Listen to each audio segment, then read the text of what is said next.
I have been asked by my peers to be the program director for the first part, which is the opening session of this, the second transformation conference hosted by the Department of Leadership and Transformation within the Office of the VC and Principal.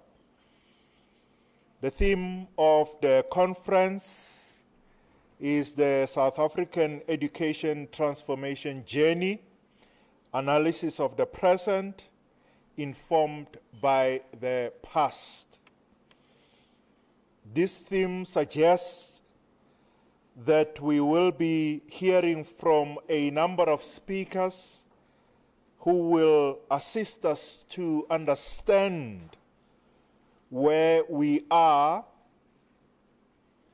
through the lens of looking at what has happened thus far since this leg of transformation, especially the leg that happened or started just before the dawn of the democracy, the end of juridical apartheid up until now.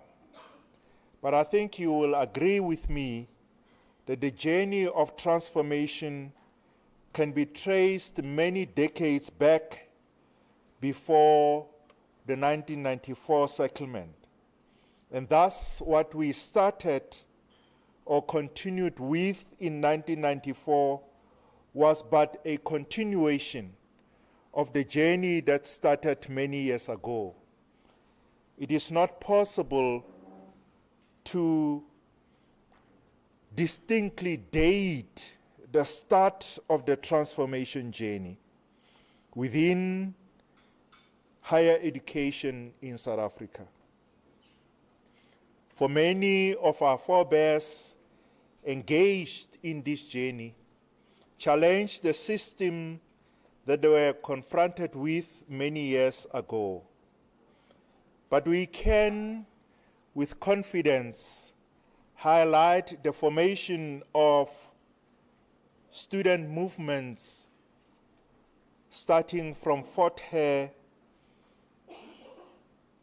the restlessness of black students in especially black universities as they were formed by the University Extension Act going back many decades ago. The struggles of black students in particular within liberal institutions of higher learning.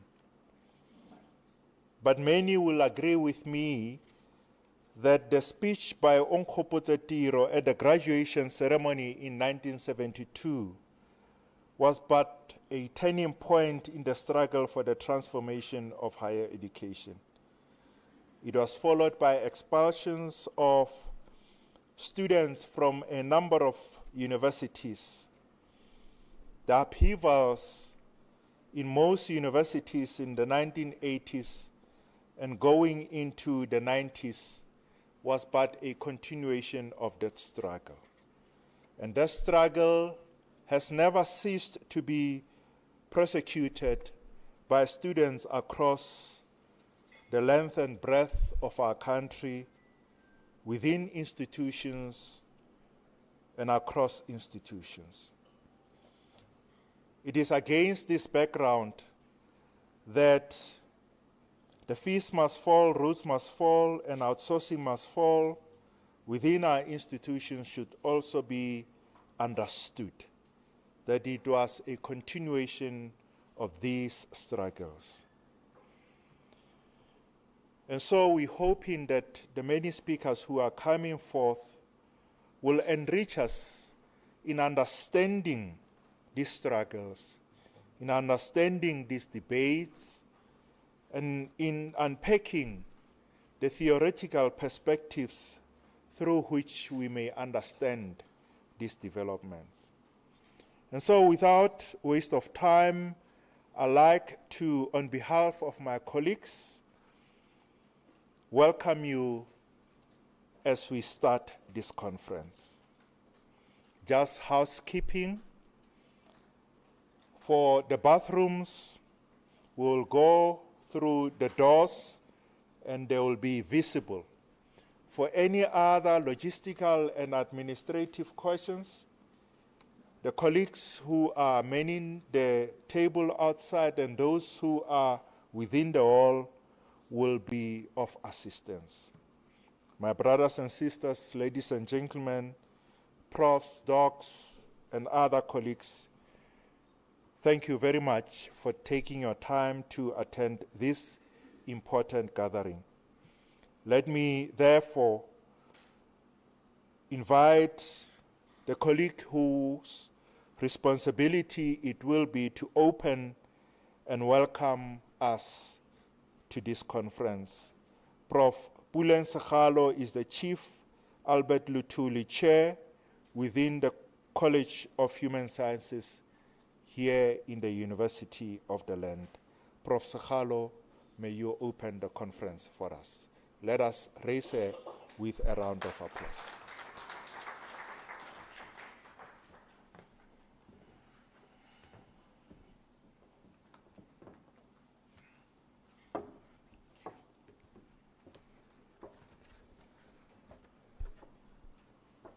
Thank you very much, Program Director.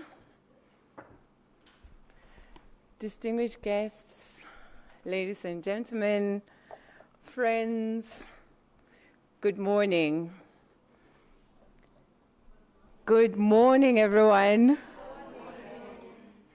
This is not how we should be starting the day. Yes, so once again, good morning, and thank you very much for making the time to be here this morning as we're going to be deliberating, reflecting, thinking, grappling with this idea of transformation, what it means for us today, how do we imagine it, how do we rethink it, how do we see it within the various spaces that we're occupying as students, as academics, as managers within institutions of higher learning. And so, ladies and gentlemen, I would just like to share a few words as a way of opening the conference, the remarks that I hope will serve as a provocation, as something that will propel us and form part of our deliberations in the next 3 days. In his keynote address, focusing on Africa and the human, presented at the 2022 Fourth Biennial African Studies Association of Africa Conference, Cheikh Thiam challenged us to think beyond whiteness and the white subject. He argued that instead we should spend time engaging on what it means to be the black subject. Drawing from Frantz Fanon, he reminds us that the African subject has for a long time been perceived as that which is not human. The rethinking of Africa beyond the understanding of it as a geographical space is critical.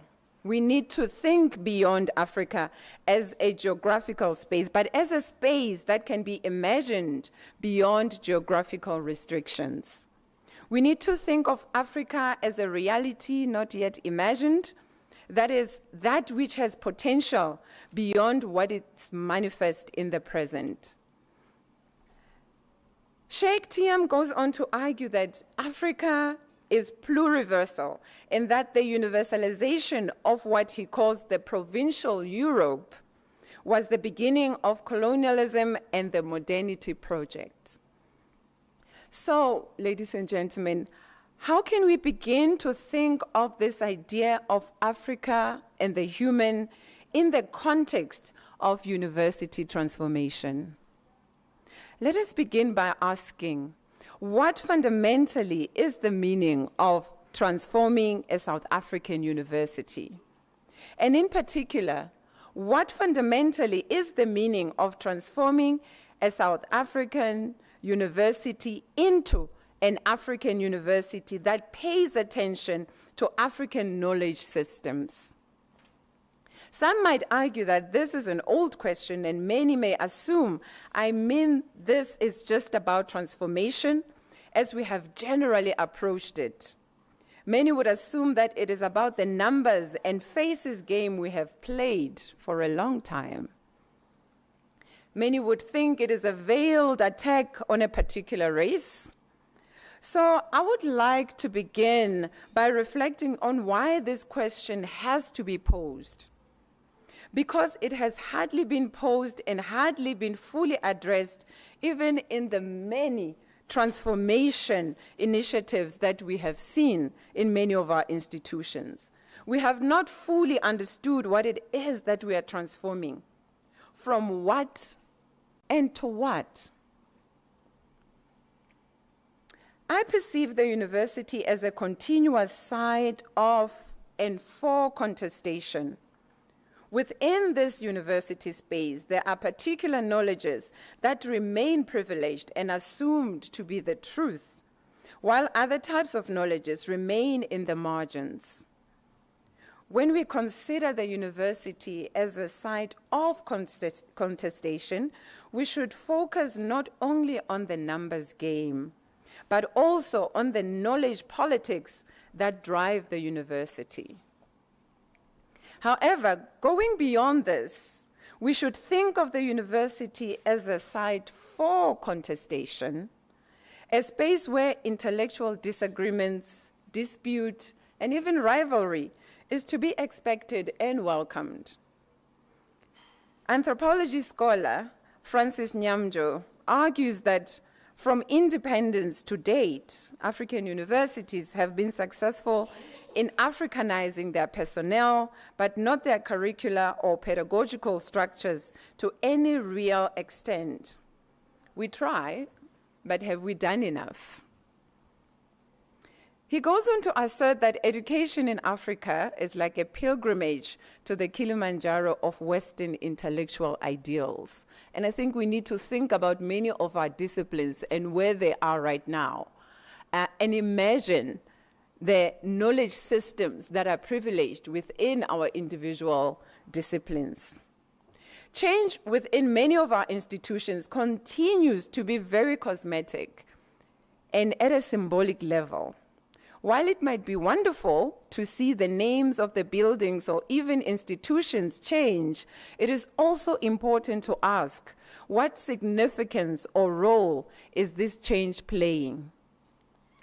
A while back, I was invited to give a lecture on African psychology at the University of Johannesburg, Soweto campus. As you enter the campus, you are greeted by huge signage on the various buildings of that campus. Each building proudly carries the name of a struggle hero. A great sign, right? I decided to use that as an introduction to my lecture, as a way to highlight how everything is interconnected. The students did not know who Robert Sobukwe was, or Solomon Mahlangu, or even Enoch Sontonga. And these are all the names that you see as you go around campus. And so this is what I call the symbolic order of things, where the status quo remains with an illusion in the background that real change is taking place. Us changing the names of the buildings is a step in the right direction. It's good, it's an acknowledgement, but is it enough? If we're going to call the building Winnie Madikizela Mandela, her values, her philosophies, are they enshrined and embedded in the kind of work that we're doing within the university, in that building carrying her name? Many of our students and us as academics continue to be held hostage by the structures that refuse to shift. Some have called the university the slave ship. And here I draw on Osis Noktula Hlabangani, that the university is the slave ship where many of us continue to be enslaved by the perpetual Western philosophies that define the world at the exclusion and demonization of other experiences and philosophies. We continue to be imprisoned by the methodologies that are engraved in our disciplinary Bibles, those that shall never be changed because they have been ordained and deemed as holy. Attempting to shift away from the disciplinary boundaries is perceived by many in the academia as some sort of blasphemy. This is how things have always been. These are the theories, the mothers, the fathers, actually not the mothers, but the fathers of this discipline, right? So when we speak about inclusion, Professor Kuno, it is critical to interrogate and engage a number of questions. We need to ask, how can students claim the university space if these spaces do not represent who they are?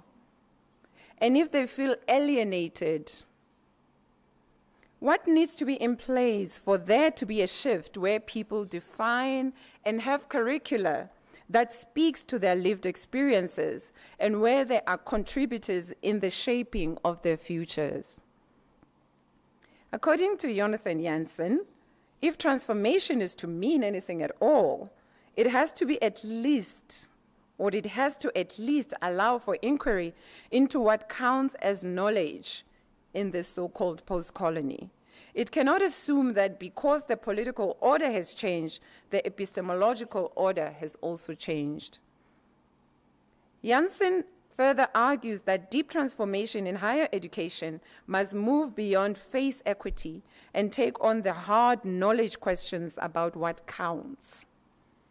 While statistics are important, and the fact that we can brag and show that we are inclusive because of the number of Black academics employed by the university, it is equally important to also look at the positions occupied by these Black academics.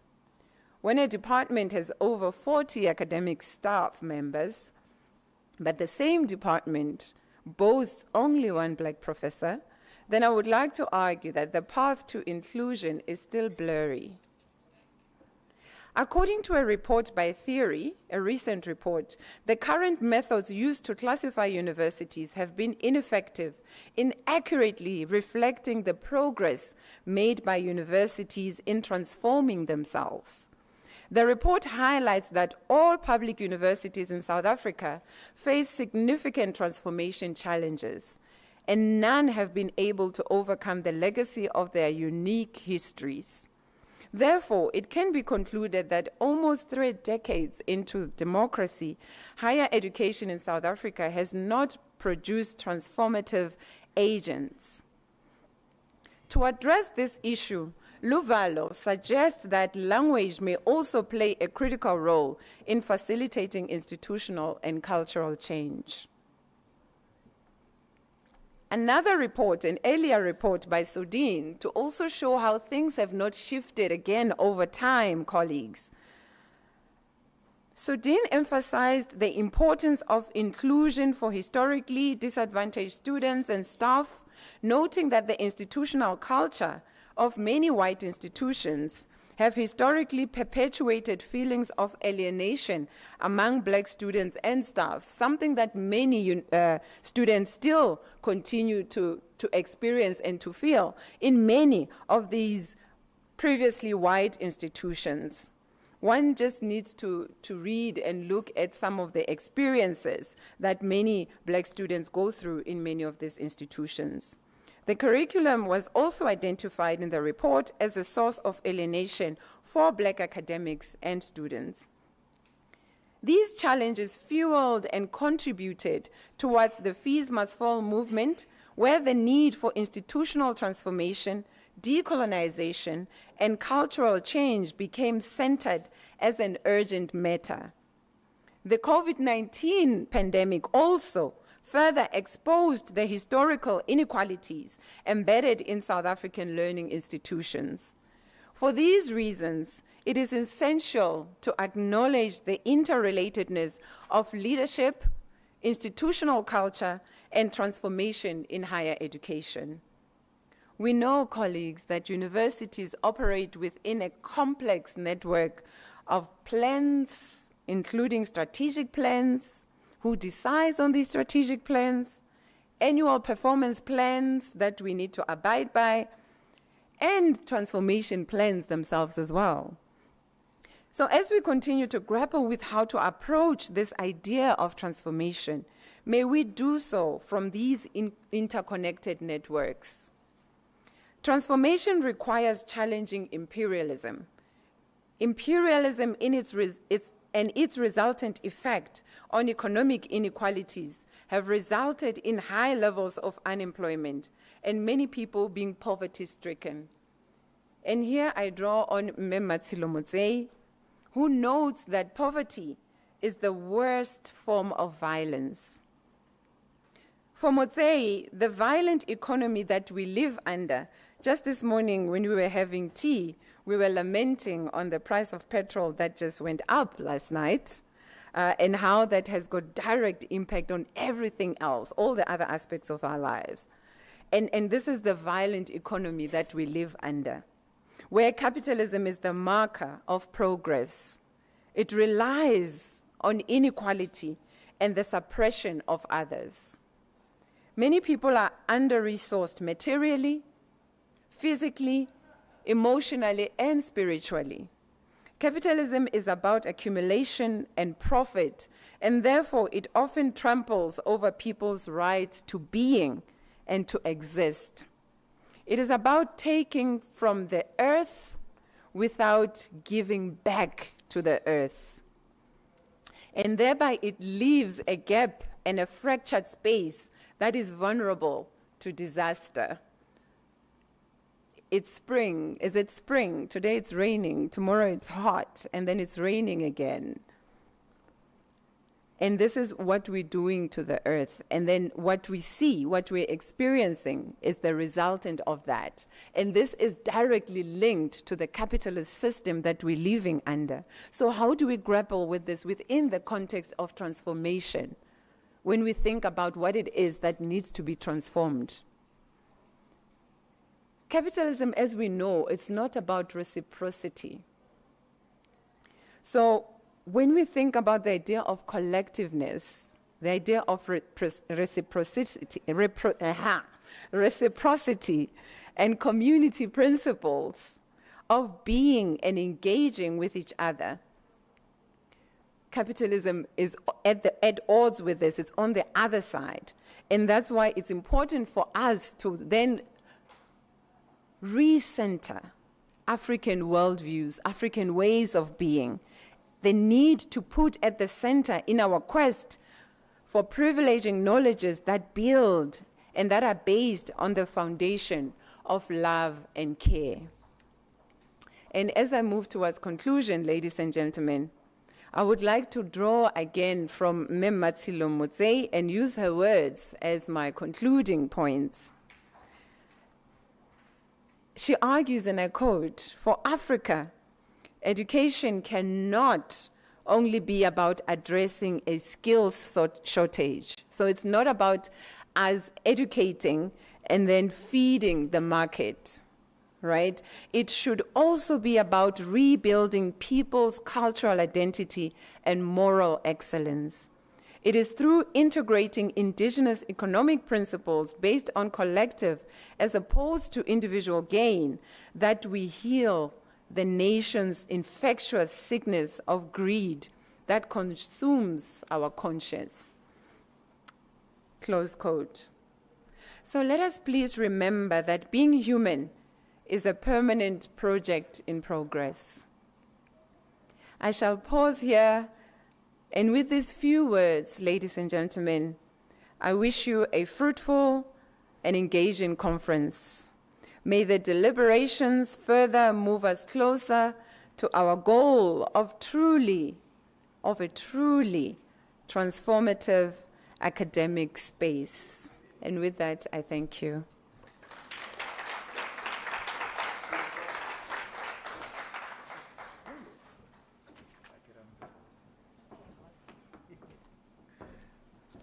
I'm just joking with Prof that she must sit next to me. She wanted to protest, and I said, don't forget that I'm the boss for now, so I give instructions. Thank you, Prof, for those illuminating remarks that I think we should take to heart, and that really set the tone for our conference, for our deliberations over the next 3 days. I am not in the habit, whenever I'm given this rare privilege of repeating what the speakers have said, but allow me, Prof, to just pick up and try to bring my half-cent worth of a contribution to one of the points that you made, which is the acceptance of the Euro-American canon within our scholarship and as a way of providing learning, teaching, and conducting research. And I think for me, that is one of the critical things or matters or areas of concern that we must look into. not only during this conference, but also in our daily engagement with ideas and as we share them. It is my argument that we have not just or only accepted that canon, but secondly, we are also the defenders of that canon. We actively defend it. How many of us, when supervising students, constantly remind them and insist that they should meet the strictures of the very canon, which when we meet in this kind of conferences, we critique. But when we have an opportunity to change, we defend. We don't only defend it, but we also entrench it and insist that it must be adhered to. So as a result, we have not only accepted, we are not only defenders, but we are recycling it. And it is for that reason that, and I think during this conference, colleagues, if I may make a contribution, we need to think very critically about our own practice as teachers, as researchers, and as supervisors. To what extent do we play a part in that? And let me demonstrate a point with at least, I'm against disciplines, but sometimes to illustrate the point, you must do so with what you know at least a little bit about. In my engagement with most peers in sociology in particular and students, I recall out these names to check as to whether do we even recognize these names. And the names are of W.E.B. Du Bois, Ida Welsh, Claude Ake, Sol Plaatje, Danny Nabudera, Samir Amin, Patricia McFadden, Isa Shifji, Elaine Salo, Pumla Kola, Ben Magubani, Matsilo Mutsei, and many others. And colleagues who are expert on Comte, on Weber, and many others would be found wanting. I'm not even saying the knowledge of the works, just the name itself is foreign. And what is it that we are doing to our students? If our expertise is on Weber, on Comte, on Durkheim, and many others, Parsons, and we insist on that canon. And we will be talking about the sociological imagination of Wright and others. And we do not know that one of the founders of the discipline of sociology in particular and of the social sciences is W.E.B. Du Bois. That one of the founders of this discipline is Ida Welsh. And we know nothing about this. And so, colleagues, I think one of the things that we need to reflect on, Prof. Kuno, is that in itself. To what extent, on a daily basis, outside of our critique, do we entrench the Euro-American canon? With those words, let me not waste most of your time. We are doing very well with time. I'm sorry for the tautology. And call my colleague, Dr. Malikutu Bupape, who will outline the purpose of the conference, as well as appraising us with the history of the Department of Leadership and Transformation. He is the director within the Culture Change Directorate, the DLT. Thank you and welcome, Doc.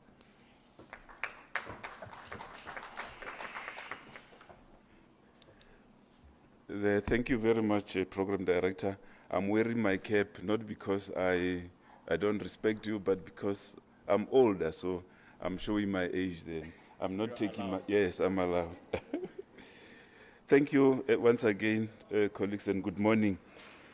A tough job to do to make two presentations, one on the purpose of the conference and the second on sharing with you the legacy of the Department of Leadership and Transformation, probably sharing with you the predecessors of this particular department.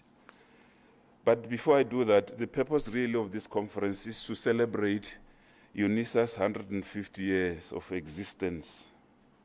In doing so, colleagues, we are conscious of the fact that the university's legacy is contested.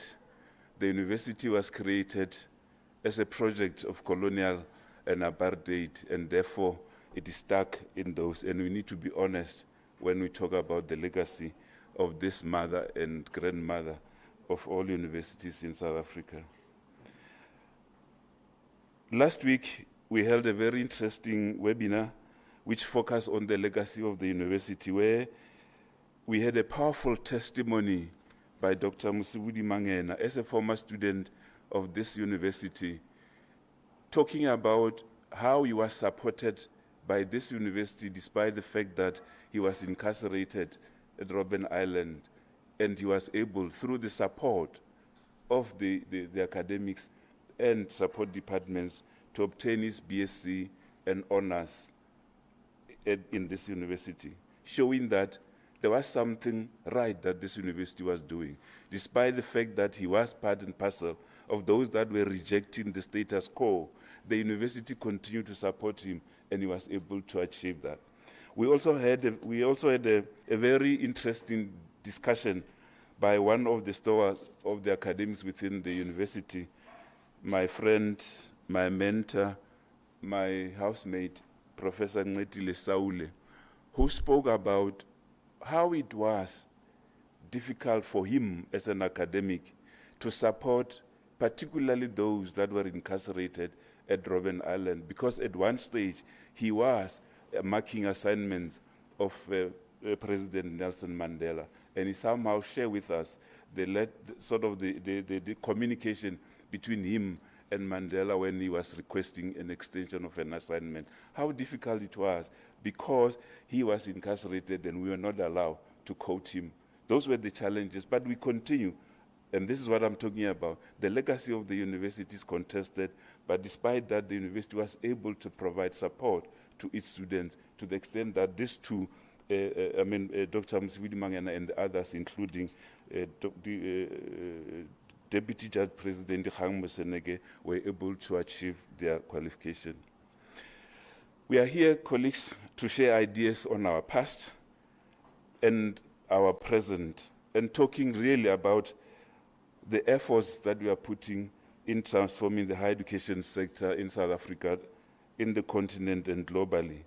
Secondly, I'm of the view that we are here to interrogate reasons for the slow pace of substantive and qualitative transformation. And thank you, Professor Sekgalo, you spoke really about that. We don't have to talk about symbolic transformation, but we need to talk about substantive and qualitative transformation. We've done well symbolically, and as you indicated, the numbers are there, but there's something wrong that we are not doing, and I think you've pointed the right stuff.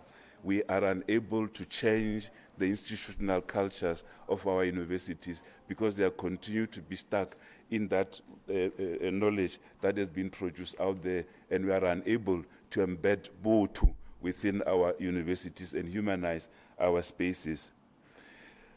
We are here, colleagues, to share ideas on how to circumvent certain factors that impede the transformation of our universities, such as corruption, continuing entrenchment of knowledge from the global north as normative, continuing violence in the sector, particularly against black women, reduced underfunding of the university and exclusion of the poor and the marginalized within the sector. We need to interrogate those factors and see how we can circumvent them and begin that process of substantively transforming our university.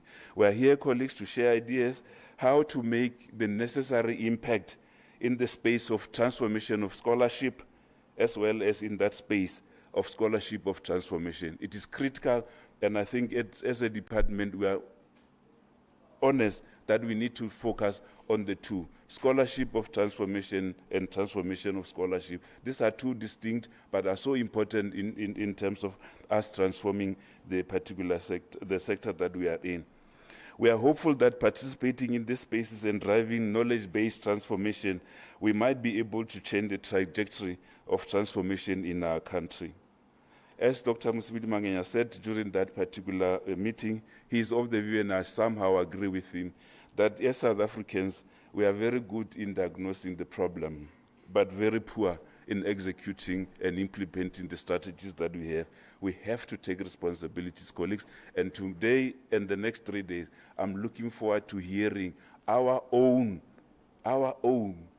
responsibility in transforming the sector, not the responsibility of the VCs, not the responsibility of cancer, but our own effort in making sure that we transform this particular institution, because it can't be business as usual. I'm looking forward, colleagues, to hearing cases of transformation in various universities and identifying the so-called best practice or theory of change to adopt and implement as we work towards the 150 years of this particular university. Clearly, colleagues, continuous engagement and dialogue is critical in the transformation journey, because transformation must involve everybody within the sector, and continuous dialogue and engagement. And as you can see, this particular conference is about that. It's about engagement around what we need to do as agent of change to transform the university. I've been requested to talk about this project called Department of Leadership and Transformation and its predecessor. Dr. Glenn is right. You can't put a date when transformation took place within the university and within the higher education sector. But for me, that particular type of transformation started taking place when this university, over the years, started appointing black academics in various departments, including the Department of African Languages and Theology.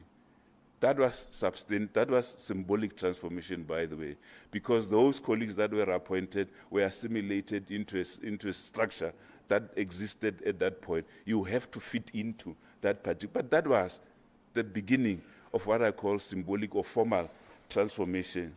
After '94, we are all aware, colleagues, that transformation was then legislated and became a political project with the requirement that it become cultural, social, and political change, or bring about both cultural, social, and political change within the university. It was at that point that the university, after the measure of 2005, established, interesting enough, a department called Corporate Affairs.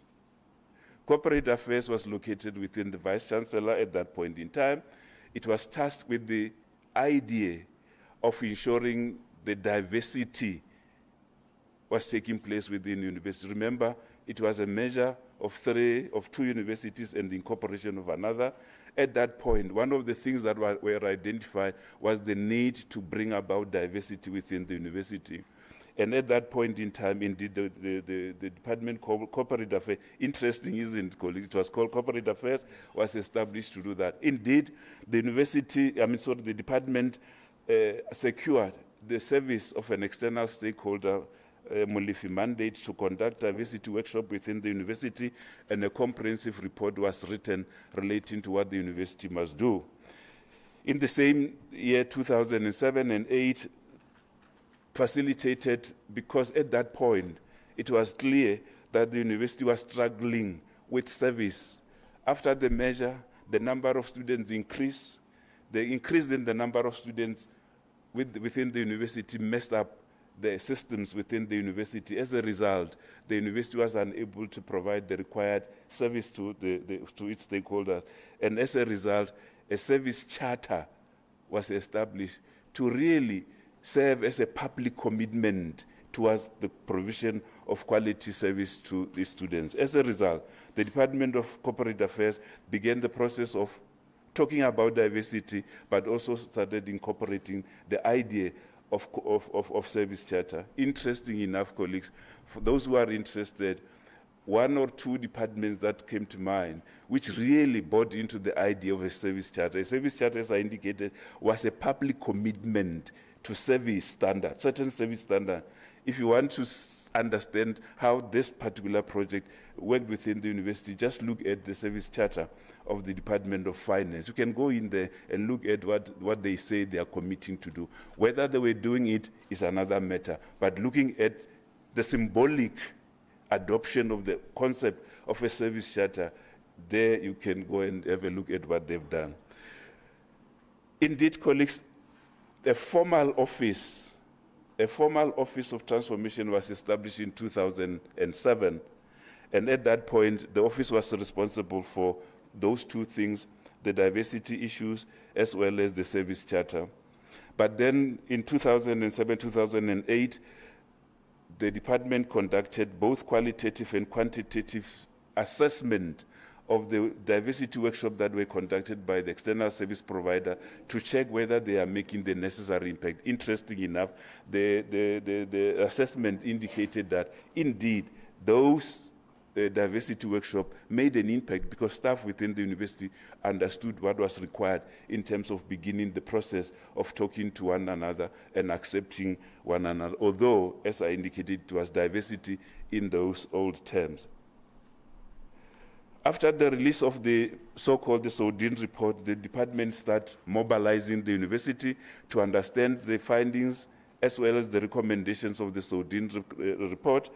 As a result, we started, as a department, we started engaging the university to begin the process of developing, Prof. Buleng, an understanding, what I call institutional consensus around what do we mean by transformation. Because if you look at the Soudin report, it somehow started the delimitation of what we understand by transformation. The department then began that process of engaging the university. Remember, colleagues, at that point, universities were required to respond to the Soudin report, and therefore the department was at the center of ensuring that the university responded to that. Sadly, colleagues, the Department of Corporate Affairs was closed down with the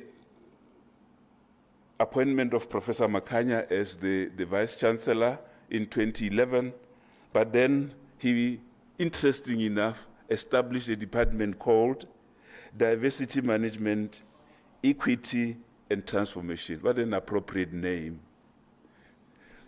While Corporate Affairs was located, and I'm doing this deliberately, colleagues, while Corporate Affairs was located within the Office of the Vice Chancellor, this particular office, Diversity Management, Equity and Transformation, was then moved to the Vice Principal, Institutional Development.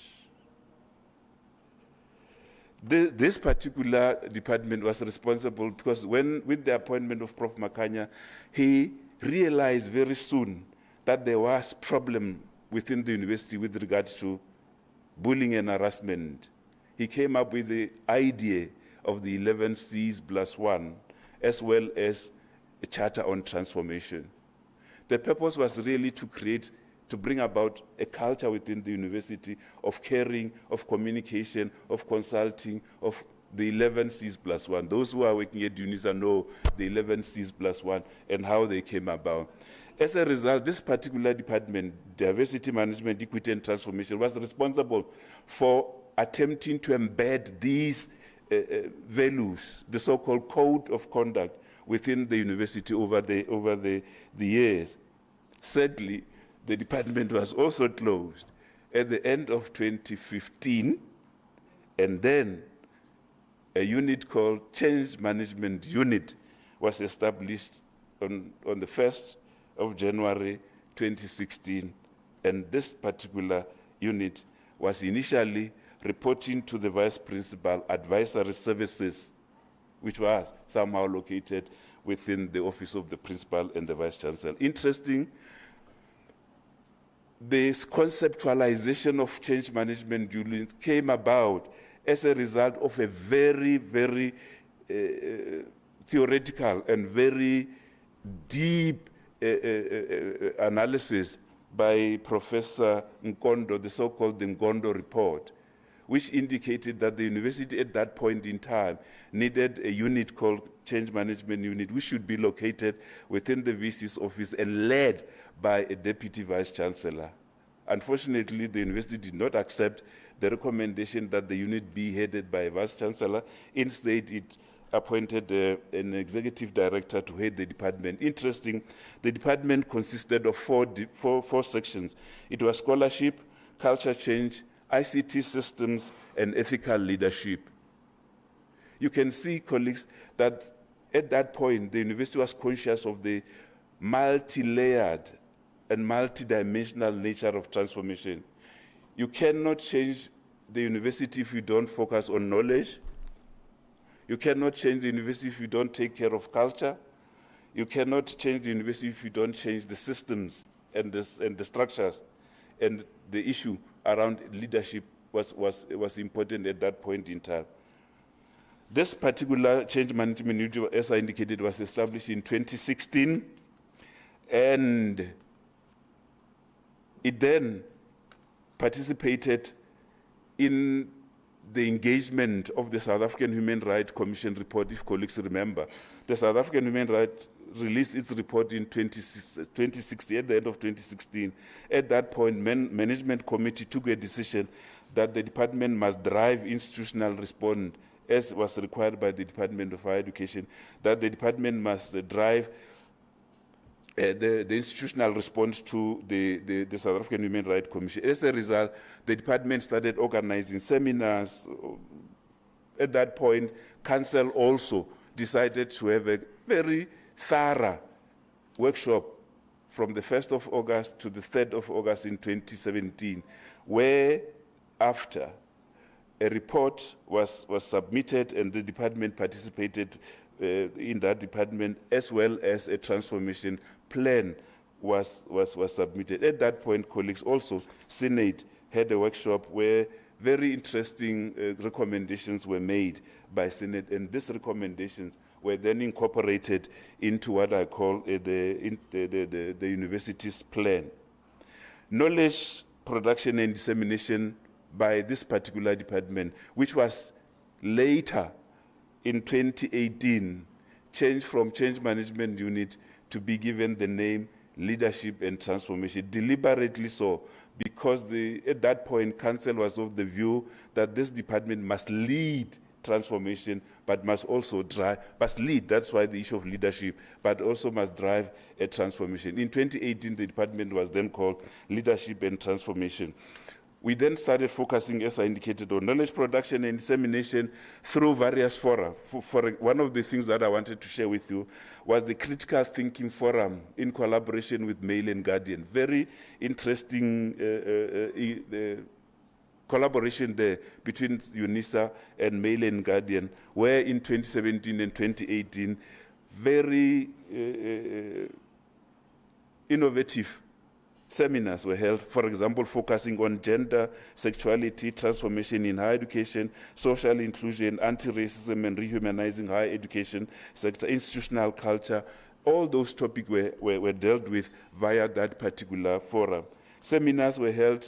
This year we held so many, and that's because we are of the view that knowledge should be at the center of transformation. Transformation conference started in 2017. This particular conference was conceptualized in 2017. Unfortunately, in 2019 and 2020, we did not have this particular, 2020, 2021, we did not have the particular conference, but here we are today. Initiatives implemented by DLT to promote accountability. In all those years, we deliberately decided that senior managers of the universities must engage their own colleagues at the Senate via what we call pre-Senex presentation. Before Senex could start, remember Senex is an executive committee of Senate. Before Senex start, we agree with the Vice Chancellor then that these senior managers, at first it was executive deans, then executive directors, then vice principals. We, together with the Office of the Vice Chancellor, agree on a theme for a particular year. For example, in 2017, the theme was UNISA, transforming UNISA academic and social justice for development.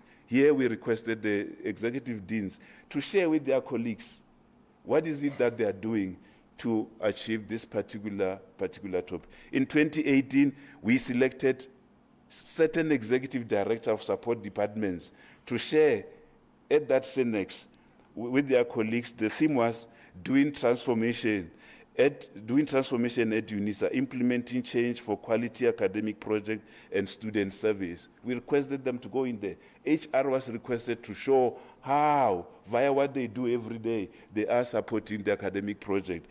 In 2020, we requested the vice principals to share with their colleagues what is it that they are doing.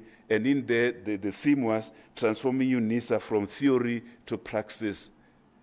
Colleagues, these were the initiatives because the transformation office alone cannot transform the university. But we were thinking by forcing these senior managers to respond or to talk to their own colleagues at Senate, they will be questioned, and as a result, probably something will be done there.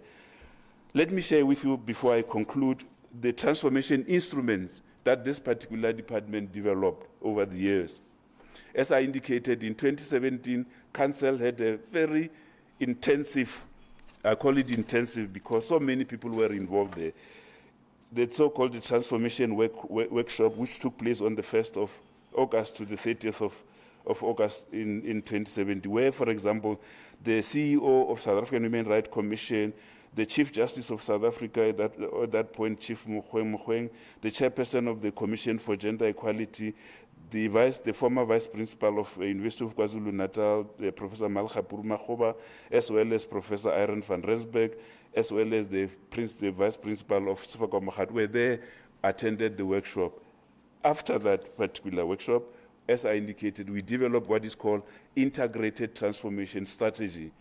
In that integrated transformation strategy, we identify that transformation is multi-layered and multidimensional. We identify 8 areas which we said, if you want to transform, you have to transform this. It was staff issues, it was student issues, it was student socialization, it was knowledge production, it was governance and leadership, it was funding and resource allocation, it was infrastructure as well as ICT system. As I indicated, we are of the view that in order to transform, you have to take these 8, all of them, because they impact on one another. You can't transform one and ignore the other. Fortunately, this particular document was approved by Council in October 2018, and as a result, it became a tool and a framework that we can use. 2, in 2018, Council took a decision that transformation should be a standing item at all Council meetings, as well as some committees of Council. This department will report to a committee called ASACOG, which is Academic and Student Affairs Committee of Council. This department will report to CCOG, which is Social and Ethics Committee of Council, as well as to report to EXO of Council. Secondly, transformation became a standing item at Senate, where this department will then submit a report via the Office of the Vice Chancellor to Senate. And that, I think, created an opportunity for this department to begin to influence transformation within the university. The framework also assisted us to develop what is called a reporting template. Because of the size of the department, we were of the view that we cannot monitor transformation within the university, but we gave that responsibility to the vice principal, and we liaised with the vice principal to say, every quarter, before we write a report to go to these committees of council, they will have to submit a report to us relating to what has been happening within their particular portfolio. It was a challenge, it is continuing to be a challenge, but I think it is the only way we can begin to hold them accountable, to share with us what is it that they are doing to transform their university. This their portfolio. This department participated in development of certain policies. I can just mention a few. The language policy, we participated in that. We participated in a position paper relating to the recruitment of foreign nationals. We are in the process of developing two policies called anti-sexual harassment policy as well as anti-racism and racial policies. We also participated in the development of internationalization policies. Finally, colleagues, in 2019, the department decided to implement what is called Transformation in Institutional Culture workshop, and we deliberately focus on the regions because the regions are normally regarded as the stepdaughter of the university. We, as the department, decided to focus on the regions because they feel alienated from the university, and we did so because at that point, across the university, there was a discussion around the regional model. What is the role of the region? And we decided to go there so that we give them information to begin to think. For us, the idea was the regions initially were reporting to a vice principal of student support. Currently, as we speak, they report to the registrar. By implication, we're telling them a story, isn't it? By them reporting to the vice principal student support, we are saying they are centers of student support, right? But now they are reporting to the registrar. Deliberately, we are saying to them, you are now centers of administration. Which means there is a problem there. And we deliberately went in there. And indeed, colleagues, we had a 2-day workshop in all of the regions. There are 9 in number. We wrote a comprehensive report that was given to the Vice Chancellor. We identified very interesting stuff there. And as I indicated, the report was given to the Vice Chancellor then. That was in 2020. But then we extended this transformation institutional workshop into the colleges, into their support department in 2020, in 2021, and in 2022. The challenge now, as we speak, colleagues, is for us to begin the process of really talking to the so-called assurance services. What is the role of the so-called assurance services? Internal audit, quality assurance, legal services, risk and compliance. What is their role in terms of driving transformation? And we are engaging them because we are of the view that if they buy into the 8 dimensions that we are talking about, and then we work together, we can then start really beginning the process of driving transformation, even using the so-called assurance service, because they've got power. A lot of them do report to council. And if we can we can get into that and then begin that process of collaborating with them, we are of the view, and indeed we are. We are in the process of finalizing what is called a compliance matrix, working together with the compliance directorate to see across the 8 dimensions, where is the university complying, where is the university not complying, and what is the impact of non-compliance across the 8 dimensions. And then we are then going to change them to think deeply around transformation rather than compliance for the sake of compliance. Program Director, thank you very much. Thank you, Colin.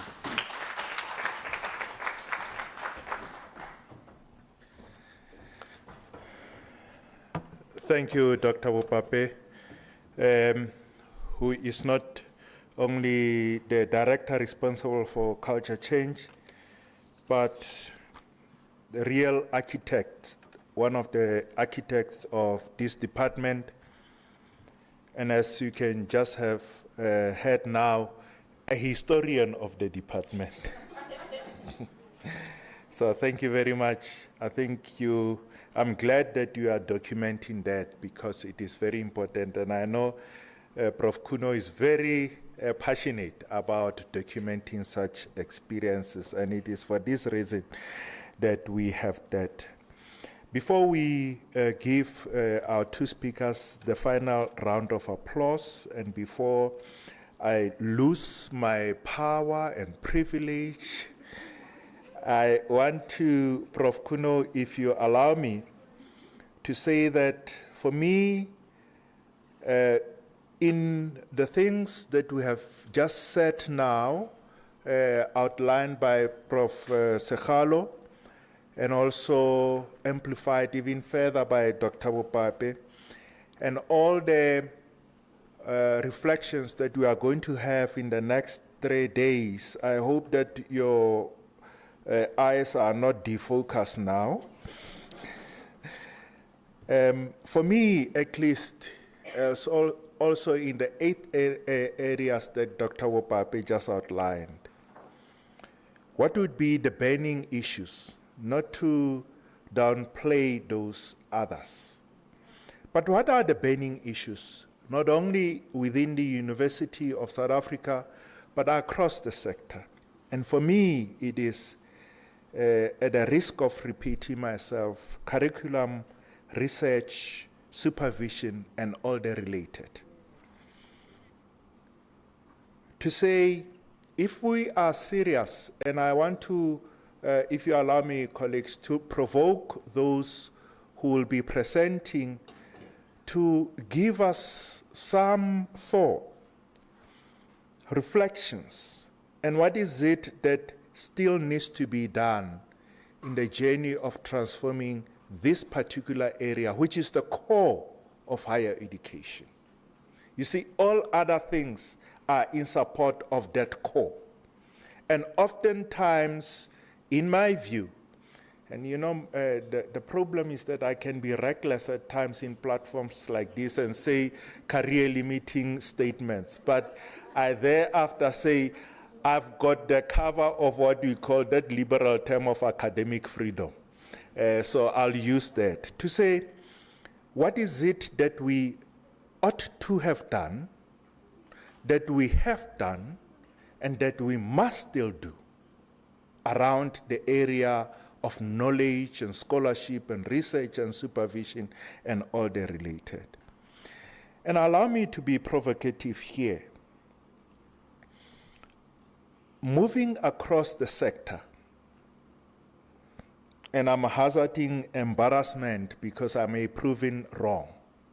Why is it that it seems to me those centers that would have expected them to be ahead in terms of this first area are lagging behind? I challenge colleagues to look through or have a cursory view of the curriculum content of most of our black universities. That is where the Western canon is most entrenched.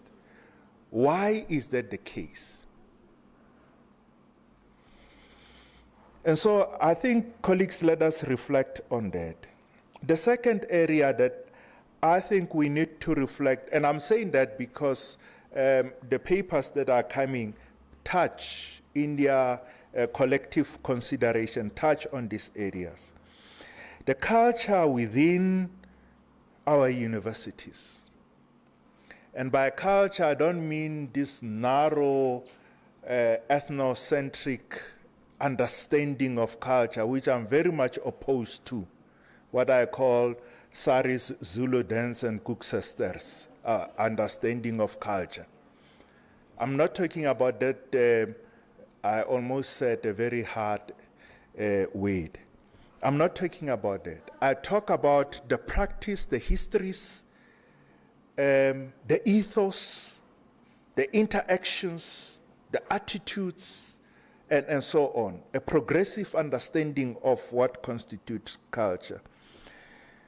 Why is it that the cultures within our universities are in contradistinction from what is supposed to be centers of learning, centers of intellectual exchange, centers of freedom of thought?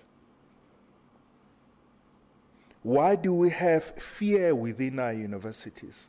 We were talking just now and sharing very disturbing experiences in one of our universities, which for the record won't be mentioned. But that is where we have lobbying, bullying, manipulation, and all that. And it seems to me what were supposed to be centers of free thought have all but imported and are now on a daily basis starting to perfect alien cultures from a university. There is no longer a difference between us and what is taking place elsewhere. And why?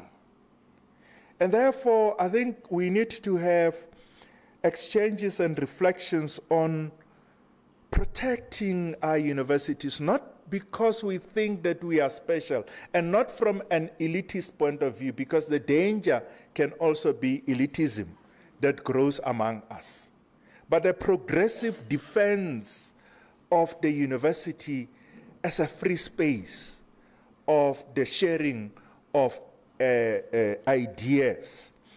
I always give an example, and again I won't mention the names here. Many years ago, in a television program, where a junior lecturer at the time was in the same panel with the head of his department, and they were disagreeing in a television panel. And that junior lecturer was part of our group, a discussion group. And immediately after the program, we were calling him to say, "Are you safe?" And he said, "But I work in a university." Do we still have that within our universities? Can that, and I carry that as an example of what a university should be like. Can we still have that within our universities? Can somebody who is quote unquote junior be on a public platform where they discuss about a particular social phenomenon, disagree, and adopt opposing views? Or will it be career limiting for the quote unquote junior? And is that supposed to be so in a university? So that is about culture. The last area that I want us to reflect about is the governance, policies, structures, and practices within our universities. Not long ago, we had a reflection about the marketization of higher education. And often we do not realize how this marketization, corporatization, you can call it managerialization, and so on, whatever you want to call it, is influencing the culture, the practices, and so on. Where the university is now a corporate and run along corporate lines. And is that supposed to be the case? Many colleagues, this one I've said it many times, and I continue to say it. One of the things that disturbs me, I'm choosing my words very correctly, is when I go to the library and I'm referred to as a client. Dr. Bopape knows how unsettling it is. I'll come back from the library unsettled, and he say, "Kiane, but why? This thing is so deep for me to be called a client." And colleagues, if you think that I'm exaggerating, go to the promotional materials of our library where we are called clients. So it means that the knowledge in our library is a commodity that is exchanged, that is offered by the university. And therefore, by virtue of being a staff member, I'm involved in a transaction of acquiring that's how deep it is. The other day, my sister then said, so-and-so, can you come and help the client? And I said, my sister, I'm not a client. I'm a library user. But I could see that she does not understand what it meant. But that is how entrenched it is, that we are no longer library users. We are now clients. We have within the university departments or divisions called business enterprise. We are not a business. We are a university. And we take these things for granted. They are a given. We have accepted them. This corporate talk. And it then goes into even how our performance is measured. You know? What is the output, so-called, of a university, if not ideas? Because if we are to, for the moment under protest, I use that, what should be the output of a university? It should be ideas. But our outputs are something else. And so, colleagues, I thought that I must highlight that. I know that my statements can be career limiting, but unless we, and now I don't want to be in a conference, colleagues, Prof. Kuno, to talk about comfortable things. Unless we discuss these uncomfortable things, we are not hosting a conference in a university. And I really want to implore colleagues to answer, to begin to reflect on some of these comfortable conversations that we need to be having as a university. And so I want us once again, colleagues, to thank our two pathfinders who have broken the ice for us, Prof. Sekgalo and Dr. Bopape. Thank you very much, my colleagues. May we give them a very loud round of applause. So as I vacate I'm still in charge. As I am about to vacate, no, I want this to be smooth. As I am about to vacate, I want to call Prof. Kuno and the colleagues to come forward. We are now, before that, to me, okay. On Sabbath, I know. We really go. And I did on her, I can negotiate. Mama Tumi, can you come forward to give our two speakers some tokens? And after that, we'll go into, as Prof. Kuno and the colleagues. Prof. Kuno, may I suggest that we are a very small team in the DLT. Can you lead them forward after Tumi has done this for the celebration of the DLT? And you will lead it in the way that you deem fit. Tumi, do the honors, my sister. You'll be angry with me after this, but we'll remain friends.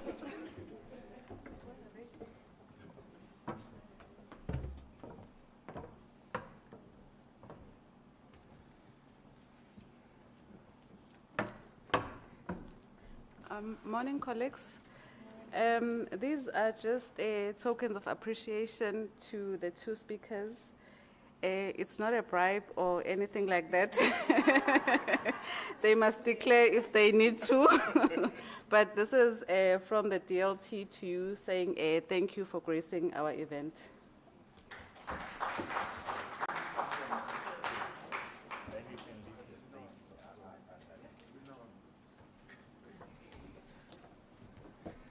As they descend, can we give them a round of applause? Okay, thank you very much. Prof. Kuno, can you come forward? We will now be cutting the cake as we celebrate the DLT's birthday as just narrated to us by Dr. Bopape. Over to you, Prof. Kuno. Dumelang, colleagues. No, I don't like the stage anymore. I think I've been on the stage for too long. For so many years, so it's time to shift. So we are celebrating 150 years of UNISA this year. So we also thought that we should also acknowledge the transformation journey, and that's what Dr. Bopape was doing. And we thought that as part of that, we wanted to have cake, to mark today or this conference as part of the work that has been done in this university over the years to do the work that needs to be done. This does not necessarily mean that the work is done. It just means that we are pausing and reflecting, and we are going to have cake. I think colleagues come join me, Melengane. As Ntate Tliani said, we are a very small department. Melengane, Busisiwe, please come.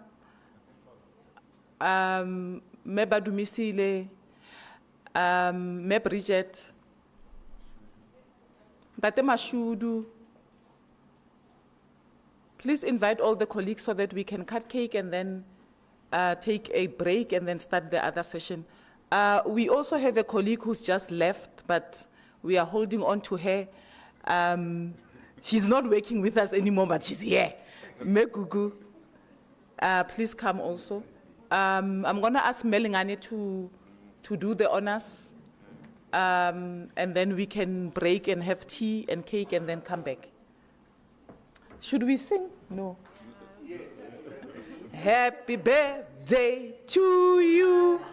Happy birthday to you. Happy birthday to us. Happy birthday to you. Hooray!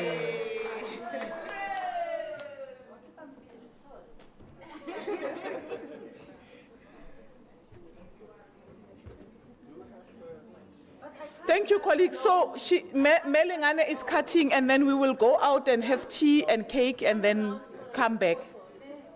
Cameraman. Not here. I can't be alone in this. Okay. Come close. Then we won't have the picture. Yeah, he's not here. This is symbolic, eh?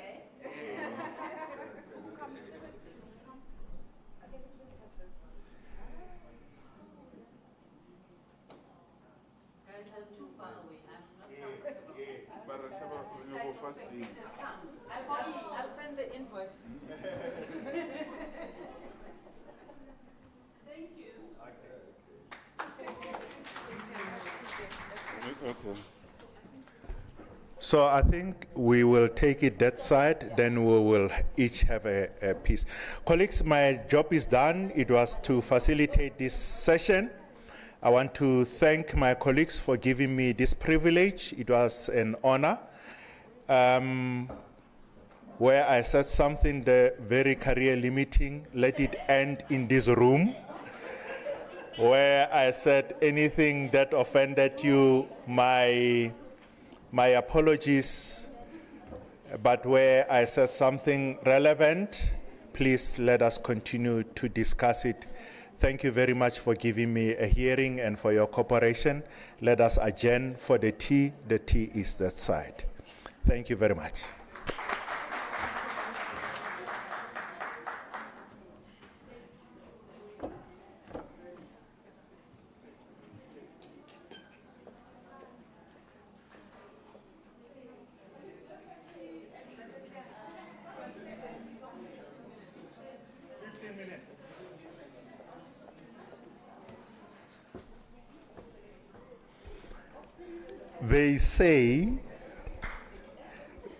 They say, so that you don't blame me, that the tea is only for 15 minutes.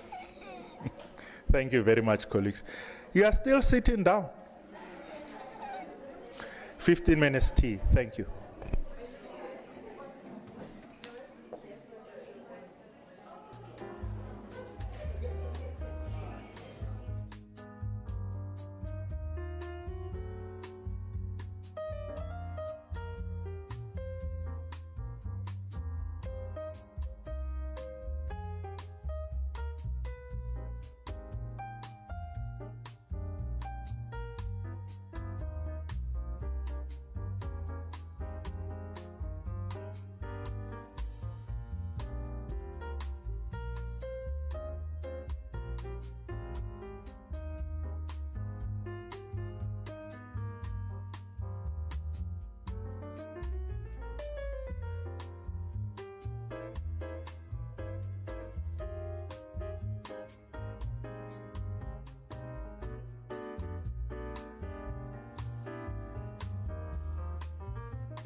We are going to start, I'm just waiting for Professor Make to come back to the room.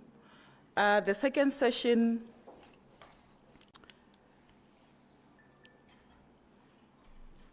is titled Transformation Then and Now. And it's in line with the bigger conference theme, where we are looking at transformation in the past, and we are looking at it from where we are now. But the intention of doing this is to also think about the futures that we are anticipating. So we have Professor André Kiet, Professor Nhlanhla Make, and Professor Nokuthula Hlabangani. Professor Kiet is going to join us online. before I introduce our speakers, I'm not sure, Gugu, is Professor Kiet online? Thank you.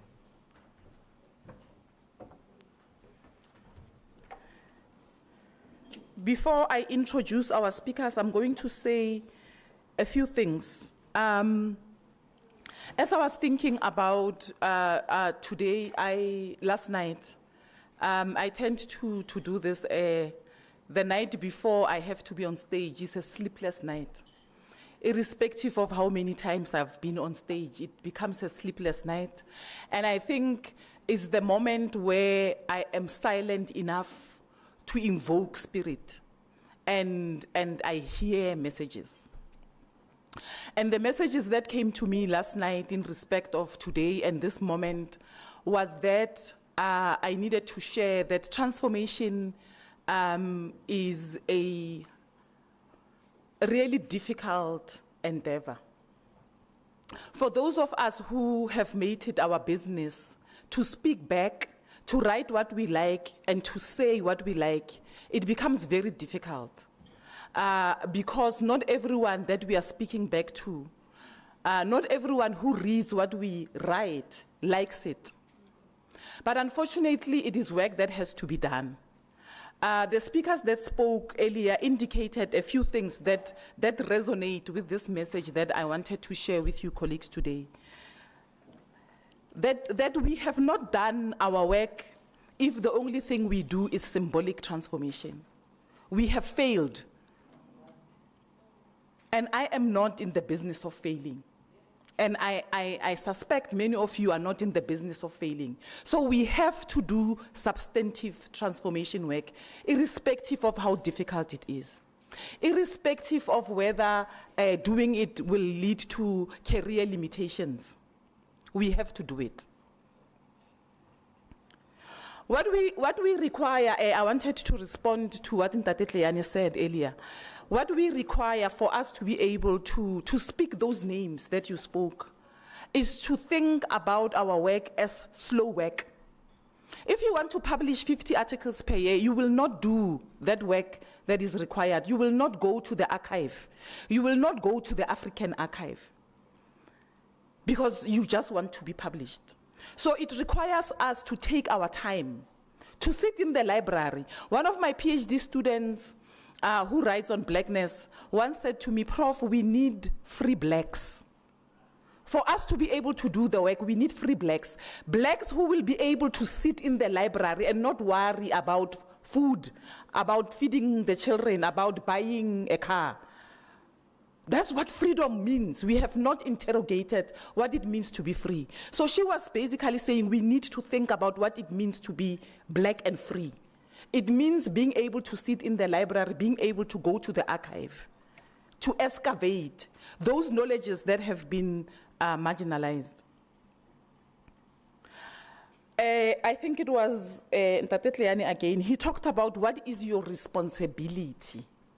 We can't continue to be pointing fingers. Someone must do the work. Who? Tumamina. Means that you must take responsibility. So, as part of the process of reflecting on transformation then and now, in anticipation of the futures that we want, I want to urge you, colleagues, in the room and elsewhere, what are you contributing? What responsibility are you taking? Because this is not a finger-pointing business. How many events do you say no to so that you can sit in the archive and do the work? This work is about doing the work. It's about getting your hands dirty. It's not about pointing fingers sitting in an air-conditioned room. We are sitting here today to conference, but this is not the business of transformation. The business of transformation is actually going out there to do the hard, difficult work, to ask the difficult questions. When you are in a room, colleagues, people must think before they speak. Don't be in the room and then people still say things that are not aligned to the business of this work. That is the challenge of taking responsibility. So as we continue the business of speaking back, of writing what we like. I want to invite the 3 colleagues who have agreed to be with us to share, to help us think. Sometimes when we're sitting in the corners that we sit in as we do the work, we get exhausted. It's the nature of the business. We get very tired. It's exhausting. And we get sick as well. So this work that we are doing, the conferencing that we are doing, is also to revive, to give life to help us reimagine, to help us get out of those corners, get out of those moments that might be discouraging. So today in this session, as we reflect on transformation then and now, we have Professor Andrea Keet. Professor Keet currently holds the Research Chair for Critical Studies in Higher Education Transformation and is the Deputy Vice Chancellor for Engagement and Transformation at Nelson Mandela University. He's a former visiting professor at the Center for Race, Education and Decoloniality, Carnegie School of Education, Leeds Berkeley University, UK, and the 2018 Marshall Lillian Gladstein Visiting Professor of Human Rights at the University of Connecticut. Andrea served as Director and Deputy Chief Executive Officer of the South African Human Rights Commission and on the Commission for Gender Equality before joining the university sector.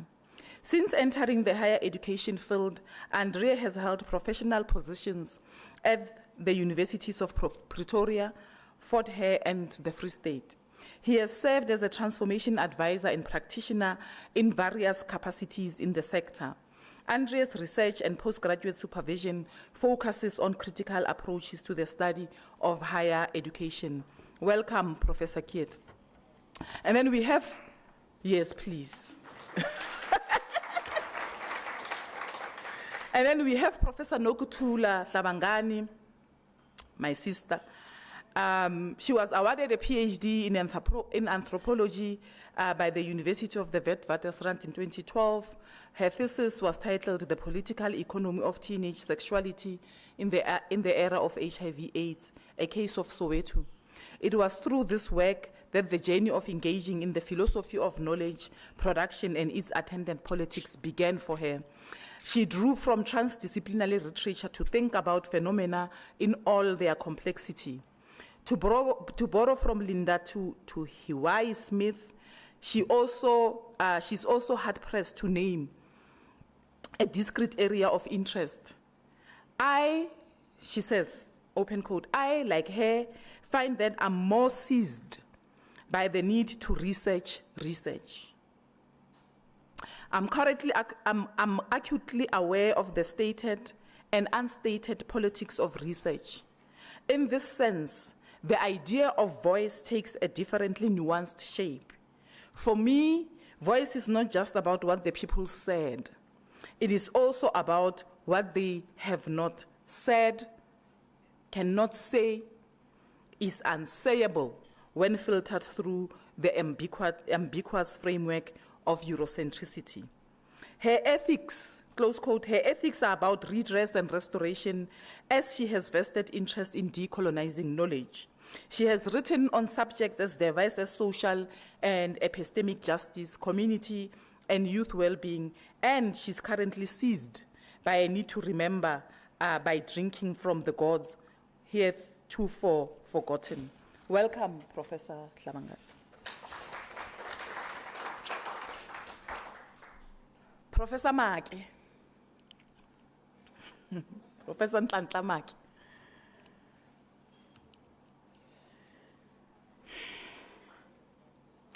Nhlanhla Maki is a roving mentor on the doctoral program of the National Institute for the Humanities and Social Sciences.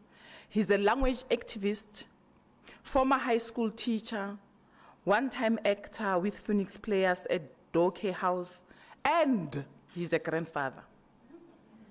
He has published more than 20 nonfiction. That's why I paused.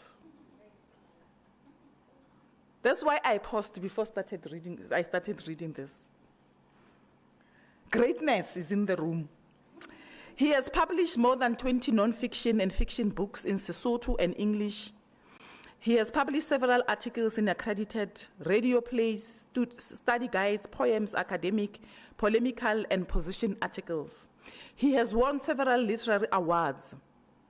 The Ernest van Heerden Creative Writing Award from Wits, the Edem Award on his work on radio plays, the Eminent Book Prize 2 times, the African Literary Heritage Award 3 times, the South African Literary Awards for Best Translation 2 times, and the Sello Deika Memorial Award.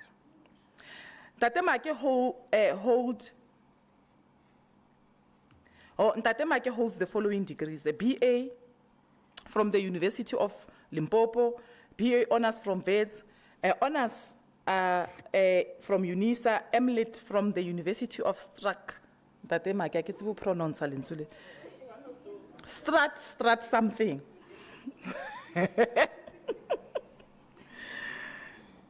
And then University of, and then an MLit from the University of Kiel, a DLit from UNISA, and a certificate in higher education management from Wits.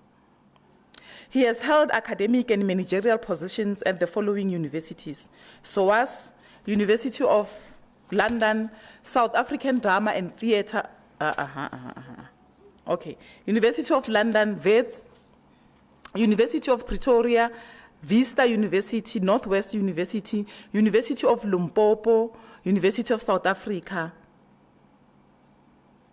and again at Wits.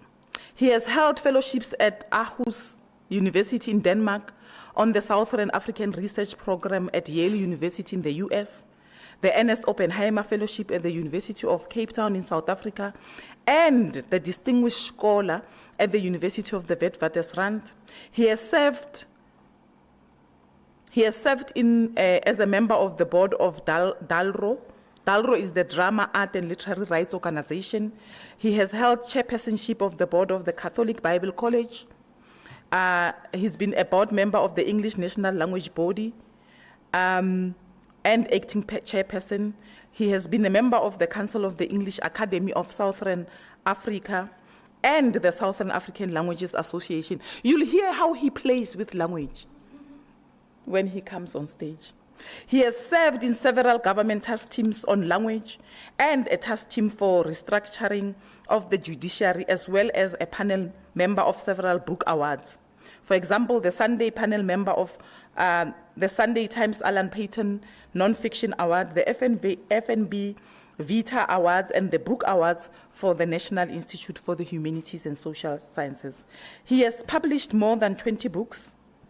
Some titles are Kwetsaya Pelo ya Motho, Letters to My Sisters, Welcome to the Twin Dogs Party, Seja Monna ha se moqete. Hyenas in a place of joy, and Barbarism in Higher Education, and translated essays by S. Machabe Mufokeng from the Sesotho as in My Heart, edited by Gayatri Spivak and prefaced by Simon Giganki. He has won 10 literary awards. I want us, before welcome Professor Make.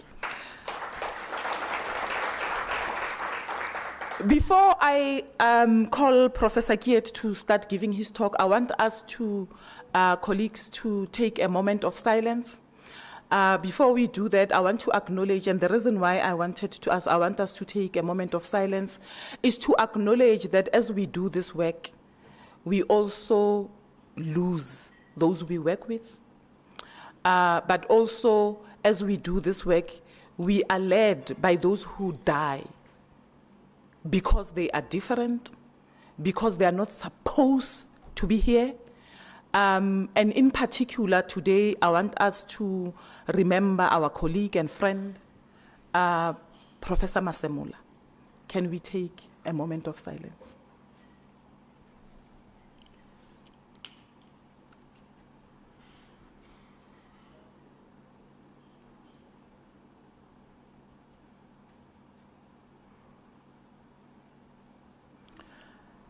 Thank you, colleagues. Professor Geert, Gugu. Thank you. Thank you, Program Director. Am I audible, colleagues?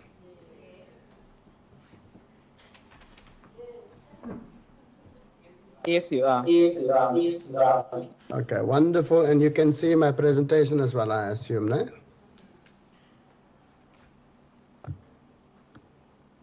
Right. Of course, I'm very honored to share this platform with the esteemed Professor Mahakeng Hlabangani, but also many, many thanks to the colleagues from UNISA for inviting me. You know, I know some old and new friends, so Consul, I haven't seen him for ages. Of course, Puleng, Malekuto, Grace, George, Asipe, Brightness, and so many others. So I'm really, really, really sorry for not being able to join you in person. It's for very good reasons. And I would have wanted to honor the invitation, you know, by being face-to-face with you today. And so from our side as well as the university and our Vice-Chancellor, hearty congratulations, you know, on this particular 150-year anniversary celebrations through this event. And we wish you all well for the road ahead. I need to apologize, Program Director, because I've been presenting the TOC, DHET, and the HSRC State of Transformation report on so many occasions over the past few months since its release. I think it was in April. So some of you would have listened to it before. But to honor the colleagues in attendance and online, you know, I will provide hopefully a fresher angle for this important conference, and I will then briefly go through the main elements of the report and then spend a bit of time on what does an analysis of our research theme say about the transformation of the university. That came through both the opening remarks of our Program Director, but also earlier both by Puleng and Consul as well. So I would then go into the summary of the report, then briefly on the recommendations, and then some reflections. And then I will share with you some ideas around what analysis are coming through with a bibliometric review of the research being done within our sector, not only in South Africa, but also globally. So as you may well know, this particular report was put together as a report that more or less closed the chapter on the existence of the Transformation Oversight Committee, which was a structure and a creature of the Sodin report, which was also earlier referred to, released towards the end of 2008 as well. So the minister knocked together or established the TOC. I was a member of the second TOC and then became its chairperson in the last part of its existence, and of course then recommended in our closeout report to the minister for the function of the TOC in terms of the oversight of higher education transformation in South Africa, for that to be shifted to the CHE, and that now has happened. But part of our brief was to look at, the ways in which universities self-represent their understandings of transformation through the annual reports. That was actually a key element of the terms of reference of the TOC, and we thought, as a final, state of transformation report, that can be contested within the sector, can be used, can be deployed, can be mobilized, can be critiqued. We thought it will be great if we can put something forward with, on the table of the sector for us to debate and then to discuss as well. And the idea here was, and this has been a refrain in this morning's discussion, is that deep transformation does remain an elusive, dream for our sector on so many fronts. And of course, this particular report also interestingly provide a new classification of transformation work as far as our 26 universities is concerned as well. And so the study objectives of the report is then linked to a discourse analysis of the annual reports for 2018 and 2019 of the universities as well, which align very well to the original objectives that the ministry had in mind for the TOC. this particular report also has done, a substantive literature review of what has been crafted, both from a research but also from a popular point of view, on the notion of transformation, and also provide the sector with a transformation timeline or periodization. As you may well know, these periodizations, they're not perfect, but they do assist us in making sense of where we're coming from and the different eras through which the transformation project is emerging. So we have a first transformation decade, a second transformation decade, and now, of course, if I listen to this morning's debates, the quest for deep transformation that needs to come through as well. I've also had in my mind, at the first release of the report, an idea about how we need to debunk certain, what I would call reactionary or conservative discourses within the sector. The one discourse is that we do not know what transformation meaning that because the understanding of transformation is so flux, universities more or less do not know what to do with the transformation imperative. This report proves that wrong. I think there's a clear understanding within the sector as to what the meaning of transformation is. Of course, there's also a particular political dimension for people to argue that there is not a clear set of definitional parameters around this. We will have to think about why that is the case. So this report, more or less argues that universities have a clear sense of what needs to be achieved. Of course, for various reasons, we are not doing so.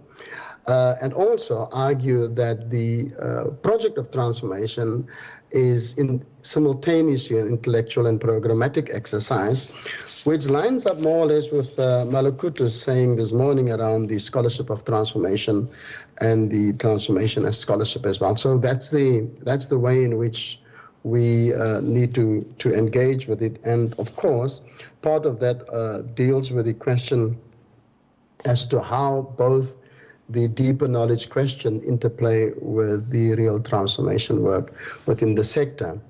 We also had, historically, a transformation barometer, which has been used and deployed by the sector very, very productively. I have also reflected at a Indaba at UCT on a critique of the transformation barometer as well. And I think that the barometer requires a much deeper update, and that work is work that needs to happen within the TMF and the TSG and the other structures within the sector, so that we can give the transformation project that deeper element that we are arguing for as well. You can see that the transformation barometer also provided for the knowledge project to be prefaced within the context of how research plays itself. So, of course, the political economy of research, which was also something that was mentioned by the program director. So we did a methodology, a methodology includes document analysis, discourse analysis,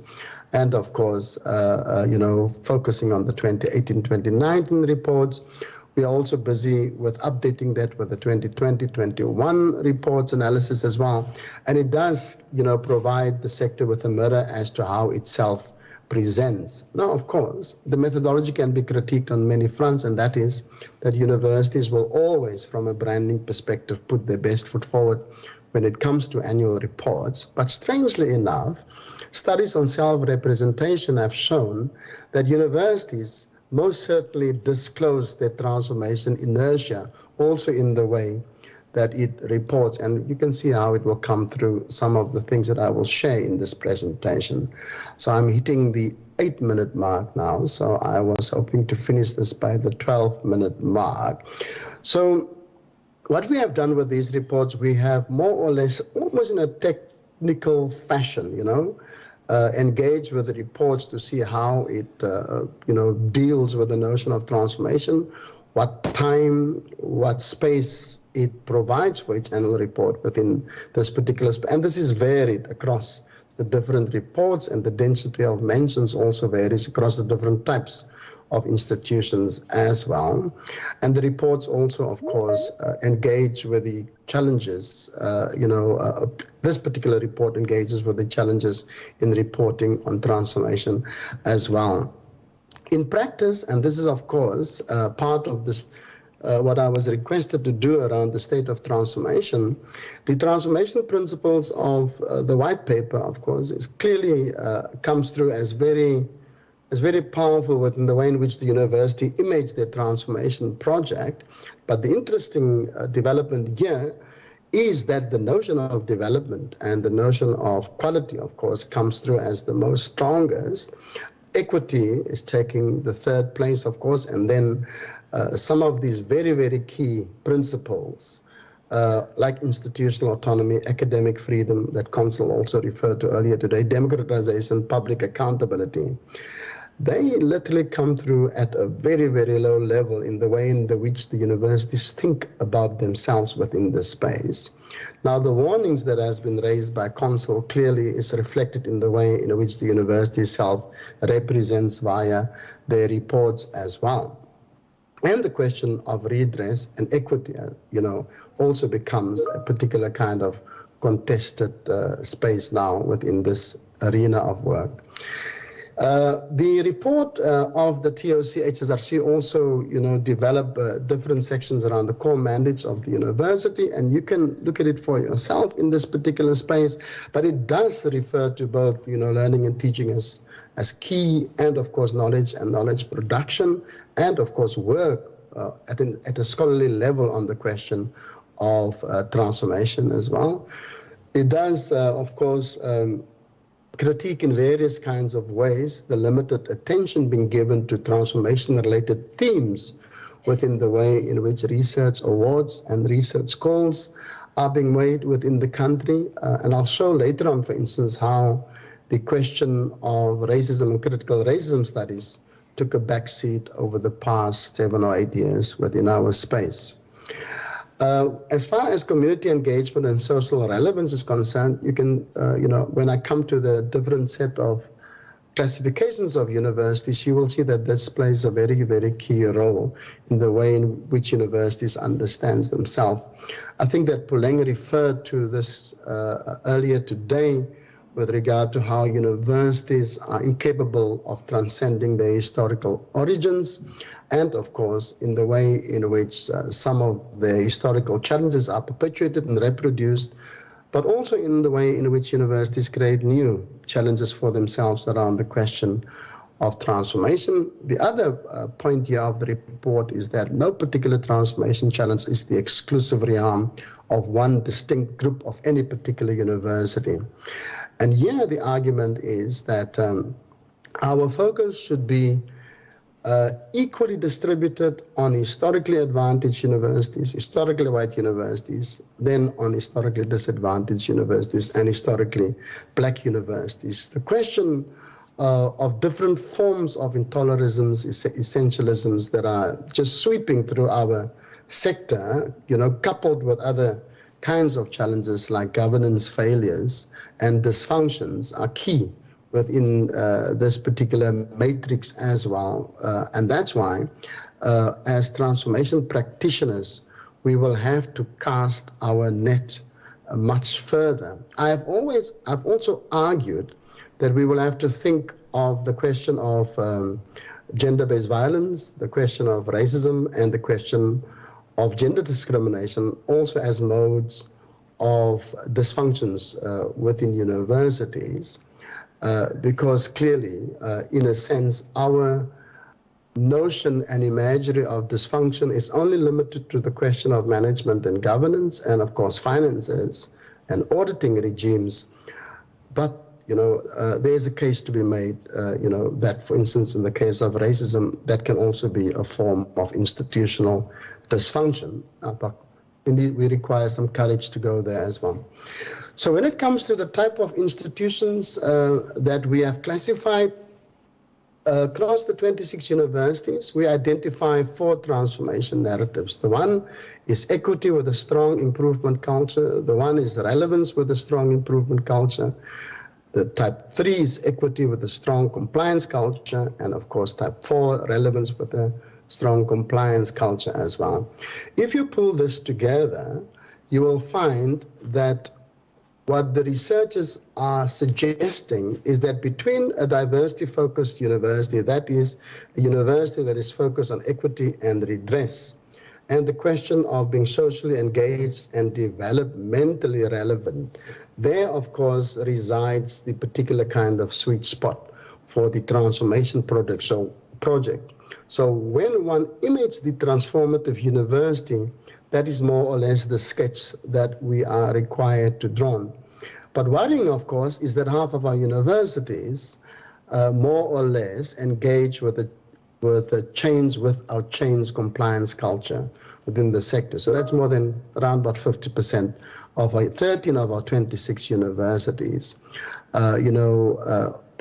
can be classified as universities that focus on a change compliance culture, which, as we may well know, with regard to Puleng's opening remarks, is precisely one of the key challenges that we are facing.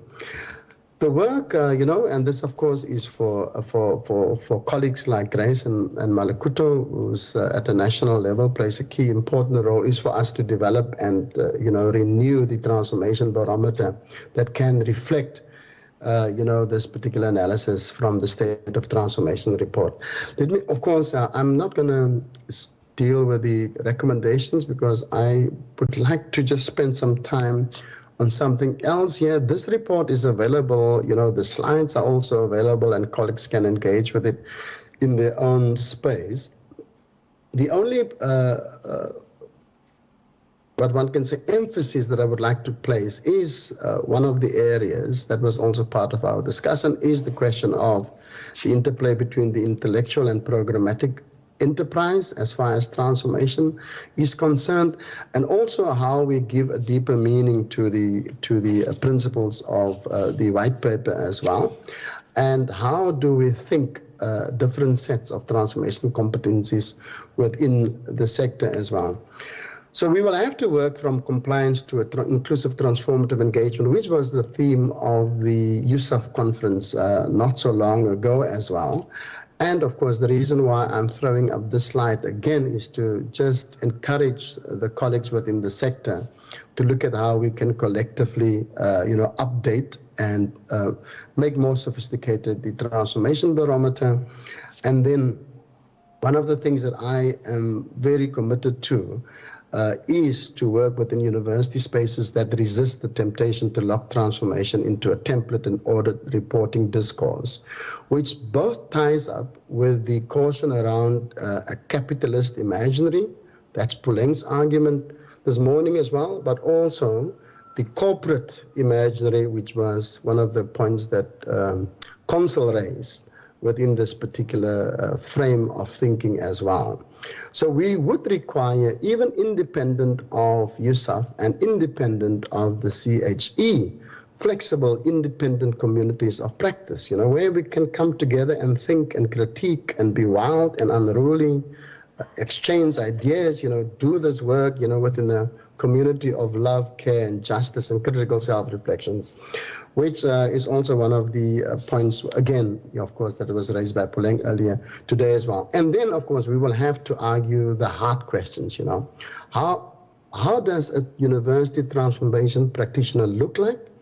And what are transformation competencies? So that we more or less can cluster different sets of practices that are both undisciplined and radical and courageous in outlook, but more or less give us a sense of the types of competencies that we need to advance the transformation project as well. We are building this particular online platform now, and I've always argued this across the TMF, TSG spaces. I would like for this platform to be collectively owned by 26 universities. We have a couple of them that have signed up, so that we literally have a community of practice around transformation that deals with the question of knowledge, research, the intellectual project, but also engage with practical programmatic work to make our universities function better. Now, Research analysis, and of course, I've heard about research on research. Research analysis on research themes within our sector does disclose very, very interesting patterns, in the way in which we do our work.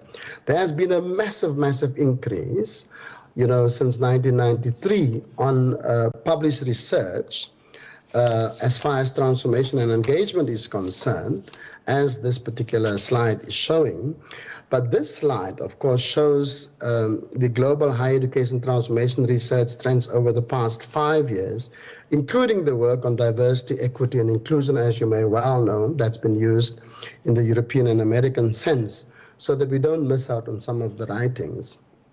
Now, you can clearly see the emerging distance and schism between what Salim Badat calls the online turn in higher education on the right side of the screen in green, and the transformation in blue and purple on the left. Now, it is telling that we have such a huge difference in our research work between digital transformation, or the online turn, and social transformation on the other hand.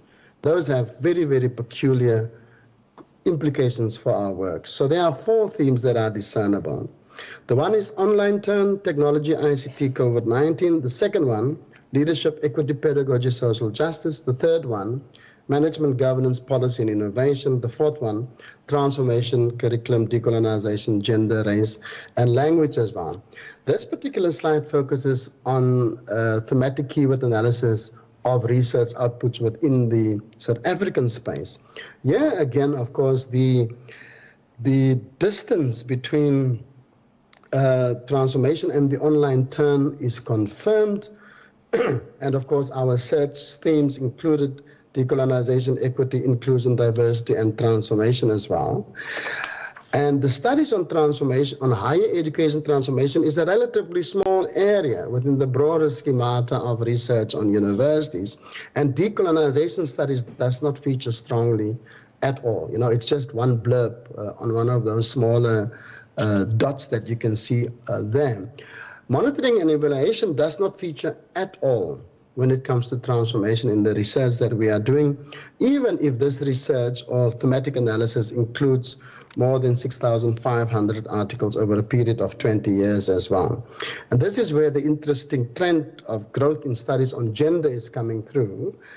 Yet, of course, race is receding in the background when it comes to higher education transformation studies, which, of course, is surprising given our country's history. We also do not have any strong, internationally reputable, regional, Africa-based center for the critical study of race and ethnicity. And I'm not so sure what the reason is for that. Then slide 48 shows, of course, the thematic analysis between 2016 and 2024 South African research. And it confirms, of course, the research corridor of health, well-being, care, engagement, and performance. And, on the right side, and gender, sexuality, violence, HIV/AIDS, and disability forms the cluster at the bottom of the image, with transformation and decolonization connecting the bottom and left side of the image as well. And then, of course, there's also a strong performance, innovation, and achievement culture coming through. But those disconnect between the different types of transformation within the universities is also very telling. And then you can clearly see, just in the type of lime color there, on the left-hand side, the late arrival on decolonizing the university type of work, which is also observable. Now, what does it say? And I'm just going to take 2 more minutes, Chair. What does it say about university transformation? The one is that we are most certainly locked into a policy compliance discourse and practice as far as transformation work within our university is concerned. And what we say we are doing and what we are actually doing are 2 totally different things, So we have a very, very noisy discourse on transformation and decolonization. But what we choose as researchable topics does not confirm our true, authentic interest within these topics. It's not supported by research and that particular discourse And the fact that we have a particular focus on transformation is not supported by the way in which the research themes are playing itself out in the way in which we do research about universities within South Africa. Then the second one is that if digital transformation and social justice transformation is so emerged as so widely apart from one another, it is highly likely that our rapid technological advancements will result in the entrenchment of existing inequalities and the production of new ones. Because clearly there is no way in which you will have social transformation as a research topic on the left-hand side in purple and digital transformation on the right-hand side in green, so distant from one another, to bring together the question of the digital divide. And then, of course, the final one, which ties in with the points that was raised by Malekuto earlier, it's the question around, the transforming scholarship and scholarship of transformation as well. And I like that interplay, which more or less aligns very well with the transformation project as both an intellectual and a programmatic exercise. So, colleagues, in closing, just to say many thanks for this particular opportunity.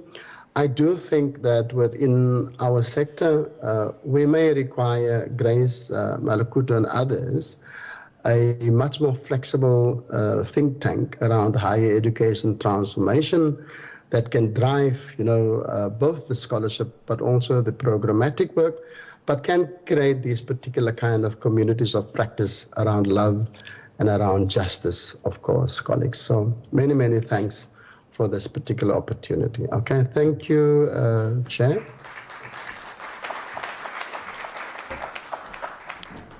Thank you, Prof. Another round of applause, colleagues. And then I'm now going to call Professor Make.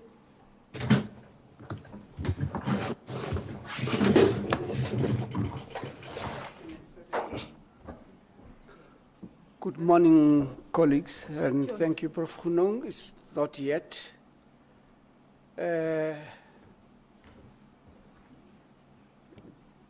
No, who is in charge? Is it here? Yes, it is. You'll show me what to press, ne?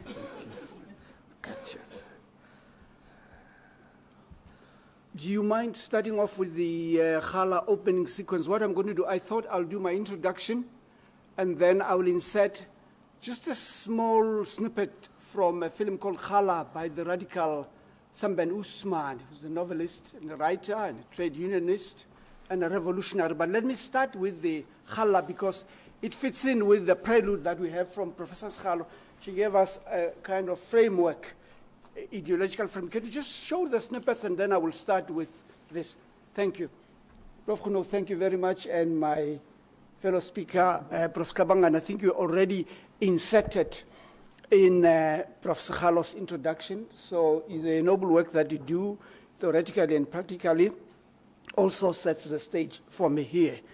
And even the people who spoke before me here, Monda Tetliane and the Dr. Bupape, I think they set the stage very well, but it leaves me in trepidation because I thought after all that has been said, I really have got nothing relevant to say. But the fact that I've traveled here and I've prepared, I may just well talk. But if I'm irrelevant, please feel free to switch on your cell phone, do your Twittering and WhatsApping and all that. I will not take offense. Are we ready? I traveled 71 kilometers. I may just as well speak. You know, last night as you were preparing, somebody was meant to organize a shuttle for me, and they wrote to say that there were some logistical complications. I said, no. I've walked a longer distance for my SASA grant, so I may as well walk to UNIS. So I'm here. That's why I'm speaking here. So please pardon irrelevance. Are you ready with Khala? Thank you very much. Just shoot ahead, show it, and then I'll speak here. It's 6 minutes, but I'll cut it at 4 because it'll eat into my time.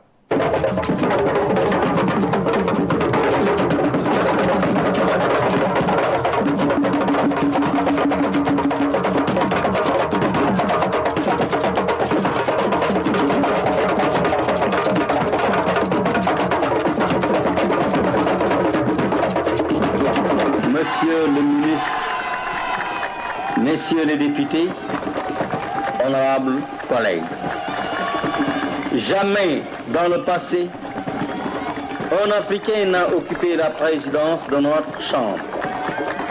Nous devons prendre ce qui est à nous, ce qui nous revient de droit. Nous devons contrôler notre industrie, notre commerce, notre culture, en un mot, prendre en main notre destinée.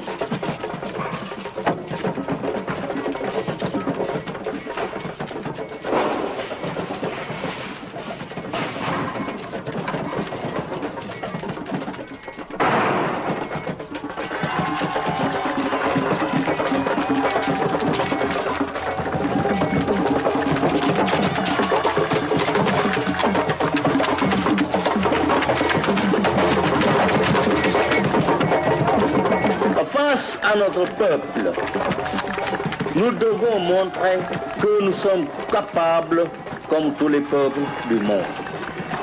Nous sommes des hommes d'affaires. Nous devons prendre toutes les directions, les banques comprises. Notre marche est irréversible. C'est l'aboutissement de notre lutte pour une vraie indépendance. Ce jour d'aujourd'hui est un jour historique. C'est une victoire de notre peuple. Ce sont les fils du peuple qui dirigent le peuple dans l'intérêt du peuple.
Nous optons pour le socialisme, le seul vrai socialisme, la voie africaine du socialisme, le socialisme à hauteur d'homme. Notre indépendance est complète.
Thank you. You may stop it at that point.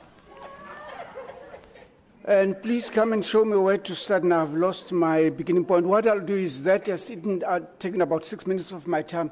I'll make it 14 because I've got 20, so I shall not steal any more time from Prof. Kabanga and the program. Yes. I suppose the 4th to the 6th is today, yes. Here I'm starting. Do I press this one or that one? Going to the right. Thank you very much. This is the, what is it doing now? This is just what I'm going to go through. This is my table of contents. I'll do a one-page preamble, and I'll use a conceptual paradigm and then go through the status quo. You'll see which one, and then my perspective and anchor and parallels of the macrocosm and macrocosm, and guiding principles and commissions of inquiry since end of apartheid. I'll just flip through them quickly because you know about them and what their significance is under 7, and then structural solutions for the microcosm, and then 19 proposed solutions by the Conference of University Principals and so forth, and then are these effective solutions, I will ask, and models of success, and then I'll close with an epilogue. Now, this is my preamble, this is my opening statement. Talking truth to power. Do we need that anymore? I suggest that we must put power into truth and make it manifest. It was said earlier by Dr. Bopapi that some statements may be career limiting. Mignolo, epistemic disobedience. I think we've got to be radical. Perform the rite and ritual of exorcism and curse on the canons of the West. Now, from Professor Keert, we heard that deep transformation has got a definite definition. But I want to take this paragraph from Gramsci's Prison Letters, and I want to take those parts, those phrases that I've underlined in gray, to struggle against the old school. This is what the problem we're facing is about transformation. And where does the problem lie? I think it was hinted on by Professor Schalo here. The problem lies with the entire social complex. And these are the questions that I want to ask aloud, because these are thoughts in progress. When and where should transformation start? We have seen what Professor Keert has presented here and the history that we heard from Dr. Bopapi about what has been done in the university, different instruments that have been used, phased in and out and all that. When he discussed that, I thought everything has been done. Why do I need to talk? Why do I not to ask these questions? Can transformation of higher education influence the macrocosm? Can transformation of the macrocosm influence the microcosm? Can there be mutual or reciprocal influence? I'll talk about these. I'm using medical terms here because as I was thinking about that, I thought they are easy. You talk about the disease, you talk about organ and organism and body politics, and those things that corrupt us and stop us from transformation. They are pathogens, viruses, and germs, and they are replication efficient, like COVID-19 virus. My method, simply a comparative inductive scrutiny of the entire social complex, and I'll try to do it quickly, via the use of the macrocosm and the microcosm. Now, this is the status quo. This is what is happening. Degeneration of the education system, vacuuming of the cultural and social fabric, crumbling of the health system, denudation of the economy and industry, and going to the last two, recalcitrance of racism, sexism, ethnicism, and jingoism. And triumphalism of neocoloniality, nationalism, and also jingoism. Now, we've already done Sam Ben Usman's 5 minutes. Now, what is my perspective and anchor? I want to draw parallels between the state as a macrocosm and higher education as a microcosm. And this is the diagnosis. I'm going back to the medical terms that I used. Now, here are the parallels of the microcosm. The university is the microcosm in which we operate. By a microcosm, I mean a body that's got all the elements of the ecology. Going on the left, going down from the Constitution, which is the supreme law of the country. Higher Education Act being the supreme law of government education. and all the structures going down are parallel or operate in a similar macrocosm and macrocosm. Now you look at 1, 2, 3, 4, 5, the 5 row, organized local governments and University Council and Senate. Chapter 9 institutions, the penultimate one, and on the right, we don't have a Chapter 9 institution specifically for education. We operate in the same manner, legislative, judiciary, and executive divisions. We've got the managerial, administrative, and academic divisions. But fortunately, we don't sit in Senate, I hope, and Council and howl at each other. There's those 400 men and women who spend so much time howling at each other about minutiae of rules without contributing anything to our welfare. Now, what are the guidelines, what are the principles and the framework that are meant to be instrument or antidotes of this rotten status quo? We've got the PMFA, we've got the King Report 4, we've got generally accepted accounting practices and generally recognized. These are principles, and if we follow them, it's simple. There's no problem. The university can run and we can deal with issues of the curriculum, which is the core business of the university. Nothing else. It's easy. Okay? The pathogens and the virus and germs in this organ and the organism and the body politics and the environment in which we operate is the same. I think it was Dr. Papu who said that we've got influence from other places. This is what he meant. You look at the municipalities, you look at the education institution on the other side. We know that some institutions have been under administration. We hear that UNISA is also coming under administration, but we've got to watch this space because you never know. Some vice-chancellors, and I must say, collude with the rotten ecology. And some come in to sort it out. They close the taps of corruption, and then they are blamed for buying curtains or vacuum machines. We don't know. We don't know. We see it at UCT, we see it at UNISA. I don't know. I have got no answers. But the common denominator among those VCs who have been out in the captions of newspapers and TikTok and all that stuff happen to be female. I don't know whether this is psychological gender-based violence or something else. I don't know. You know better. But let's move. Here we have, again, the same viruses that haunt the educational institutions, the microcosm, and the microcosm being reflected. Okay? I mean, you see in the last one, you see, I say this with humility and respect, you see our country recycling ministers and personnel up there, as if we don't have new talent, as if we don't have talent management, talent retention, succession planning, and all that. Whereas you look at the countries in the north, the presidents are in the 30s and the 40s. I think one of the Scandinavian countries, the last time I read 4 years ago, was the president was a woman and 34 years old. I don't know whether that is wrong or right. We need experience, but whether it is right or wrong, I don't know. I don't know. Let me mention on the right, we see Forte, we see Houston and all that, but there's one university that is kept under the radar with corruption that has been proved and can be proved.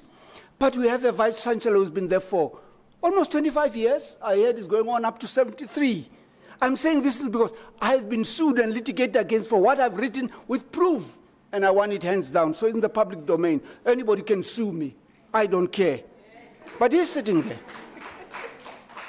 Now let me look at the commissions of inquiry. Here are the dates. I didn't get them from any secret document or intel document. They are there in the public domain. You see how they started in 1995 from the bottom up, 2001, April 2001, June 2009. I mean, let's go ahead. You know them, you'll find them. There have been many of them.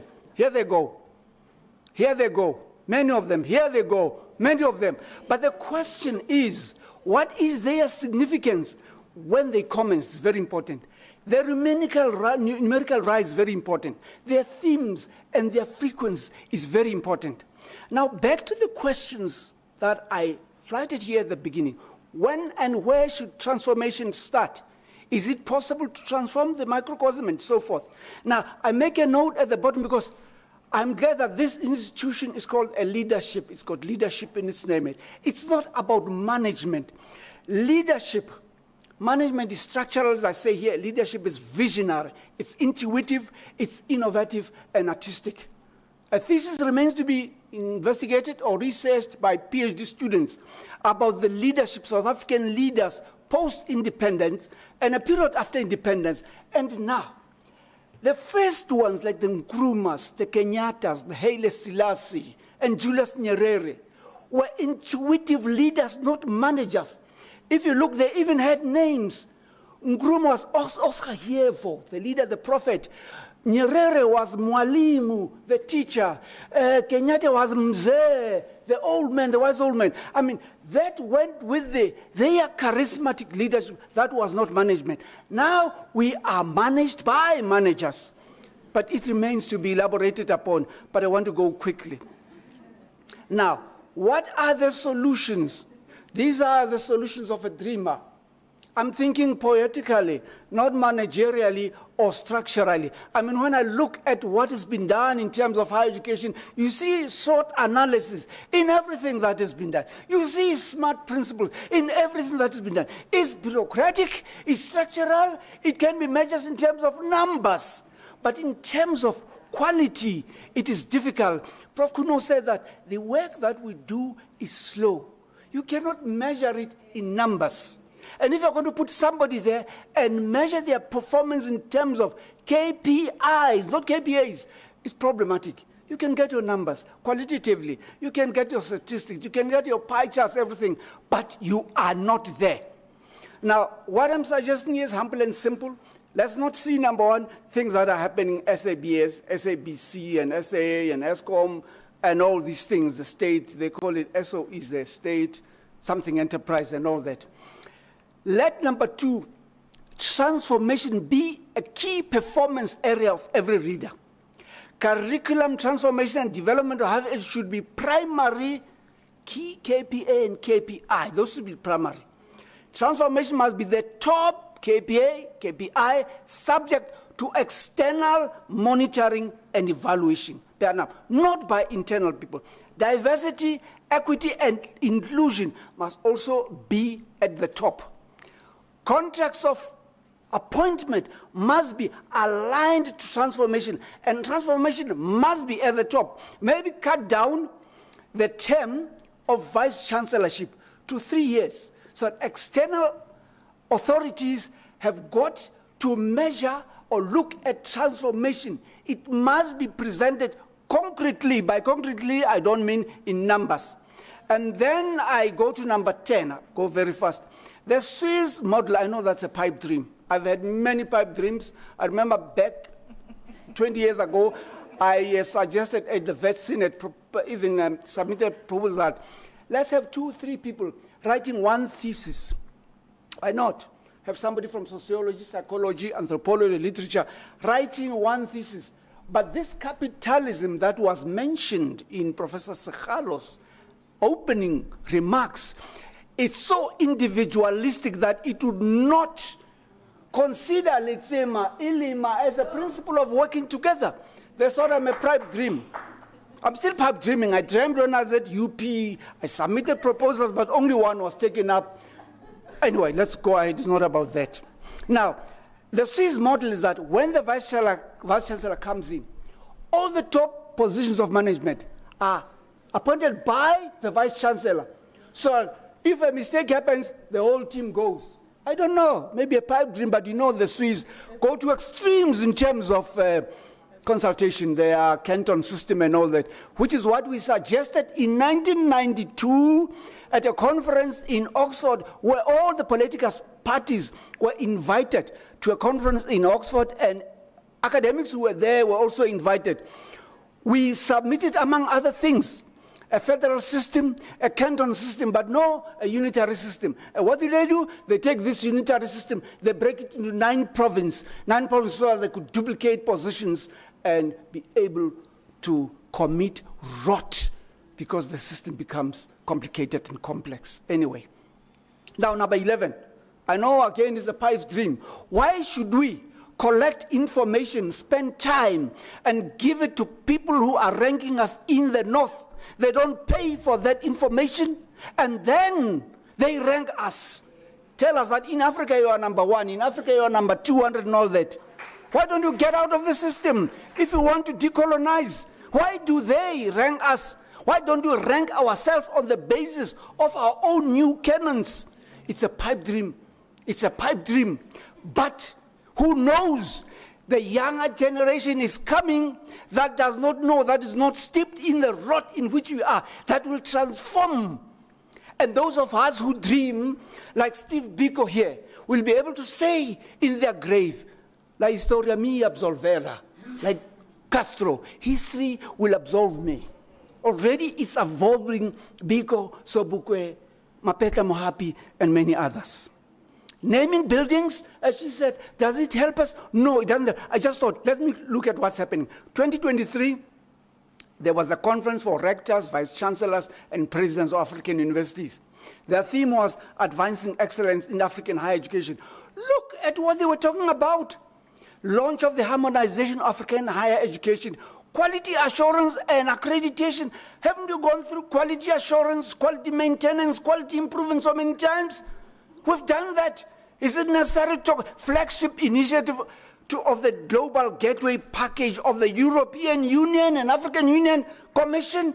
We can't even handle the AU. Where Francophone is fighting Anglophone in the AU, yet we're talking about the European Union, and look at who's involved in number 4. And then there were 32 presentations in this conference of advancing excellence African higher education. Look at what they are talking about. Digitization in postgraduate studies, strategies for success, and so forth, and so off, and so forth. While if you look at the decadal document that has been recently released now, it's all about first world solutions. Nothing that talks to us as South Africans. Look at what they are talking about. Look at what the Vice-Chancellor were talking about. This is what they proposed. Those strategies, financing academic publication resources and mandatory supervisor training. Shouldn't we have done that a long time ago? Research and teaching is the core business, but we're talking about it now. Look at that, collaborating with ICT companies like Telkom and so on. Anyway, back to the status quo. Are these solutions? You can go online and look at that conference. Do these solutions address any of these things that are happening? I don't know. At the bottom, I written clone, customize, translate. It's from managing change and to reduce resistance. Now, ngesizulu bathi induku enhle igawulwa ezizweni. Umuhambile ubona into enhle uyayigawula ubuyele nayo ekhaya uma ufika ekhaya uyilungise kahle ukuthi uhlelo layo luhambelane nesimo la uvela khona kasuthi bari thebe isehela udima yengwe ha o batla ho ya lwana manene o nka thebe yengwe e ileng ya sebediswa o siletsa batho dintweng tse ngata o isehele o seheya ha o hodima yona hore o tle o ithute. Jwale mona ke beile mehlala fela ya bo re ka ithutang Africa mona. Look at Rwanda, look at Ghana. In Colombia, you know, when Colombia emerged about 10 years ago in the World Cup, people were wondering, what about Colombia? Colombia came from the depth of hell, of corruption, of gangsterism and drugs and all that. They started with their education and then they moved into other areas. By the time they emerged in the World Cup, they did not win it. It showed that there was something that happened underneath to build on this success that was performed on the spectacle of football. Dubai, if we go out of here, the oceanic rims, those countries, I mean, have advanced so much from the 60s, like from nowhere. South Korea, from nowhere.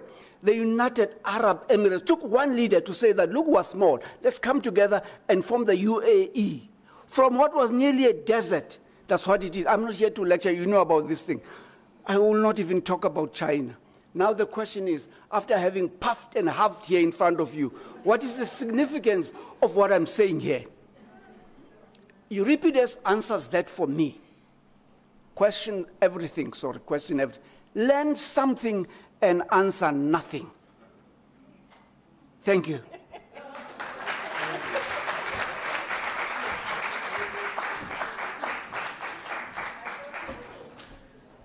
Kitseng, Mtheni, Kaloku, Chini. Another round of applause, colleagues. Prof. Hlabangani. Oh, yes, yes, yes.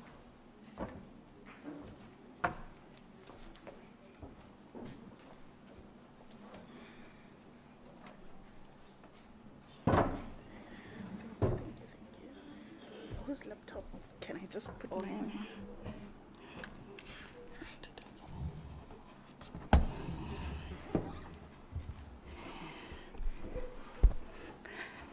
I think that actually me standing here is merely symbolic, really and truly, because I think much has been said already.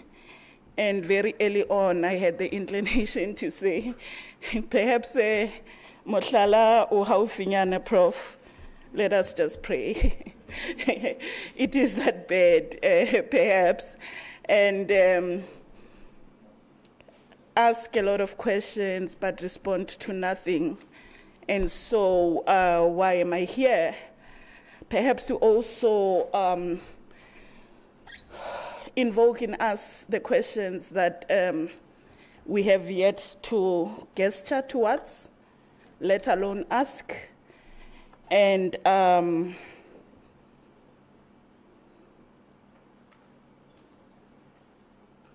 I do have a presentation, and I remember not long ago I was asked what is my style, and I do not have a style. I try to listen to what I'm being told from within to be able to be present authentically in the space, but I shall try in the little time that I have. And I'm very extravagant with time, Prof. Grace, but I will try as much as possible to stay within time. Very extravagant in a lot of things, many of which are not only career limiting, but are suicidal in so many respects. Let me see if I can stay in script so that I am coherent and cohesive in my renditions. I started off by saying it is my singular honor and privilege to be part of this conversation, and I do think of this as a conversation that seeks to help us peel the onion to its very core, not only by clarifying concepts so that we hold them for their conceptual meaning, but also their logic and insidious implications. In other words, as we think through the question of higher education, I'm also asking for us to do the work that we seldom do in the university, to join the dots to the malaise that infests society, even as it infests the university. And I think that was the gist of what Prof. Make was saying through his own gift to this conversation. And in joining these dots, may we go to unlikely places and thus together reach a nirvana of sorts. I do not take this invitation for granted. I would like to think that the work that we do, the conversation that we are about this morning, connects with the work that others do as we puzzle this state of negative freedom we find ourselves engulfed in. It is in this vein, I would like to greet my fellow panelists, Prof. Gates and Prof. Make, and extend words of goodwill to them, and also posit myself as a grandmother. I was very, very jealous when you said you are a grandfather, Prof. Make. So that competition between me and you, I'm also a grandmother. As I send these felicitations and words of goodwill from one grandparent to another. I would also like to greet you colleagues, but more than that, I would like to go beyond this very normalized thing of calling us ladies and gentlemen. I don't know what that means. Forever, I don't know what it means. because when I see you, I would like for us to remember that in our health, we come from communities that posit us as amakhosi, namakhosazana, amakhosikazi, namakhosana. And as such, perhaps in us going back to a state of health, we should remember that indeed we are the children of the soil, and in so doing, begin to remember ourselves in more grander than we have done so far, and to congratulate the organizers for their forward-looking program and appreciate once again the invitation. I would like to make a disclaimer that there was no dress code between myself and Prof. Mage, and certainly the material was not cut from the proverbial curtains that UNISA is known for these days. But also, I would like to say that, as Prof. Mage, I want to say I do not know much, but let us see what some of the provocations that I have will take us to.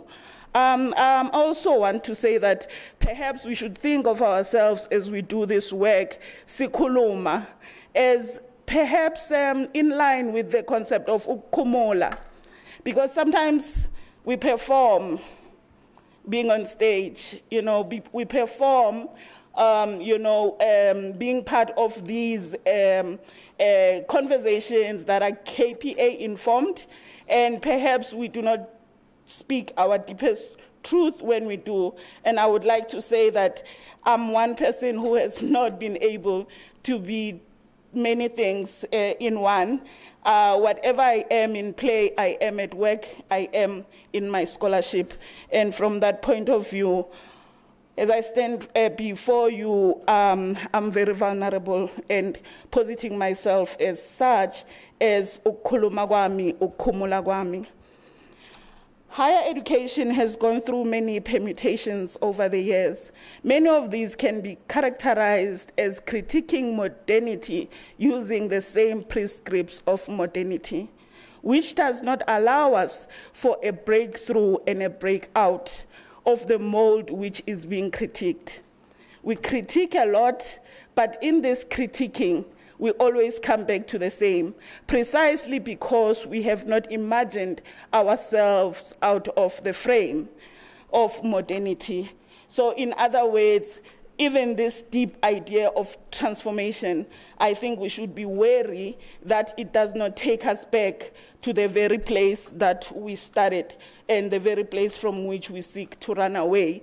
I think in the way that the clip that Prof. Mage was showing, that we are letting go, but in letting go, we find ourselves back in the very same place that we have been seeking to run away from. To be sure, there is a perennial restlessness in the system that is punctuated by sporadic but somewhat predictable in their frequency implosions. It is a sign, as Naweni posits, that we are no longer at ease.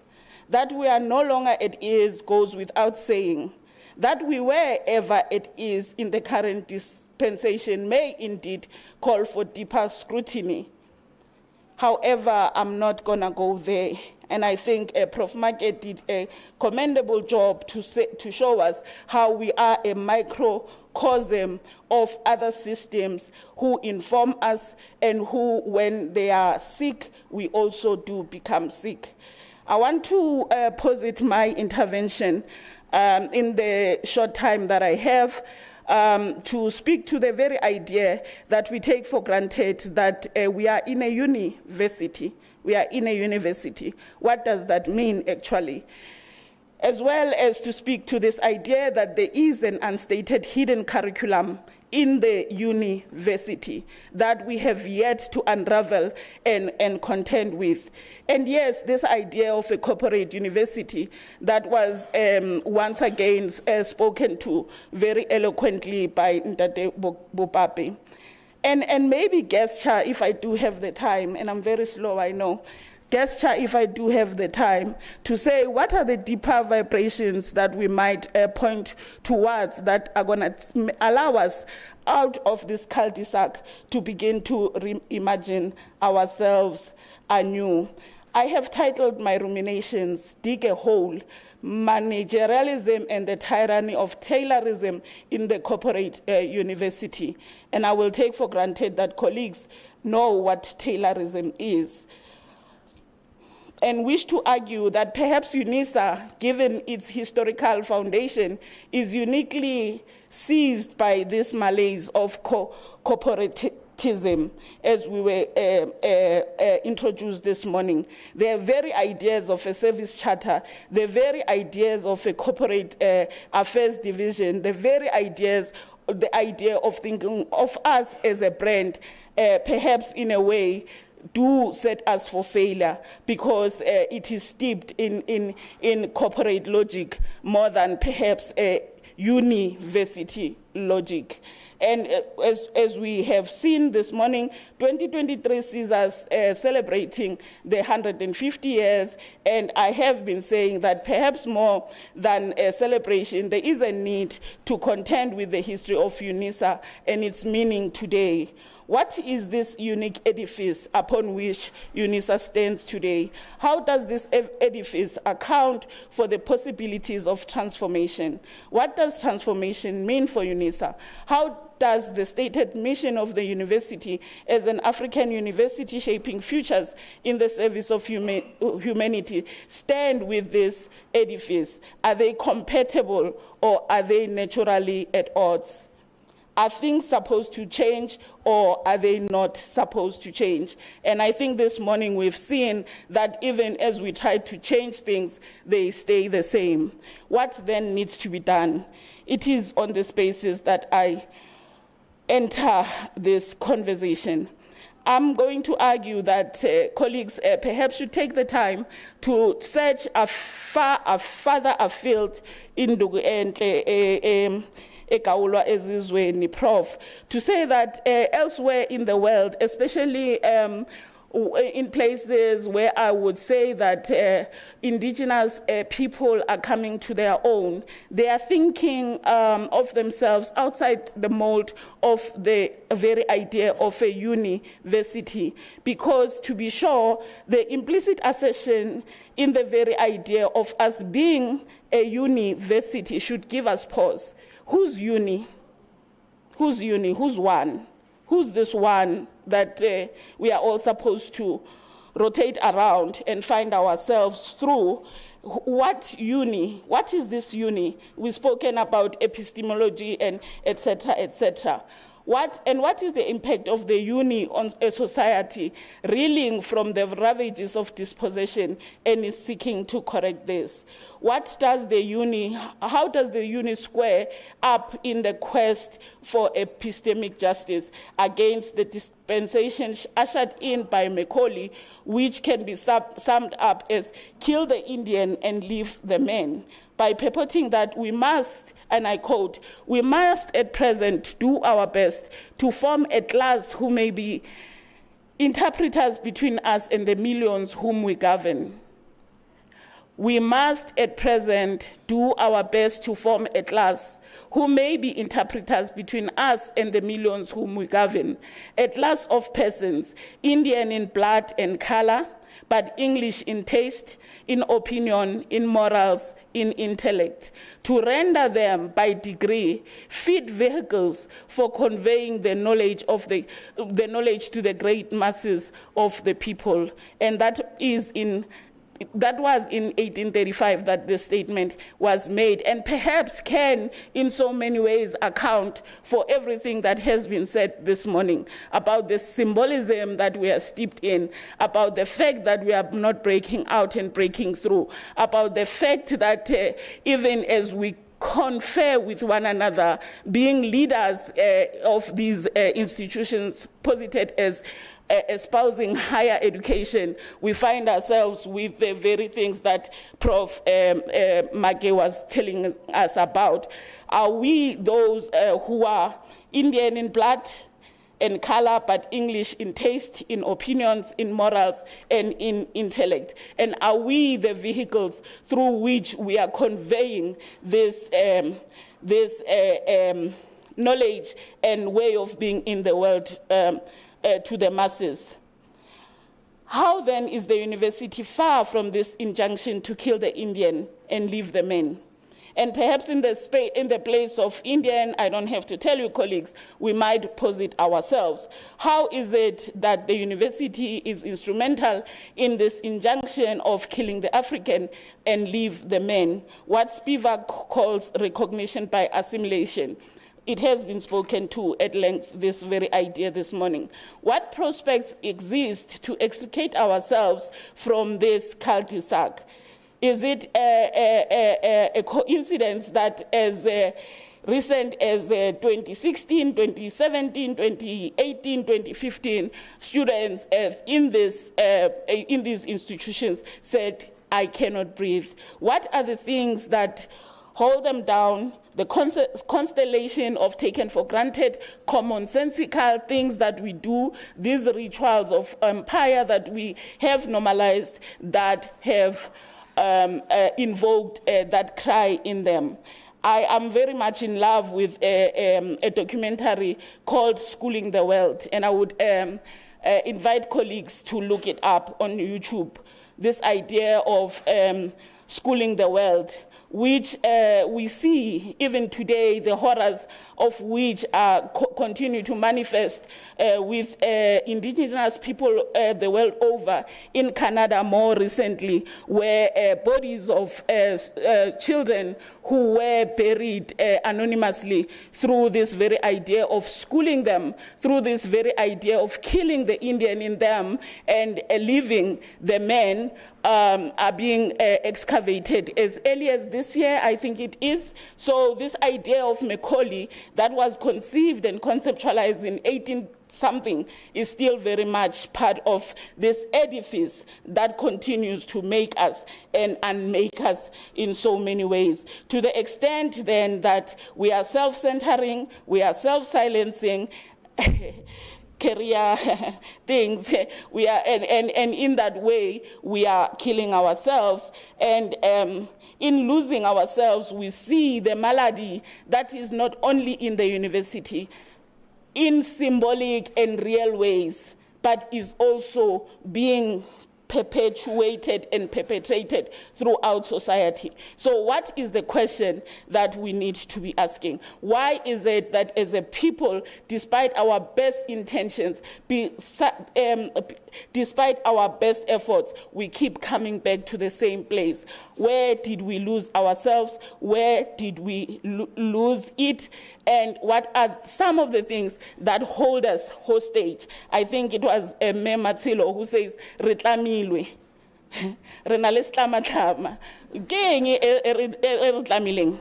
You know, and that really is the question that I want to leave with us, to say that how do we speak ourselves into the world without the filters of Eurocentricity? Can this ever be thought of as higher education? When we speak ourselves into being in these spaces, do we still continue to say this is higher education, or will it always be viewed with suspicion? How do we then allow and support a bottom-up, organic groundswell palpitation well beyond the charters, well beyond the papers, well beyond everything else? Why are we suspicious of people coming, people coming to their own organically in a way that is not informed by Eurocentric thinking? And is the university amenable to those groundswell things, or might then ways of calling us into this sitlamo, come back to haunt us? And I want to say at this point, the very idea that has been invoked this morning of supervision. I never think of myself as a supervisor because exactly I understand that when somebody, decides in their heart of hearts that they want to embark on this journey, it must actually be something deeper within themselves that should be their guiding light. And as such, my role in that journey of them coming to their own, of them doing exactly what education should be about, igniting the genius from within, is to really try to be the devil's advocate, be the person who ignites the fires continuously so that they can come to their own. Whereas supervision to me smacks of working at Pick n Pay and being a supervisor in the same way of being a manager.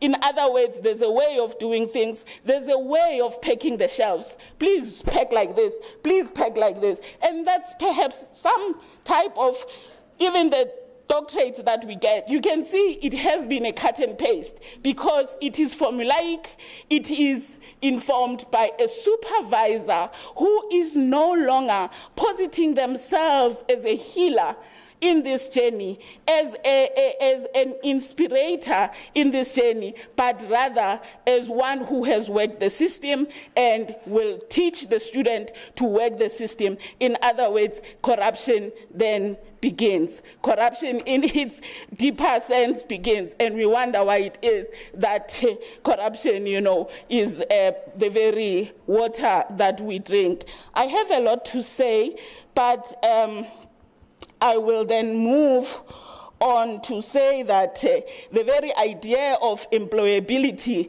that comes with the corporate university, and I'm very aware that, I am privileged in being employed myself, but I think as a people we need to aspire to more than employment, and perhaps we should, as a university, begin to say that and imagine ourselves, outside the common sense of industry, the common sense of the market, the common sense of capital, and begin to say, what of the question of the land?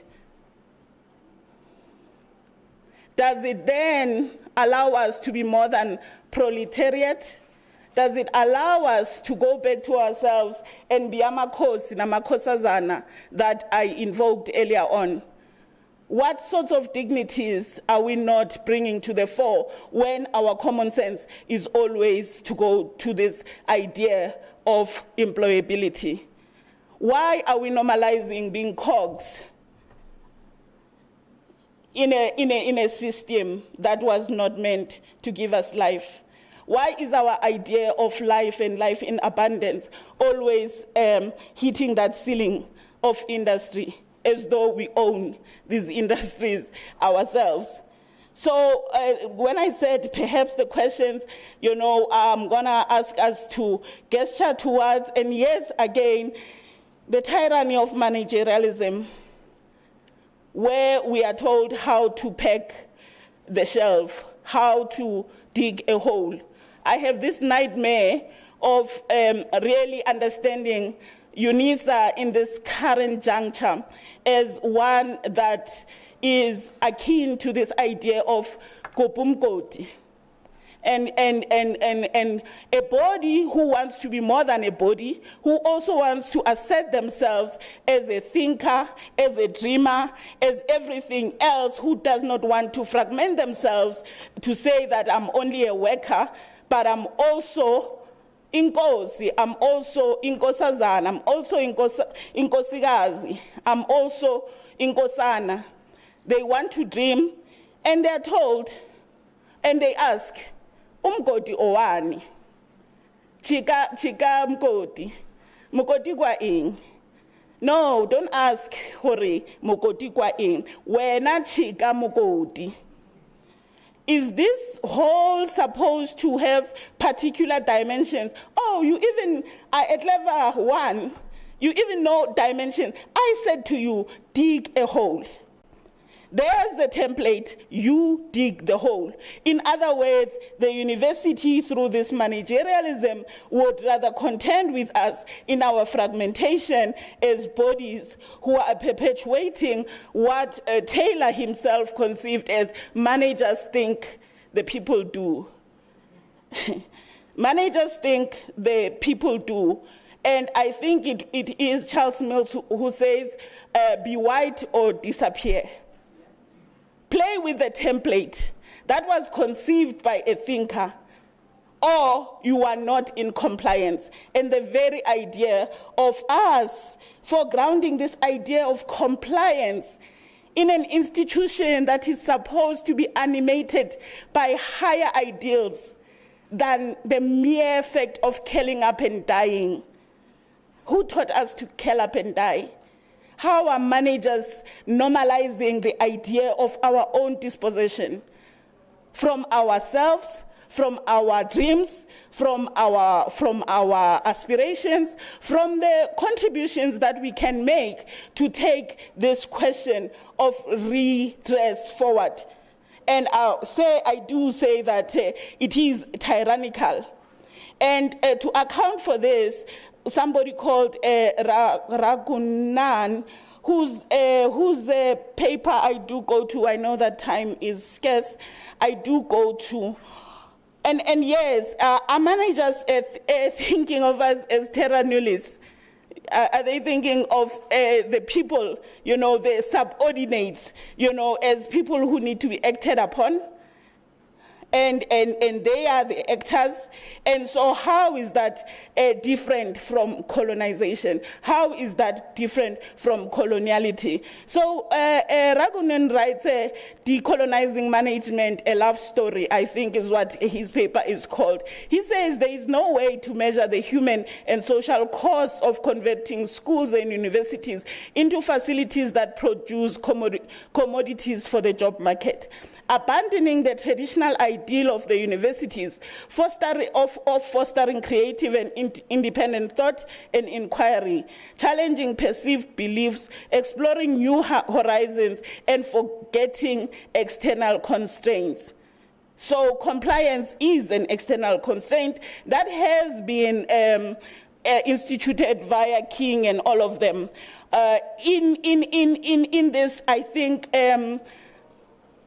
I don't want to say mistaken, but misaligned idea to say that people are necessarily needing to be brought into a line and they need to continue to color the box. So let alone the very idea of coloring outside the box, let alone the even loftier idea of throwing the box away.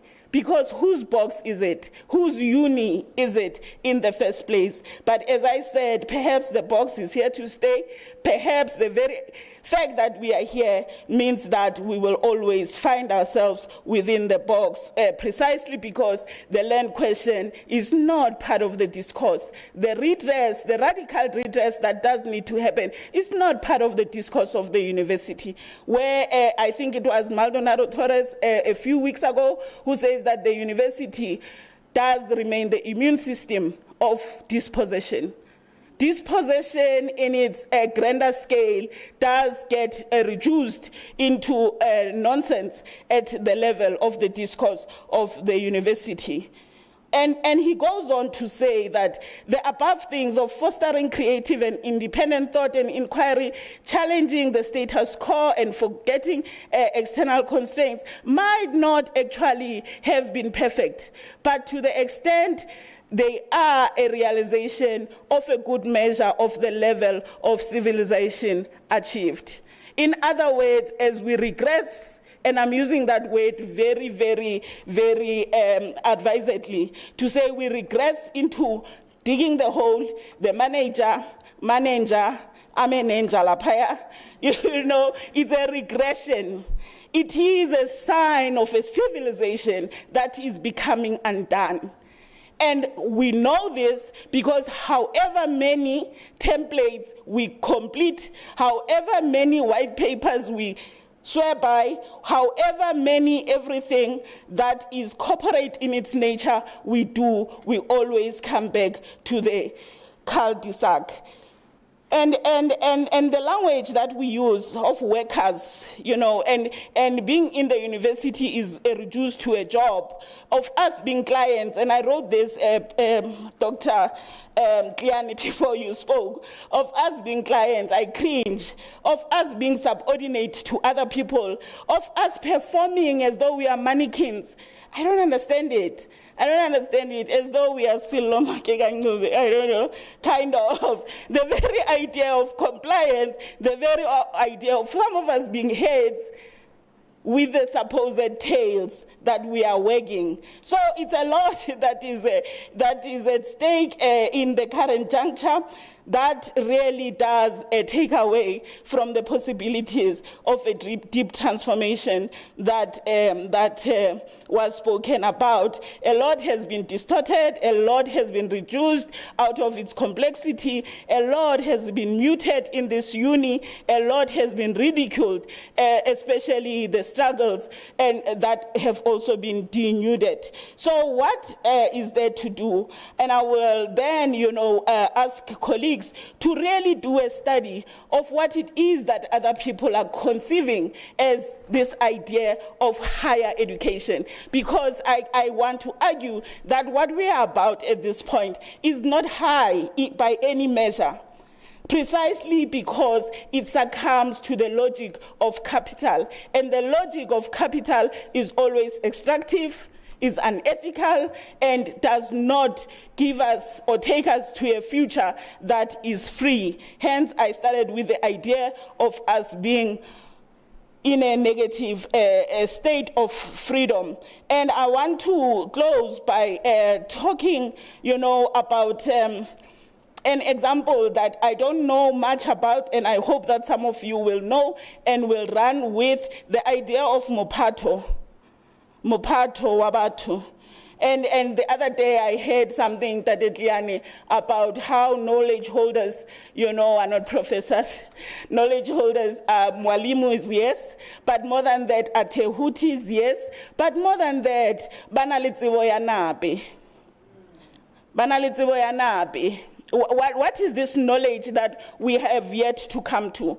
When we throw away those things that do not belong to us, what do we have? And I think there's a lot that we have. The idea of Mophato that I came across in my, in my wanderings, to say that Zulu Matabo Zulu writes about this or speaks about this. He says that Mophato is the very epitome of educare, because the very idea of education sits very awkwardly with what we are doing, teaching. We're not supposed to be teaching. Now we hear that we are teachers.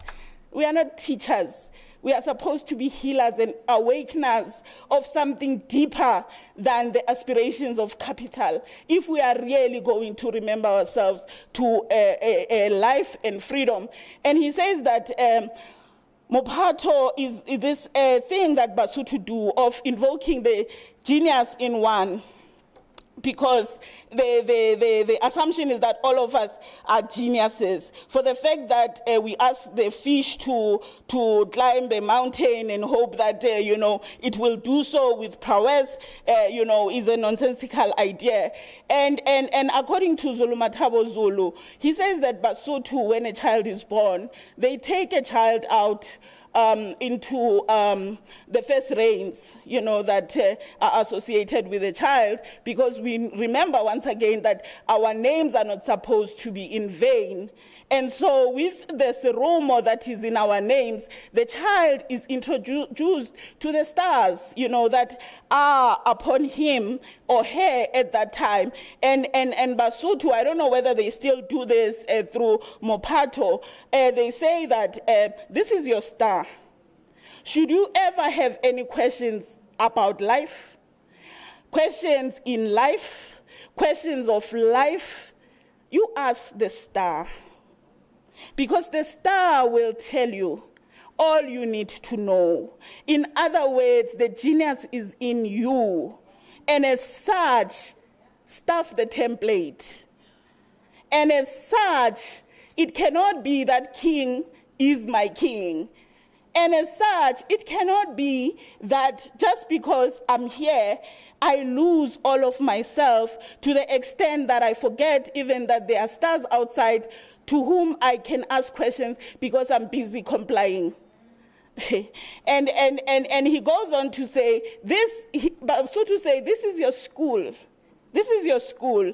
And he says that as a shepherd boy, having to lie behind the stars, he got to know himself. And we will know that the first injunction, and Prof. Zondi says, we master everything else except ourselves. But more than that, we master everything else and leave ourselves.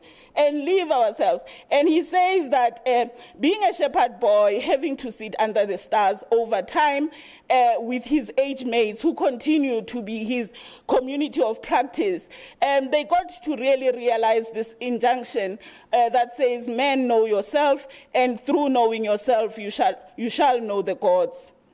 So against the logic of Taylorism, at the center of which is hierarchy, is regimented control, fragmentation of the person and purpose. At home you are this, at play you are this, at what you are this, and career you are this, performing and everything. With every single act reduced to rules and procedures. That's Taylor. Taylor conceived of this thing that we are caught up in, this thing that we have normalized, this thing that we have not interrogated, this standardization and linear conception of time, the denuding of the meaning of work to a mere job with no other values that are higher than earning a salary. This machine-like survival of the fittest mentality informed by scarcity of time, of opportunity, of knowledge, of everything else, and the brokenness that characterizes all of us as cogs in a wheel that is profit-driven, is informed by monitoring and evaluation, this idea of measuring and controlling, and not interested in the ideas, but just the body's ability to dig a hole.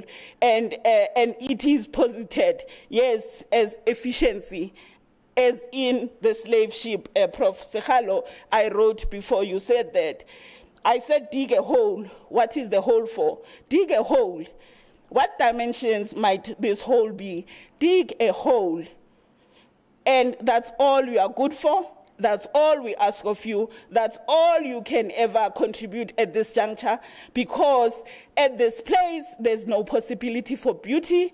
At this place, there's no possibility for deeper meaning. At this place, there's no possibility for cyclical interdependence. And then this idea of conformance, we are conforming, like we are conforming, we are performing and complying at the same time. And in digging this hole, all of which really dovetail back to the idea that the Indian is dead and only the man is left. And in that way, we lose perhaps the possibility of centering Mutu, Ubuntu, Mutu. This opportunity to build Mutu, ukwakha umuntu, umuntu phakathi kwabantu, as we master this idea of complying, and then we do not know ourselves, and in that way we do not know the gods, and in that way we are not going to be good for the questions of the future that we are supposed to gesture towards and account for. I will stop there. Thank you.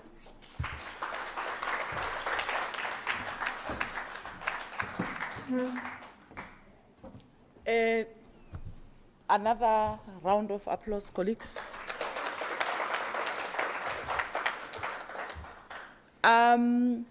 Because we are now running late, I'm going to ask for questions. And I want the questions recorded, but I'm not going to give the speakers a chance to respond. Then we can have conversations during lunch. I want the questions to evoke conversation. Questions, colleagues? Comments?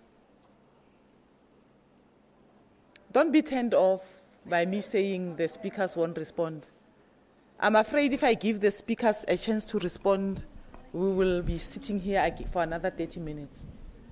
So I'm running the program, it's very difficult. Yeah, so I have to make some of these unpopular decisions. Yes, yes, yes, yes. Good morning, everyone. I don't know, am I supposed to just introduce myself or just get into the question? Okay, so I'm Sanelisiwe Mia. I'm from KZN. I come from the South African National Biodiversity Institute. I am the chairperson of the Foundational Biodiversity Science Division's Transformation Reference Group. Okay.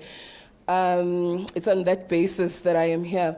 My question to Prof. Andre Keat was, I heard that he would like to form a flexible community of practice, around universities and such. I just want to know, is he open, though, to having other institutions join in as well? So it's not necessarily universities, but we are still a research institute. Yeah. Thank you. Well, thank you very much to the presenters, everybody. Hello. I'm very inspired by the wealth of education we're receiving today. Now we wanted to also address, it's David Ngubuka, I think maybe a working group, States SA working group, or HSRC, residents, student UNISA. We want to also ask, like now, the transformation agenda. Sorry, load shedding today, forget. The transformation is on the agenda. Like the Renaissance, if like, are we pledging or changing this on Renaissance, other than decolonization? Because now we are also challenged by 4IR and 5IR. Okay, like the decadal planning, it's going to be 15 years, we are still a youth. Now it's going to not be 4 or 5IR. Also, we wanted to understand the issue of institutional autonomy. If we are having new universities being founded, like Venda, for instance, how now we're gonna also have the idea to transform, if we're gonna transform the vendors first before we transform Soul Project. I'm also disappointed for Andrew Derrida for missing in action, the one who currently reads my research. So if he's not present, I'm also skeptical Guti. My research is gonna be compliant with other competition in the streets. What was that? Thank you very much for the political autonomy fighter. Can call 911. Thank you very much. Sorry, you need to know your name. You didn't Hello, it was David. We are not retiring anytime soon, comrade. Yeah, it's David Ngubuka. Yeah. Oh, okay. Thank you. Thank you, Chair. My question basically is related to the one asked by my sister there. I think indeed we are complaining a lot. We are aware of the impact of neoliberalism that has been adopted by the university in terms of its impact, in terms of creating this toxic culture. We are aware of that. But what do we need to do? And here I'm asking specifically to Professor Andre Keat and then Professor Hlabo. Give us practical steps. What do we need to? We are aware of the impact of neoliberalism and how it's undermining transformation. It is more around market logic, while transformation is about social justice. We are aware. What are those practical steps that we need to do in order to bring about substantive and qualitative transformation? Maybe one of those is, as Professor Gates said, to form a committee of practice without the state. Will that be effective? Thank you. Tate Tliane, you'll come after. No, thanks, Prof. I'll try to be short.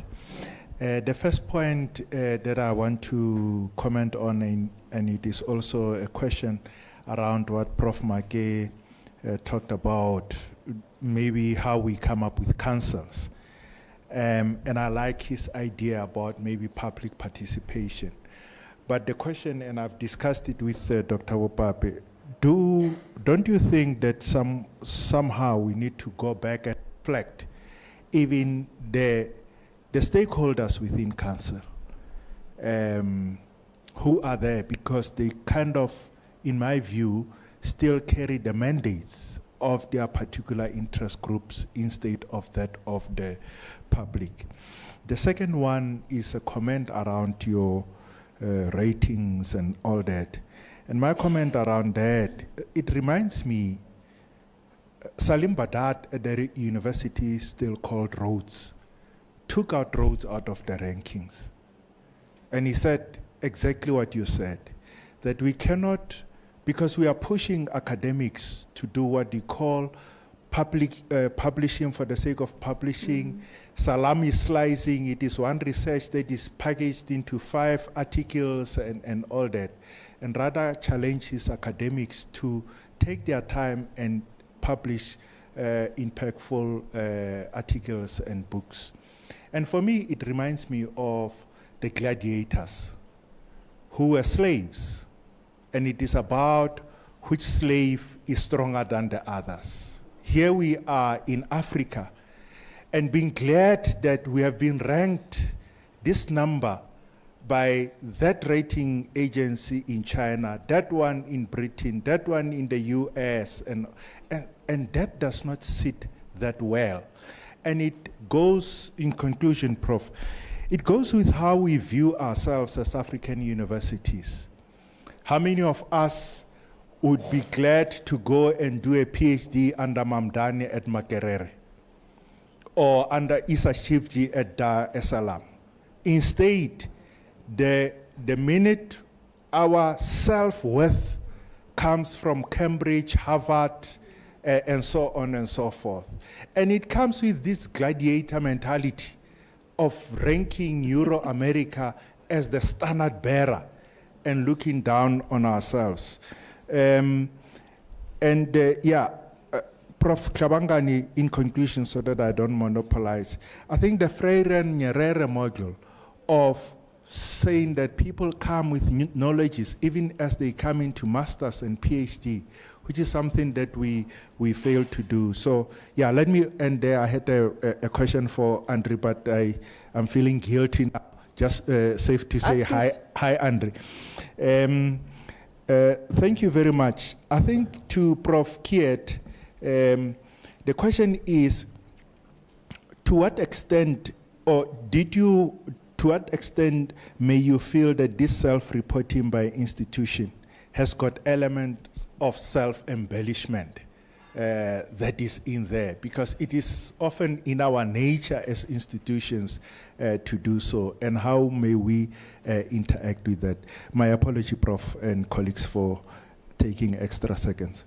Thank you. Can I just ask Professor Kiet, please, since you won't be here for the lunch, can you just throw some responses on the chat and we will discuss them during lunch? Sorry about that. Thank you. Yes? Thank you so much. So for me, my name is Lerato Kobe. Can you hear me? Oh, my name is Lerato Kobe. I am in the Department of Christian Spirituality, Missiology, and Church History. And I'm smiling because we should not be having such a department named like that in an African institution. And so one of my questions relates, Prof. Labangane ended up with the gods. We never, when you speak about the institutional culture, we never talk about spirituality, because our assumption that the Christian spirituality is the right spirituality that will make you ask the right questions. but this is an institution of higher learning. If we're talking about spirituality, all spiritualities should be able to be represented, especially African spirituality in this institution. But also I wanted to talk to the question of performance. You know, there's a phrase that Cornel West usually uses and will say that there's no black leader that we know, your Malcolm X, your Robert Sobukwe, your Steve Biko, they never woke up in the morning and said, you know, I wanted to lead black people. They became leaders because they loved black people. It was not because I am going to be your leader.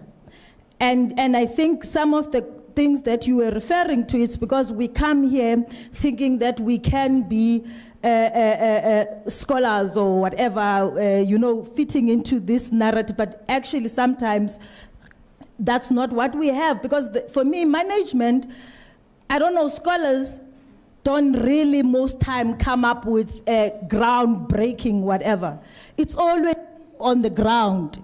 It's always people engaging with the people. You know, when you read the work of Steve Biko, these were students engaging with these questions. But we expect that the scholars are going to be producing this kind of, you know. So for me, those are contradictions that I'm asking myself. And then the last one is this thing of transformation. I still struggle with the use of the word transformation. I'm saying this because I'm coming from theology. The transformation in the 1600s, when colonialization was at its peak, what happened is that there was the Roman Catholic Church, and then there was a revolution for Europe against the Catholic Church, and there was the Protestant churches were born out of that. But that was the transformation within that discourse of Europe. And then they developed the Protestant churches, and when they came about into the global south, they still carried the same mandate the Catholic Church carried of colonialization and taking all the land. Sometimes transformation doesn't go into what we are saying.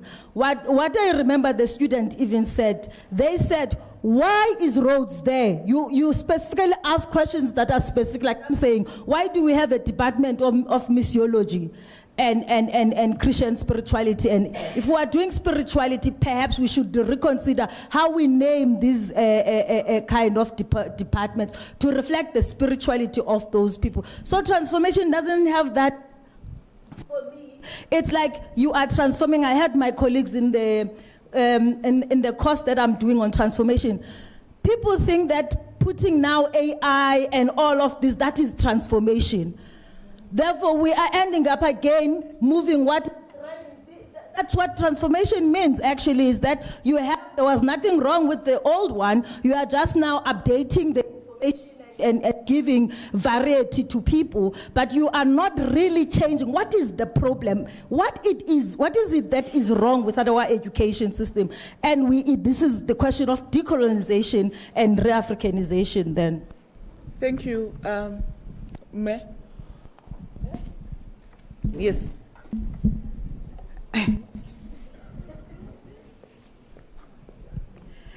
Hey, thank you very much. My name is Brightness Mangoloti. I'm not sure whether I have a question or is a statement or an input. And I think I'm in a space where I'm also questioning myself, reflecting of what has been presented. And then the first question that I'm asking myself, are we asking the right questions? That's the first question that I have. And listening to the input from Prof. I think it was Prof. Where is this? Professor Hlabangane. You touch on a very important issue when you echo the issue of we know so many things outside. In fact, there's an African adage that says, when there's no enemy inside, the enemy outside has no power over you. And I'm trying to locate that in a space of South Africa, in a space of our university. And I'm trying to understand, aren't we chasing the tail? Aren't we continuously dealing with projects that are incomplete because we are competing with the people that we are not supposed to be competing with, and we neglect to reflect on the context that we're finding ourselves in? If you continue trying to, okay, we can see Europe is now doing e-learning. Europe is doing that because they've analyzed their context.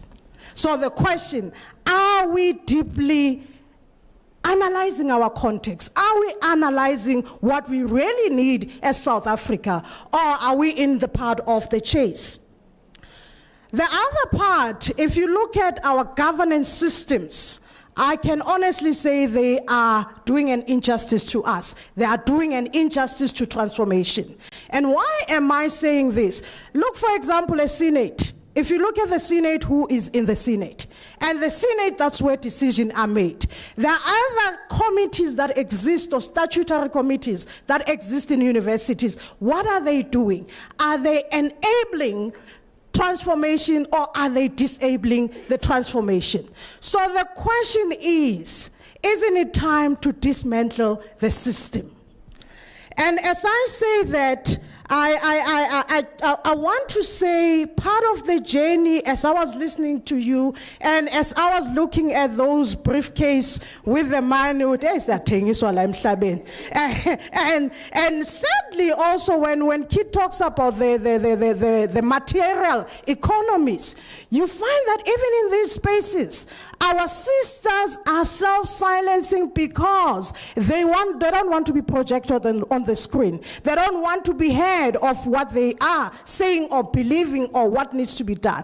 How do we ensure that these spaces allow to bring all the voices? Because recording on its own, it's also silencing people. Thank you. Thank you. I also have, I find myself challenged by the recording. Without consent. Yes. Thank you. My name is Zipozo Musa, and we are from the same institution with Sunny Siwe here. I just raised my hand up after Mede spoke because I actually have a practical example that we are actually facing in our institution. So it's like when you are part of something that has to do with transformation, the structures are there, the committees are there, their policies there, transformation charter, this and that. But when it's time to actually do the actual work, it's like they just cut off your hands. For example, we are semi-government and semi-private as well in our institution. So the new cost containment plan that was put in place, saying no money for this, spending and whatever. So we had an event that we wanted to do in Cape Town in line with transformation, which was deemed not a priority, and therefore there's no money for it. At the end of the day, we had to travel and we had an event and people didn't eat. It was just, a disaster. Our chairperson here from KZN wanted to come to this workshop because it is a transformation workshop, but a message from there was like, it is not a priority. It's one of the things that need to be cut. So it's like there's procedures in place, but when it's time for those people to work, the hands are cut off. We can't do anything, So that was just me giving a practical example that people up there, the system up there makes it difficult for us to work and actually hold sessions and have these uncomfortable conversation and all of that because we can't do it without. You'll be the last one, ma'am.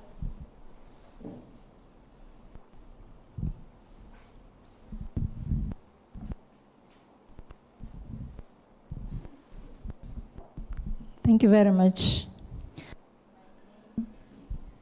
Does it work? Hello. My name is Selelo Songelwa. I practice as an executive and leadership coach. I'm not going to ask a question. I was just sitting here and reflecting. I came here hoping that I'm going to get clever blacks that are going to come and be pragmatic about the issues that we are facing in this country. When I say clever blacks, I say that deliberately because in all the spheres, in all sectors, we sit and talk about issues. There is an emergence of voices that are hurtful in Africans, but anyway. And we kind of asking these questions. Kwakhala nyonini? Where are the intellectuals? So the question I'm going to ask maybe is, to what extent are you, our clever blacks, who are doing research, who are actually looking at this from an intellectual point of view, making an intervention to free us from our own mental oppression? Because young people and people outside academia are looking up to you. They are looking up to you to transform the scholarship so that you are able to inform what should we have as an Africa that we want in future. And I want to agree with you, sir. We keep on complaining and we sit every other Wednesday, the same questions that we are raising here. Unfortunately, and I really like the approach that's saying we are a microcosm in the HDE, sector. Your responsibility is to assist us with your brains because we are looking up to you. You do research and whatever. Challenge the status quo of how an African daughter and son is perceived in the world. Where are you? Thank you. Thank you. Colleagues, thank you so much. As I said, I'm not going to give the speakers a chance to respond. We will have a discussion based on some of the issues that you raised. And I'm also hoping that as we continue, some of the speakers that will follow will pick up on some of the questions. I'm going to ask that we give a round of applause to our speakers again. And then with regards to logistics, we will come back at 2:20. Huh? No, what is it? No, not 2:20, man, sorry. In 20 minutes. What is 20 minutes from now? 30 minutes. What is 30 minutes? Okay. 2:40, no, 1:40. Let's come back at 1:40. 1:40.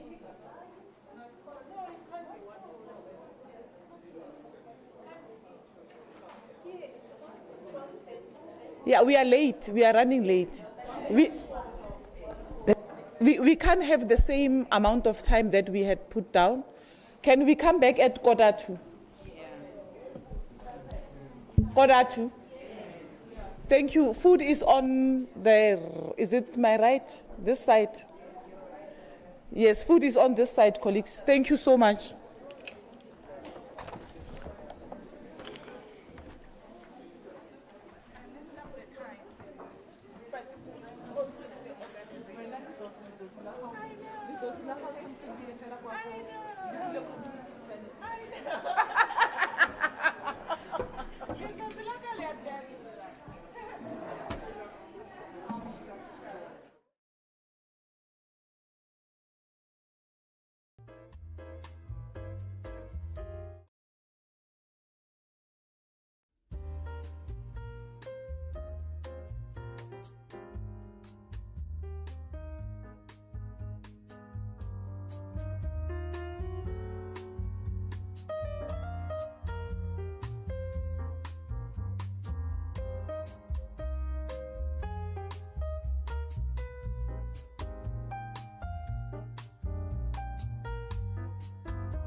conversation that we're about to start is by Simphiwe Dana, Zobuya Nininkomo. My name is Dr. Refilwe Lepere, and we are in the afternoon session, and we're going to have a lively conversation, so please be ready for your questions, your participation, your talks on what we're talking about today. So our session is really, we're doing a book conversation and really leading up to what we've been talking about the whole day around transformation and decoloniality. But I think what we're trying to anticipate with this talk is the practice. How do we then practice? How do we put into, we were asking earlier, what are the solutions? What are the practical steps? But this is in a way a modeling of transformation, of decoloniality, and how do we put it in our own theory-making, creativity, and work. As said, my name is Dr. Refilwe Lepere, and in this conversation, we're going to get into a creative narrative that is set against this backdrop of transforming South Africa. As colleagues and theorists, we are coming together to form and think about the captivating chorus that is about weaving a siren song of suspense that it is always possible to resist and reimagine another world. We're discussing Dr. Nompumelelo Radebe and Prof. Zethu Qakata's book. Yo, this mic is not letting me be strong. But we're discussing Dr. Radebe and Prof. Qakata's book, Still to be Named, an exploration of African epistemologies using Simphiwe Dana's selected works, published by the UNISA Press. So it is very much available for everyone to purchase, to find today. It is here. As you can see, there are copies. Please get yourself a copy. And I'm privileged to have this chat, and I'm really grateful as a way of bookend my own talk around. Thank you so much for the invitation to the Department of Development and Leadership and Transformation. I'm really excited and really feel very honored to have this conversation with our esteemed scholars. Just as a way of brief introduction,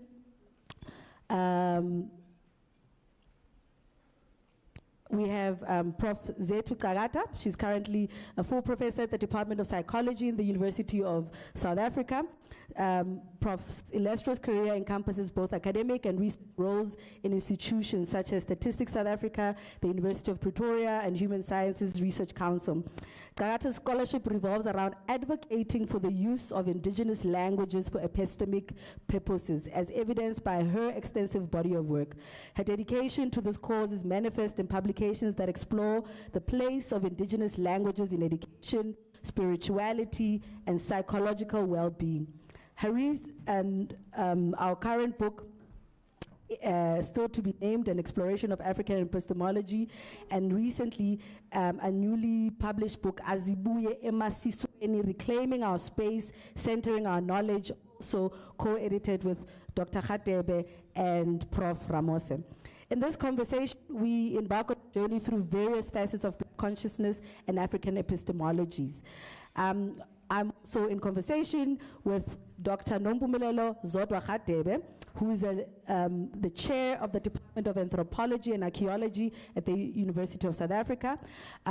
Dr. Radebe's rich academic journey is marked by significant contributions to the field of decolonization, African epistemology, and curriculum transformation. Her extensive background includes research positions at prominent universities in South Africa, including University of Pretoria and the University of Cape Town. During her academic journey, Dr. Radebe has delved deep into intricate webs of decolonization, emphasizing the critical importance of decolonized bodies, their role in this multifaceted project.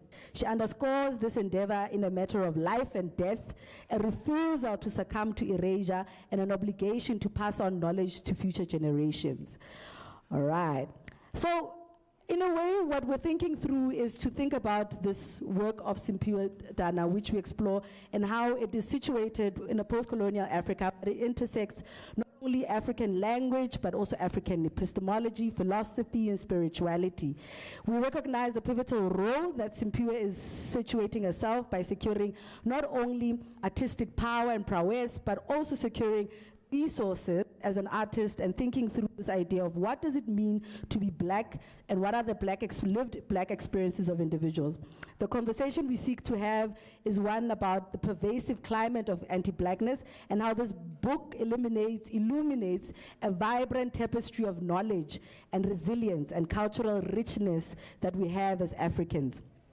What Dr. Radebe and Prof. Karata do is they make a persuasive argument for the significance of Sinethemba, Simphiwe Dana's work.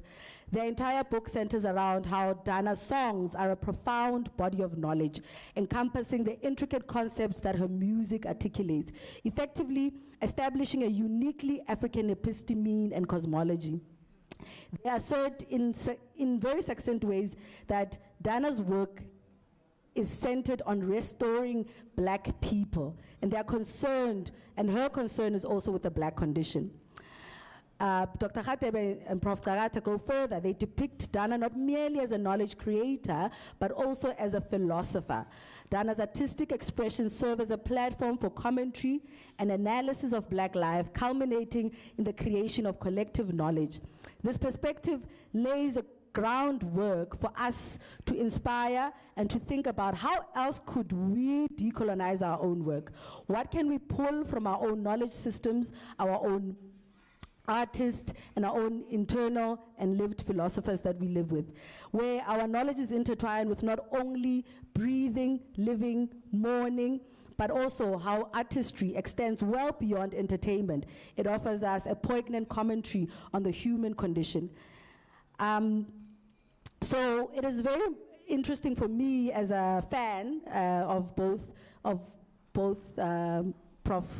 Karata and Dr. Radebe, and also Simphiwe Dana, that I am here. I'm really honored, because one of the things that I've been working through myself is the idea of what does it mean to pull from, how do we create public intellectuals that are readily, easily accessible, that don't become what our colleague earlier was saying, that they become the clever Blacks that are far away, but actually they become accessible in a way that we have. And part of what Simphiwe and this book is articulating is that when you put on that CD or that when you go to that concert, what Simphiwe is offering is not only entertainment, but she's also offering a lesson.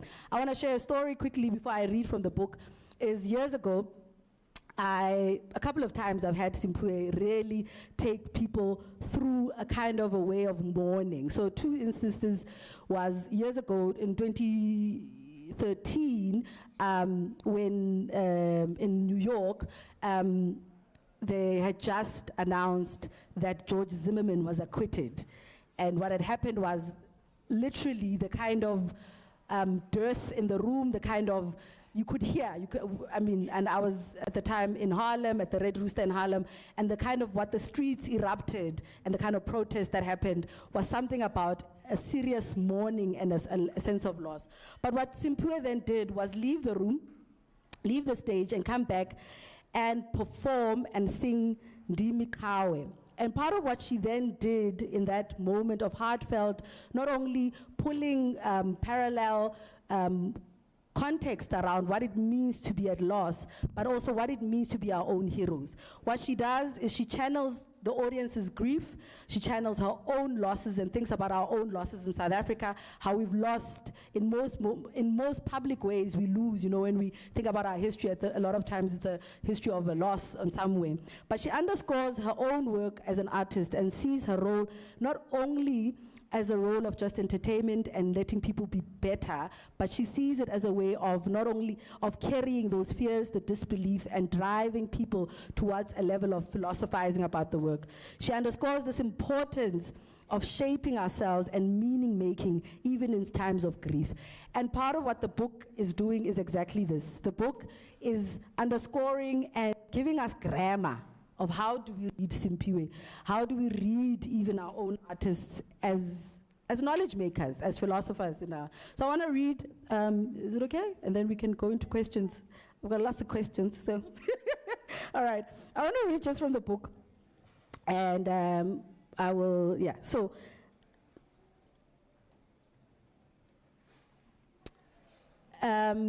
So in the introduction, our colleagues write,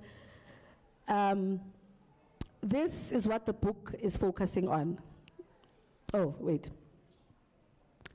Simpiwe Dana can be understood as continuing with the struggle, the tradition of music that is elaborated, which is the music of protest music. Even though Simpiwe Dana, what she does is to bring new knowledge, and the difference of it is to bring it at epistemological level. She's not only bringing new culture, but a culture that is being lived and always been lived. Although Simpiwe's music can be placed in the category of protest music, it is important to emphasize the uniqueness of her music. The point we would like readers not to miss is the fact that in addition to the political aspects of her music, Dana is bringing something unique. She's bringing an African knowledge. This is what the book is focusing on, to showcase the African ways of knowing. Dana does not only lament the state of affairs, but brings forth another way of knowing and being in the world. Importantly, she helps us move away from the colonial by bringing other epistemologies that are not entangled with Western ways of knowing. Her music is distinctly African. It does not attempt to respond to Western standards because she understands that the African way is enough. She puts into practice what Schloss Navona and Mignolo say, if decolonial epistemology engages in competition with Western epistemology, the war is lost from the first battle. Competing means playing by the same rules of epistemic game. The ability to produce knowledge outside of Western grounds indicates that decolonization has made strides. And here, we would like to argue for another knowledge, another way of knowing. We have presented which we are presented as the Khomutsa Mushate. This wait can Swana Saka no see bad mare because usilawana also ko Swana ngibokena from English more Swana erike zame happy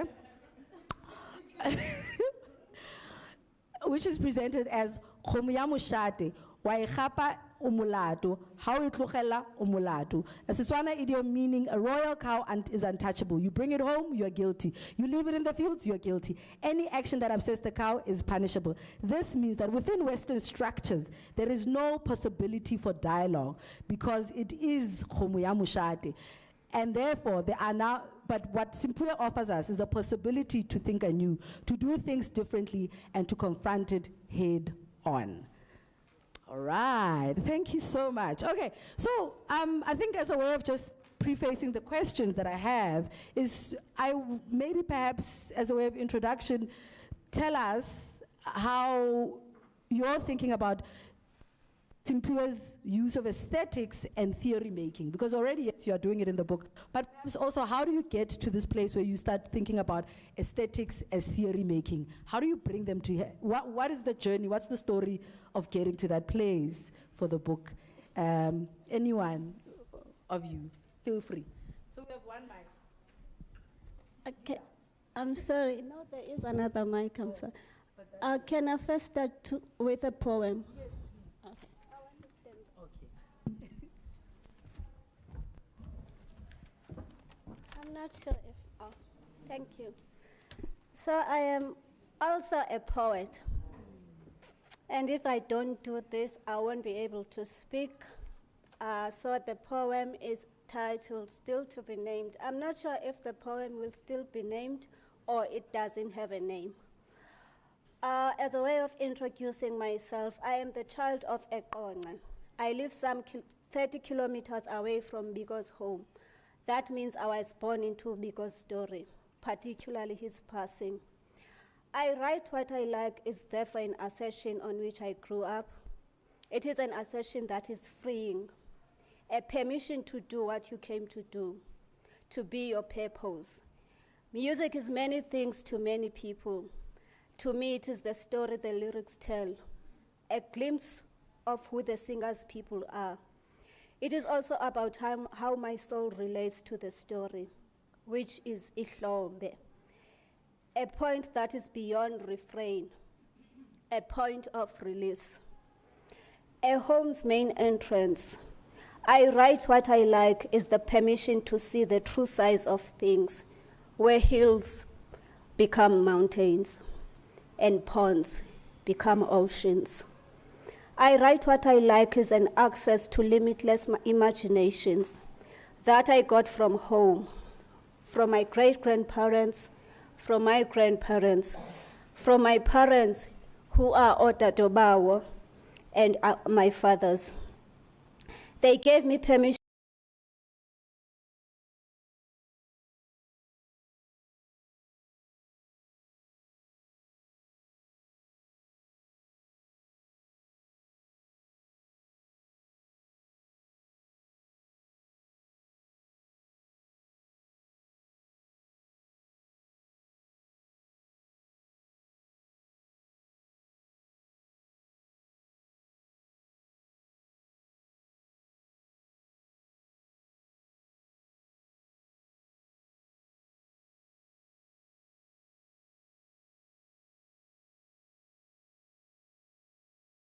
remained concealed. Still to be named are the rivers who were denied their identity so that their healing could not be accessed. It is the true meaning of galaxies and the surfaces beneath our feet, whose beams spread across the horizon. It is a reopening of wounds, of the deliberate denaming of our personhood, our landscape, and all the elements that have ensured that we are still here. Still to be named is the memory of the space where this knowledge is freely given, a remembrance of home and a demand for home, a memory of our parents who wouldn't tolerate oppression, a demand for their names.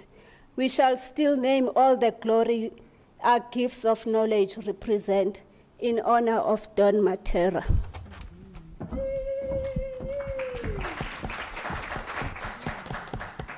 Thank you for that. Thank you. So thank you so much for that poem, and I thank you for as a way of really opening up that idea of what is it that we're naming and how do we name it. And I think, and also just to ride on the idea of aesthetics, Guti, how do you get to create and make this book that is both that is both a project of creativity, but also a project of theorizing. So how do you get here? Thank you, Refilwe, and good afternoon, everyone. It's a very difficult question to ask because this was a journey. It is still a journey, but when you were introducing me, you said one of what I'm trying to do is to refuse to die. So this is the journey where, as Black people, we are refusing to die. We are in a space, especially when we are at the university, where we're supposed to leave ourselves behind and come and be something that we do not.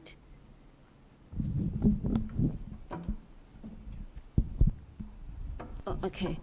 Where we have to leave ourselves behind and become something that we do not know. So what we, maybe to be safe, what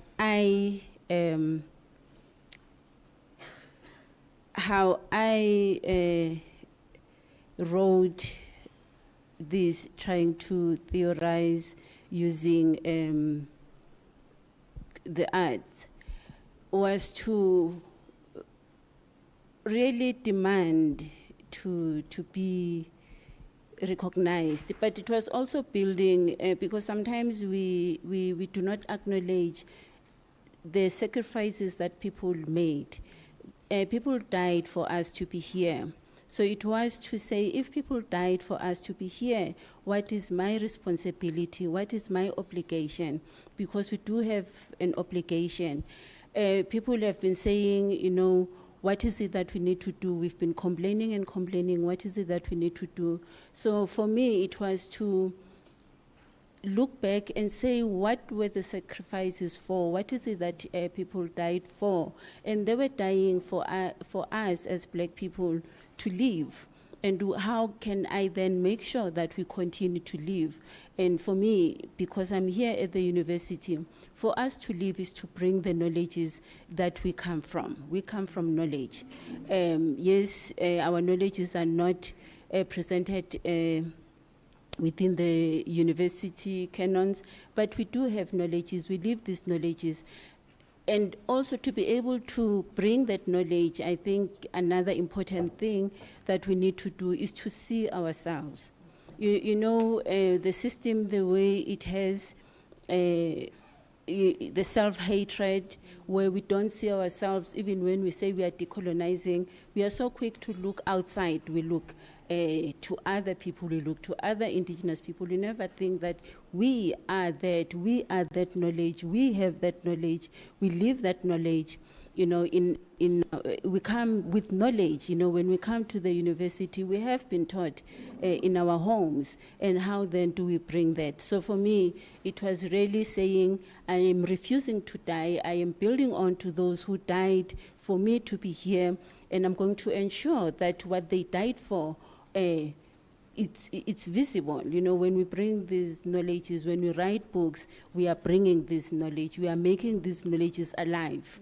You know, so we won't die, as we don't die as Africans. So that was a journey. But I think another important thing I need to say is that it wasn't easy. You know, this is war. As much as people died for us to be here, but we know that there is a lot of resistance. So it is war. It's not easy. People were talking about career limiting.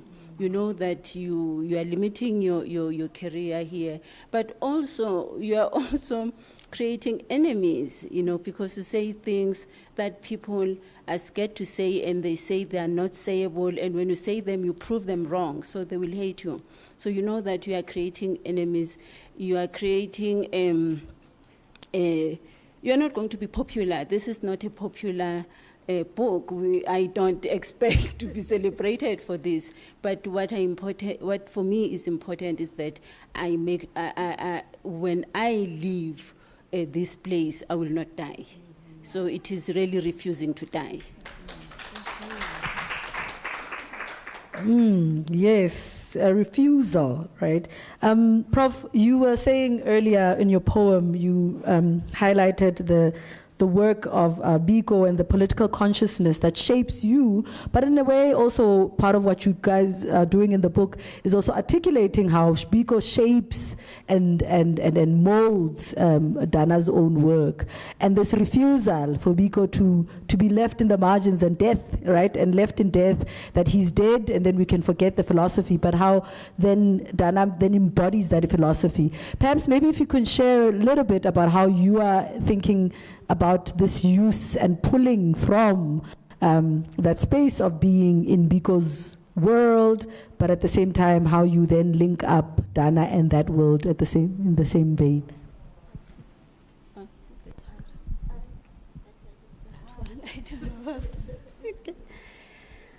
Thank you so much, Dr. Lipere.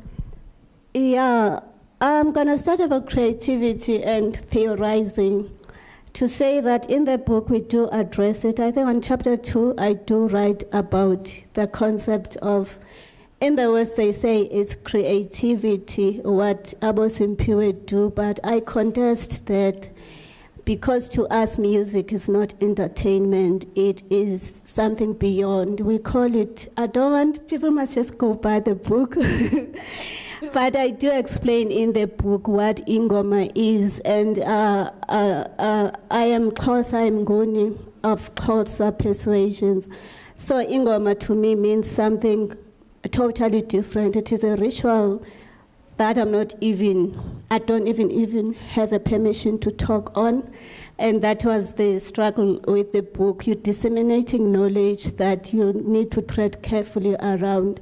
But what I'm trying to say is that to us, when people speak, poets like Vangi Ganjo, whom I also cite in the book, like Nziki Mazwai, and I'm sure you know my favorite, Don Matera, they have lamented on the issue of decolonization long before Fees Must Fall, long before many things took place. And because we don't consider them theorists, we ignored their words. So to me, when people speak, words are theories. You need to pay attention, you listen carefully. So we didn't separate, and we speak against this fragmentation in the book quite a lot. It is a theme that keeps coming. Because we don't fragment, I speak about conceptual rootedness, that one root can spread out into many branches that mean many different things. So I do that. About Biko Simpiwe and the inspiration I draw from them, I think Simpiwe grew up around the same time as I was growing up, so I was so excited when in one of the interviews she mentioned that she grew up on Cry Freedom. I don't know, somebody very clever in the Eastern Cape decided to take Cry Freedom to the schools around. I'm from Ekonga, which was colonially denamed King Williamstown. So someone took Cry Freedom to our schools. Like, I remember they would put curtain during the day for light for the projection, and we would watch. My younger sister watched it first, and she came home. She was like, there's this thing I saw. And she was so little, but she was so empowered. There's this thing I saw, and it's about this Steve Biko, that. And my mother used to tell us many stories about Steve Biko, about his funeral, about all of that. So I remember I even got to know there is someone called Steve Biko before I knew there was somebody called Mandela. So I grew up on that story. And only now I started reading. When I was much older, I started reading and seeing, oh, it's actually that deep. So he is somebody who inspires the work that I do today amongst a host of others, including ordinary people of the Eastern Cape. I also come from Emaqunu, which is the biggest flex.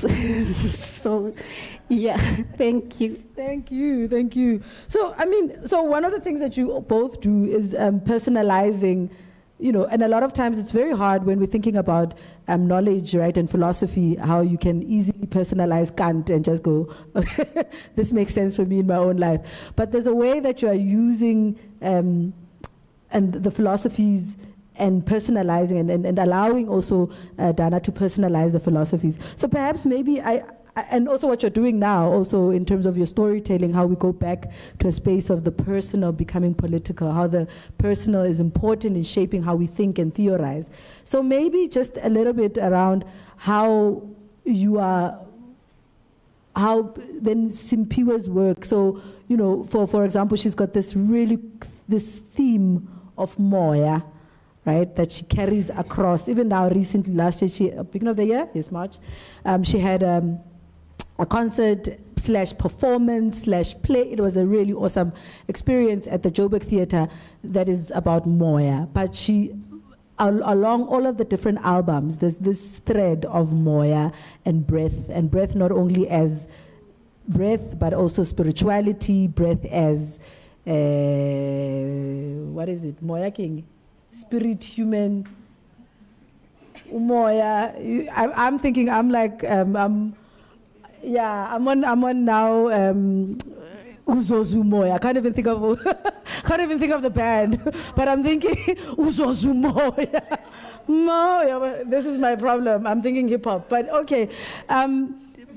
Perhaps pulling from your own concepts around how you understand concepts, but then you bring those concepts, those personal concepts, and impose them on Simpiwe, and how you also are linking up your own ways of theorizing yourself and putting into. So maybe just speak a bit about that. Uzozumoya. Yeah, Umoya. I think that's a very important concept we are bringing of Umoya, because from an African perspective, we don't separate life. There is no life outside of Umoya.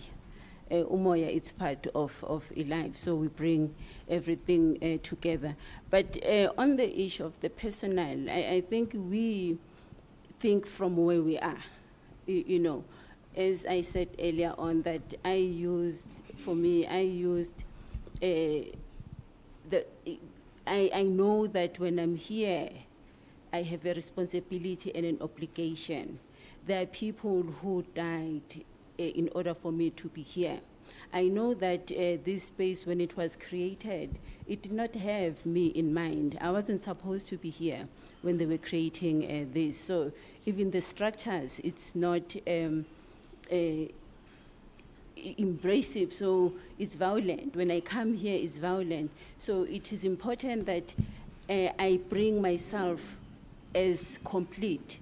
And when I think from myself, and my complete self is that individual self, one, but it is also a self that is interconnected.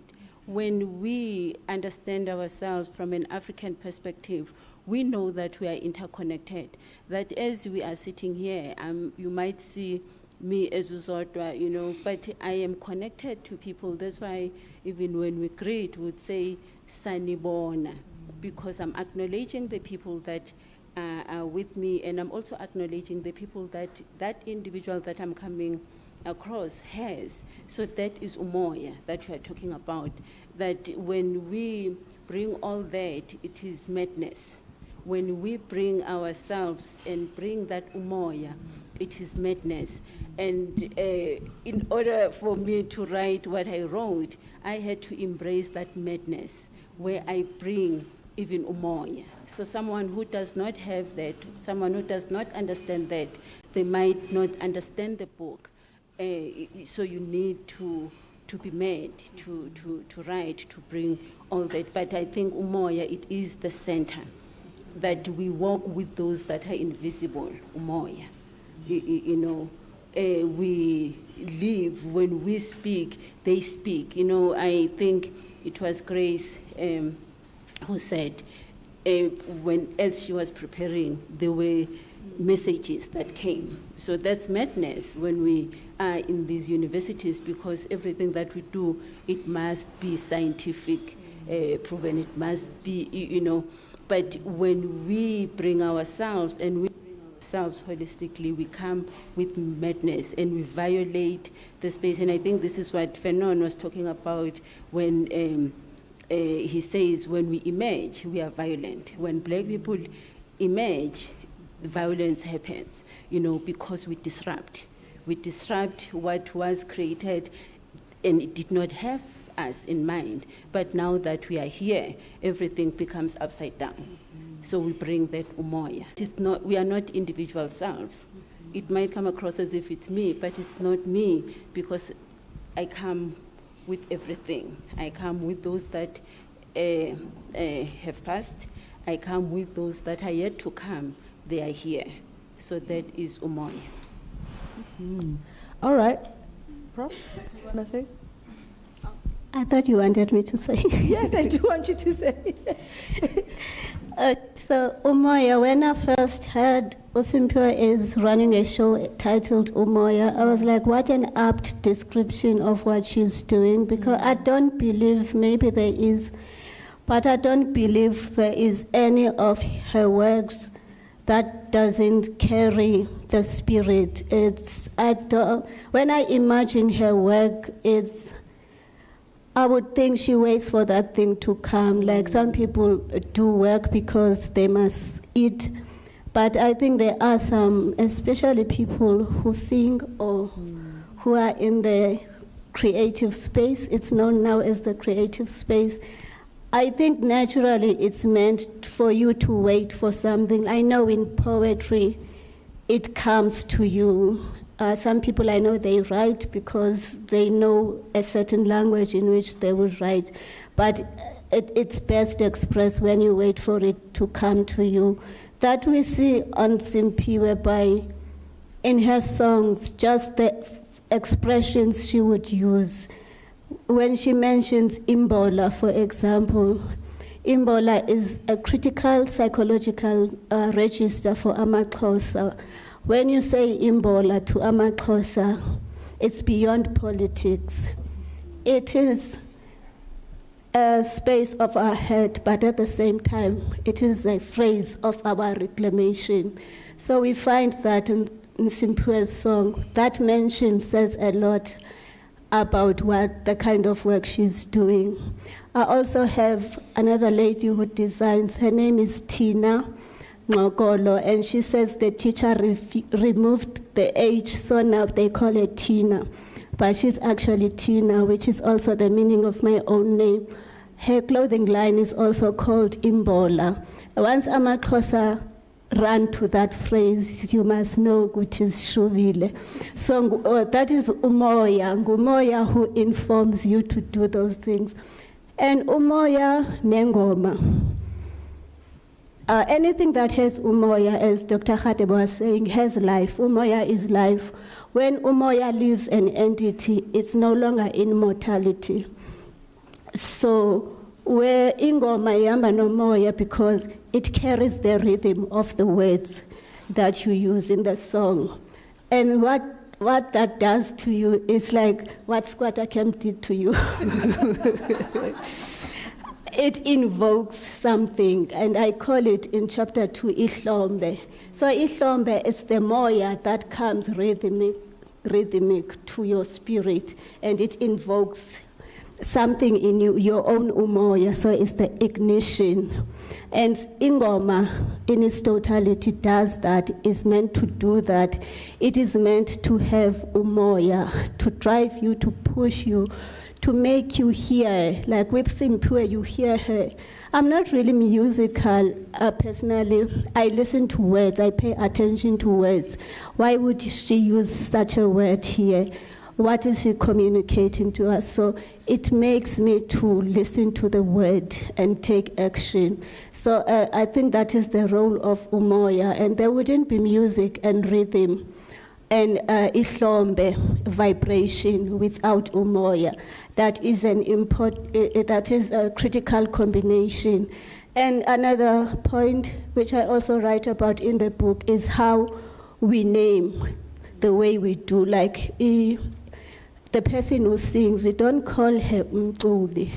When we say umculi ngesiXhosa, we're talking about something Western. I call that epistemological bracketing, but we call it imvumi, because you are the restorer of harmony. Uyavuma, to agree, like amagqirha vumani bo, we are in harmony. Siyavuma. So imvumi, so these people are, we look at them as healers. They are not just dancers and people who want us to feel merry. Thank you. Amen. I mean, yes, amen. Because also one of the things you do say around Ingoma is also the root word of Sangoma, a person of song is Ingoma. And the idea that that song carries rhythm and spirituality. So I think that is such an important and beautiful way of understanding how what Ingoma does. But also when you think about it, also not only in Xhosa, but in Venda and other Bantu languages, Swahili, Ngoma is not only reduced to music and song, but it's also about the drum, the dance. So in Venda you have ingoma, which is a dance, a particular way of being and ways of choreography. And if you think about that when we choreograph our lives, it is a control, it is a mechanism of doing and choosing and making selections. And it really, really is a way of being and living. So such a beautiful way of just thinking about how you both are theorizing and taking from her words. And I think what I've also learned from reading the book is how words are important, you know. A lot of times you hear a song, but you are not understanding the magnitude of what it means. So, I mean, for example, one of my favorite songs of hers is Ingoma Kamaine. And that song, yay, you know? Yay. Just titling it that, Ingoma Kamaine, is literally what she's saying. It's a container. It is a dance. It is a live living of Maine, even though we understand in the song that Maine is gone, right? And Maine is passed on and Maine is moved, but you're holding them in song, in some form or the other. You're holding Maine in this container of dance, of drum, of song, of knowledge also, because you are saying hamba naye, and she wails like hamba, go with her, my breath, my spirit, my being, go with them. So okay, so as a way of writing and asking and opening it up to the audience, so that we're not the only ones having a conversation. Time is about to go. One last thing. So one of the things that, when speaking about words, there's the song that she does in the first album, and Bantu Biko Street, but the second song, or it's the second album. I was young, so it felt very, when it came out I was young, so it felt very, very like, oh, inja. So I think the song is Uhili Hili, but the line that you're using here is, Ndingakuphendula njani, ndinganamsindo. So how do I answer without anger? And here I want to say this and talk about this moment, because what you're highlighting is that anger, the journey back to self is decolonization, and it requires anger to remind us what is at stake. The understanding is that if black people are unable to reconcile, to attain their authentic selves, the devastations of the modern world will not be resolved. This anger is not about preserving life. So black people should not seek permission to embark on this journey. Anger is therefore a prerequisite to decolonization. This anger is a righteous anger. It seeks to change the unjust world that privileges humans over profits, amongst others. The world order in its current state is pyramidic in its structure, and if black people turn it upside down, it will collapse, and the survival of the world lies in the collapse of the current world order. Yay! Yay! So I think a lot of times when we talk about work that is about shifting and changing the world, we're always really engaged in the idea of making us feel good and feel awesome and feel like we can change it in peaceful ways. But what the book is highlighting is that what already the writers have been saying, just the work of getting into the book was a war for themselves, was an epistemic fighting and disobedience, right? But at the same time, your own work that you have to do, I think that is quite an important thing, to self-decolonize. Sure, like you walk into the room and already you carry so much of Western episteme, and you are the one who's perpetuating and recreating. But okay, I'm gonna stop talking. And opening up as a comment, you could be sitting with something that you're wondering, that you're thinking through, or perhaps you have a question, because maybe some of you have read the book and you're wondering about something, but also you might be just wanting to share a takeaway from this conversation that we just started. So 3 things that we're looking for: a wonder as you wonder, something that you're wondering about, a question that you're wanting to clarify or understand, and then finally, perhaps a takeaway. What are you taking away? What are you sitting with? What are you left with? What is your scarf-teen that you're taking. Upakile dikuku tse feng, scones. All right. So we have one, who else?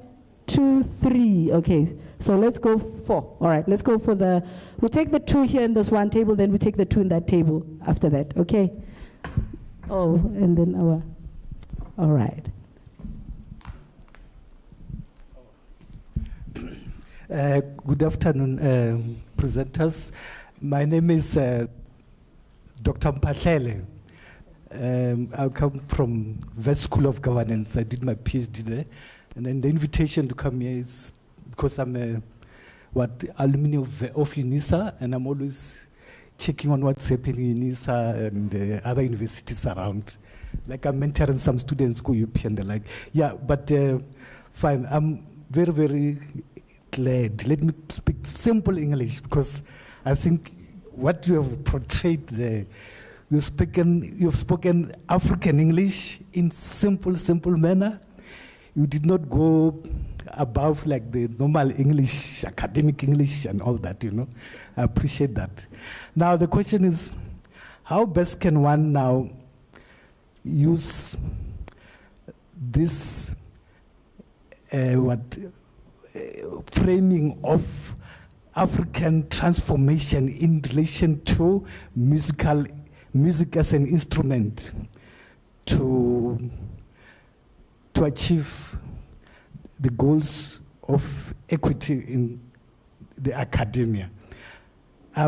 Maybe I can even throw in some points so that maybe it can be enriched. I'm looking at a space where there's a lack of transformation. Transformation now, we're not talking about color, because that one is done and dusted. We're not going to do it. The economy, the BEE, what, that is not a space that Africans are allowed to tamper with. I don't want to talk more. But this one is our space. We can use it to penetrate and destroy all those kind of difficulties of color, blacks and whites, you name it, I want to look, I'm looking at what the space community engagement. We can we use radio stations like this one, what you are saying here, although I'm not Xhosa, I can imagine if this was put on another radio station, what is that? Thobela FM, Limpopo. Not professors. This if can be what you are given the platform, Limpopo, and maybe some equivalent or sister groups or brother groups from the University of the North. The same thing go radio working and like that is what I would mean by transformation. You see, I've got gray hair, and looking at you, I'm sure you'll allow me to say young, not young physically, but in development. We appreciate you guys. I nearly said you guys, but you sisters talking about Dana and that Biko and the like. Some of us experienced this, although at a distance. The funerals, the Soweto, you name it. But when we see our sort of children, talking about this, and they are educated, what more do you want? You are already transformed.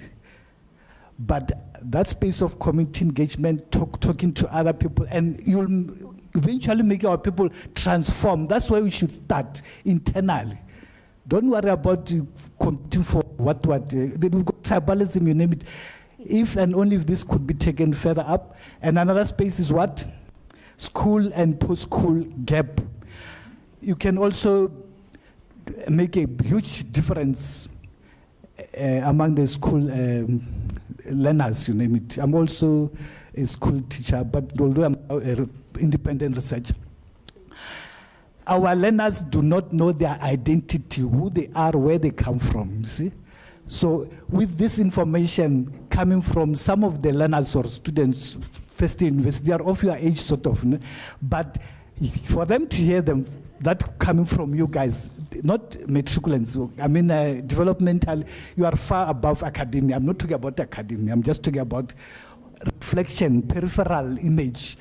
we are supposed to be talking about what is this music of nowadays. But look now, talk about something that I thought belongs to us, some of us, you know. So we are really highly impressed. So that's where I think transformation, from my little 2 cents, I think could be explored, you know.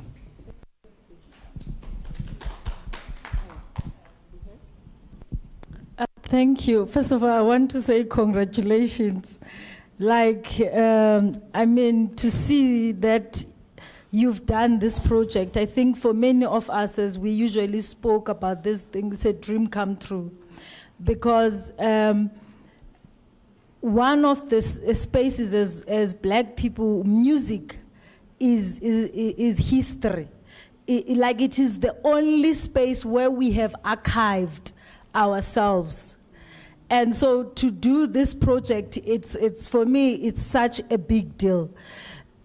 James Cone even says in the context of America, when they didn't have anything else and, you know, being forced to go to church, it was the song, the spirituals and the blues that actually historicized them, Black people in America into being and not cutting the cord between Africa and themselves. So, I mean, this is such a huge, big project for decoloniality work. So I just want to say, wow, this is like, congratulations. And then my question is actually, well, my question is the interest of the book. Of course, I'll buy it. But I wanted to know which songs perhaps you deal with the albums, or there are specific songs in this particular book you wanted to engage with. Like, for example, songs like Mayine Mvula. You know, when you see the images of that songs and where we are in academic spaces, we're trying to break these chains. I mean, there's no song for me, for example, that explain this decoloniality transformation agenda that we are in, that we are grappling, we are trying, the chains are actually don't want to leave us. So I was just interested in the books, in the songs that you've dealt with. But thank you so much. So we'll take 2 more. I know I'll remind you, but and then so that we're done, this time is done. That table, the 2.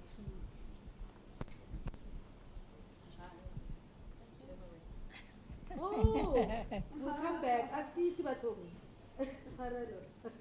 Hey. Oh, thank you very much. Just because I had raised my hand, so I must just talk, otherwise Ntate stole my words. The first thing I just want to recognize, because I pay attention not to words but the language, which we actually use to silence ourselves. When we talk about our spirituality and when people say it is madness, and we continue to use that word, it is a self-silencing on its own. And I think for me, those are the things that we should, especially in this forum, try to actually really pay attention to. What I really appreciated, when you talk about anger, this is the anger that we're talking about. It is not an anger from an Western point of view where you're going to turn the tables. It's the anger that comes from the core, the gut-wrenching issues that we are experiencing that actually evokes that, you call it creativity, I don't know what you call it, but makes you want to challenge the status quo the way you did it. In fact, the impact of how you even communicate to us about that book that is more powerful is actually the anger of an African child. Because sometimes we get misconstrued, or we have to actually mimic other people to show our emotions. So I want to congratulate you for how you have gracefully challenge the status quo. You have shown the anger. My last point is, and I think this is where I was saying, as I was sitting here, I was thinking, we really need to have the intergenerational workshops, especially with young women, young African women. You can imagine where they are. We have only been taught if you want to be beautiful, you must put on a lipstick and ta-ta-ta and ta-ta-ta. And you must, what is it, you're speaking that English that is not Xhosalized like I do, you know? You twang, twang, twang, and people listen to you. But from them to listen to people who are not only schooled,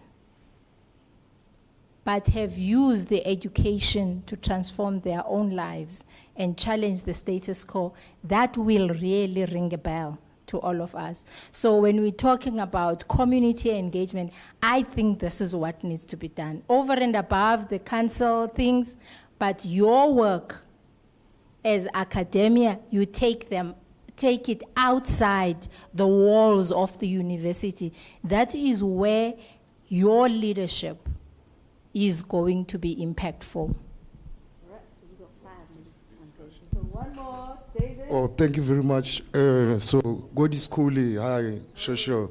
We used to also listen to Jay-Z, he was singing. So now, my question into a question about this one.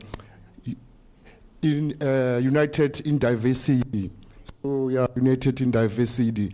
So, yeah, we see this generational gap doctors referring to. Yeah, so now if as we are teachers of tomorrow's generation. Now how we also gonna convince the matriculants who are dancing fast for DJ Maporisa's music, Guti Mapiano also reflects our black and whiteness as South Africans. Hence we have to fight also racism in schools. Thank you very much. Where do we get the book? Oh, we're gonna get the book. UNISA Press is right here. There's the shop outside. Okay. For those who haven't bought the book is outside. So one more. Thank you so much. We have the copies. We have copies. One more. That's a little auction, you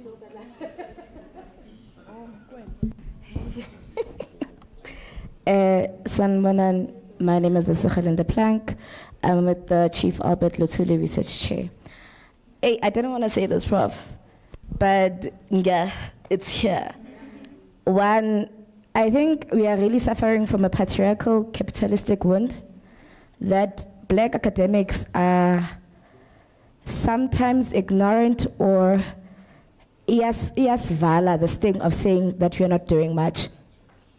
You actually are doing something. For me, as a 30-year-old young girl from Soweto, to be sitting here and being carried by such books, by such scholars, it is something. We are not there, but we will get there. And it's such things that for me, I'm trying not to even talk about it, but I'm busy writing it. And I'm saying, in their graves, our ancestors are beaming with pride. Their surnames carry titles of professors, doctors, authors, and many other accolades we are carrying. But the most important is that we're carrying the title of being black. I have been healed and carried and treated with care by these black academic women. Through your provocations, your madness and discomforts, we've been able to write about uMakhulu, about uDana, uMoya, Ingoma, to write about Ma and our ancestors. How dare do you think there's not much you're doing? You have critiqued the status quo. You have named and shamed the capitalistic and corrupt systems that bully us. But my question goes to what extent, because I grapple with the commercialization of artists, to what extent can we say the likes of Dana, Zoe Modiga, Butle Bendalo, Thandiswa are not commercial artists, but rather transformation, decolonial messengers and healers?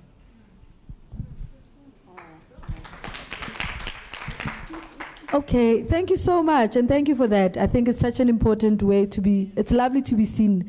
You know, Radumela, Dumelang, Ache, Raleboa, to be seen. I think I speak on behalf of Karakin shares mo.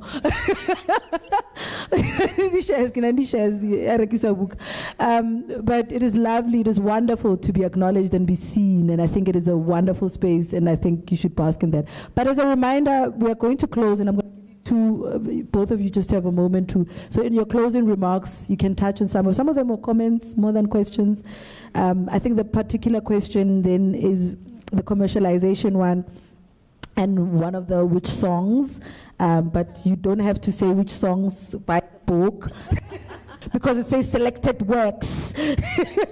Selected work. But we did start with the one song. When the session started, we played the one song, so we can, Comrade DJ said, my selector can replay it. But I think also one of the things that was asked around modeling and ways of being and an intergenerational conversation that unites us, you know, across communities and engagement. Yeah, I think those are the key things. But otherwise, also, moya mo fetsang re kwale moya wa laela mare moya ar kwaleng moya ne sharp. Is it working this way? Yeah. Thank you for the comments and the question.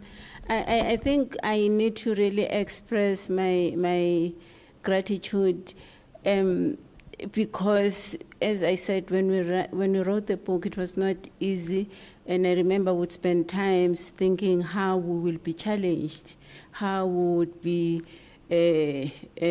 nullified, but to receive what we are receiving in this room, it's affirming. So thank you. You know, after we had written the book, we were empty. I was empty. So to receive all the comments, it's really a feeling. I'm being filled right now. So thank you. I think the question that I will try to respond to the commercialization of the artist, I think we need to be kind to ourselves. We are in this together. We are also being commercialized ourselves. You know, we are selling our service, but we have to survive. But I think what is important in that, we must not lose sight of that spirituality, that connectedness, that umoya that will sustain us. You know, as we are trying to dismantle the system, as we are trying to say, there is a different way of existing, there is a better way. Because I think for me, what pushed me, what propelled me to write the book was to say there is another way. It can't be this. It can't be this. I mean, this is killing us. So as we are saying there is another way, our artists have to live. And when they are being commercialized, at least they are living. It's difficult, you know. I know that some of them, they don't want to sell. Even the word itself does not sound right, you know, to sell. How do you sell life? Because what they are bringing to us is life. You know, there is another phrase where Usimpiwe Tana says, "Impila ithengwa yintoni leyo?" What is that? But this is where we are. So we understand, you know, the comrades would say we jump and shoot at the same time. So we are trying to do everything. But we must not lose sight of the important contribution that those artists are bringing. And I hope our work will speak to that. This is what we are trying to say there is another way of existing, which is not so brutal and, you know, an African way. And that way is an African way.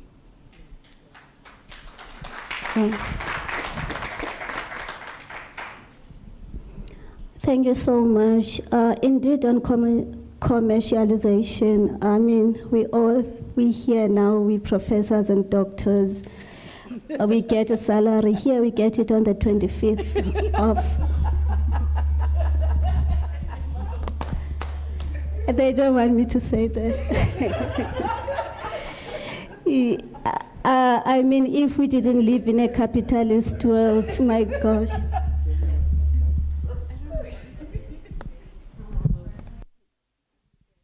If we didn't live in a capitalist world, God knows what I will be doing. I will be something very powerful out there. So there's really, until we truly dismantle the system, like one speaker said earlier, we will be here. But what I like about the kind of music that Thandiswa does, that Simphiwe Dana does, that Kamagwini does, and a whole lot of other people, I see how it's always labeled as something other than music. It's always prefixed with something. It was not, they didn't intentionally use that beautiful word called rhythm. Isingwe Sagwandu. You go overseas to Africans who were enslaved, you find the word rhythm in front of their music. It's something I also cover in the book on chapter 2. So chapter 2 is everything. That we have a rhythm when we are describing our music. We never lose that word rhythm.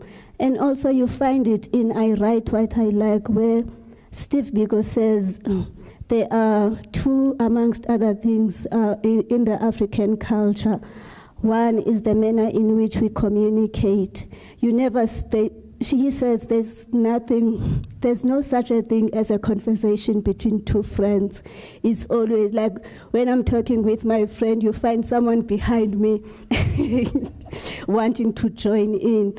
And he also says the second one is rhythm and song. Rhythm and song. Wherever you see African people, whether they are in the colonized society, whether they are digging the hole, Prof. Hlabangane, or they are doing whatever, there is the gumboot dance is the product of our rhythm and song, that no matter how colonized they can try, you don't take. Steve Biko says it's things that you don't take away from us. They are embedded in our essence. Like that's what you see in Thandiswa. You see Kusimphiwe Dana. You see in all of these people who insist on living their lives as enough people. They have that rhythm in them. So thank you very much for listening. Thank you so much. Thank you to all the organizers. Thank you for everyone. I thank you for this moment, for us to really celebrate and acknowledge the book and be here. Thank you for everyone and their questions and your contributions and your generosity. I'm going to be like a radio, but it's a radio. So I'm Dr. Phil Lepere, and we are up with the weather report and traffic on the way. Thank you so much.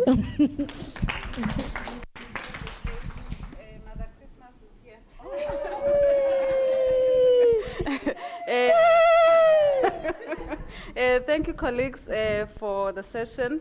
I'm sure we all enjoyed it, and we really are grateful for the work that you're doing. This is just a little something to actually say thank you. Thank you.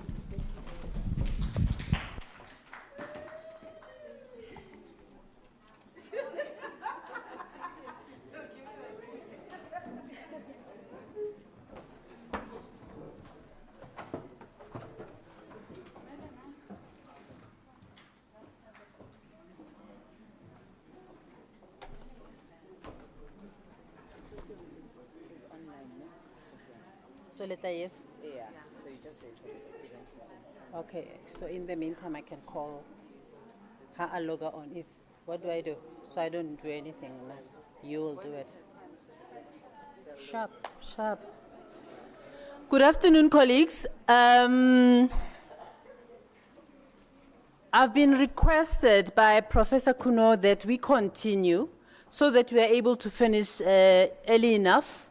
But also for those who are traveling, you have, you're not caught up in traffic, but so that we don't delay, I'm going to ask the speakers of the next session to come closer. Brightness, just come closer, and Mahlatsi Malachi, come closer. And in the meantime, the first speaker Asiphe Mxalisa is online, so don't be surprised that I don't call out the name. So I'm just asking the others to move over so that when she has done with her presentation, you are already on stage. We don't delay. Yes, you can come. Thank you.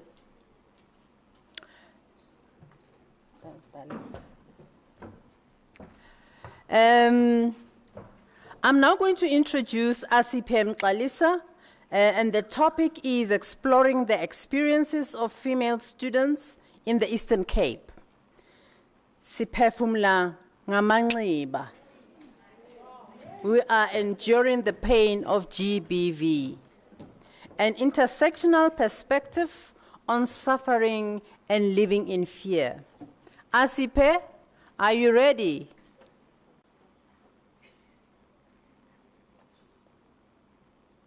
Thank you.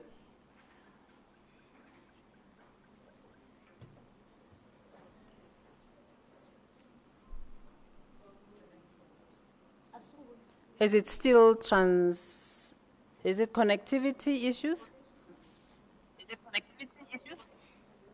Are you there? Hi, colleagues. Asiphe? I'm handing over to you. So I'm gonna be sharing now. Okay. I think what was happening was my teams decided to update. Otherwise, is my screen showing? Yes, it is. You can continue. Thank you. Okay. Did you want? Thank you very much, Molweni Nonke. Sorry, did you want to put it on presentation mode? Okay. Thank you.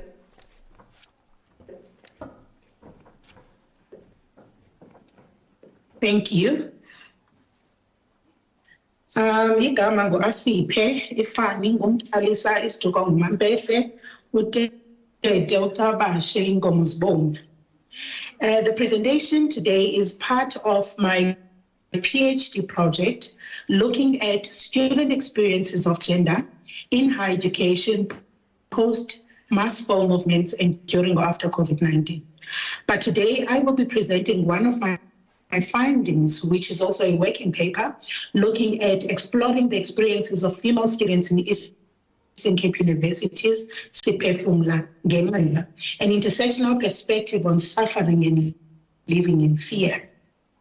So to take us back to the context, so this will be the conversation as I locate the significance of locating gender and student experiences, the theory that I've used, which is intersectionality, the understanding of the university as a physical and social space, as well as the discussions and some of the narratives that I will be sharing with you today on Siphefumla ngenxiba. So to take us back to the context of Siphefumla ngenxiba, if you remember, in 2015/2016, the student movement known as Mass Fall in South Africa during that time brought about change in how universities approach transformation. So some of these movements, such as Rape Must Fall, #Patriarchy Must Fall, focused on addressing sexual violence on campus. These campaigns aim to combat the dehumanizing practices of gender-based violence that have long been a concern for students' safety. However, these specific movements did not receive much attention from the other #Mass Fall movements. As we all know, gender was othered. So this section retells the story of the experiences of students in relation to gender on campus, which are complex, survival-oriented, as well as intersectional. Now, there is a significance of locating gender as we collect the stories. So as we locate gender, it is very important, as we all know that in many institutions, particularly in the institutions that I'm looking at, gender mainstreaming is still part of the discussions of decolonization and transformation, and it shouldn't be a discussion. Gender has to be located in each and every aspect of the university. Hence, it is very important to discuss the significance of locating gender in student experiences as some of the interlocking systems that students navigate. So the study is locating gender and student experiences which have deeper underlying structures and mechanisms that retain the status quo of who holds power and to what end have institutions achieved transformation. Earlier on, one speaker said, the spaces were not created with me in mind. So locating gender is necessary in order to bring gender mainstreaming into the conversation of transformation in higher education. So today we will be wrestling with these challenges through lived experiences as shared by students from Nelson Mandela University, University of Haute, Rhodes University, as well as Walter Sisulu University. But first, just to touch base, and I know many people are already using the work of intersectionality. So I collected the stories I embodied intersectionality as a researcher, but most importantly, so I was an intersectional researcher and with the students in a way in which they were comfortable in. So I used the theory of intersectionality to analyze the conversations and to retell their stories. So intersectionality is grounded in a long tradition of Black feminist activism, which is in a term, it is discussed and debated that it comes from Kimberly Crenshaw. It is both a mode of critical analysis and practice that recognizes the inseparability of systems of oppression. As an analytical tool, which is what I've used it for, it is the intersectionality views categories of race, class, gender, sexuality, nationality, ability, ethnicity, and age, amongst others, as requiring both identification and understanding of how they mutually shape one another. Another discussion for another day, intersectionality then, in my discussion in terms of my PhD project, became sort of like a limitation in terms of some of the categories that students navigate, which in most literature, intersectionality is uncovered. So it was quite beautiful to see students actually saying and navigating these categories as explained. So the university as a physical space. Now CPF Mulangeni, embodied suffering and living in fear for female students.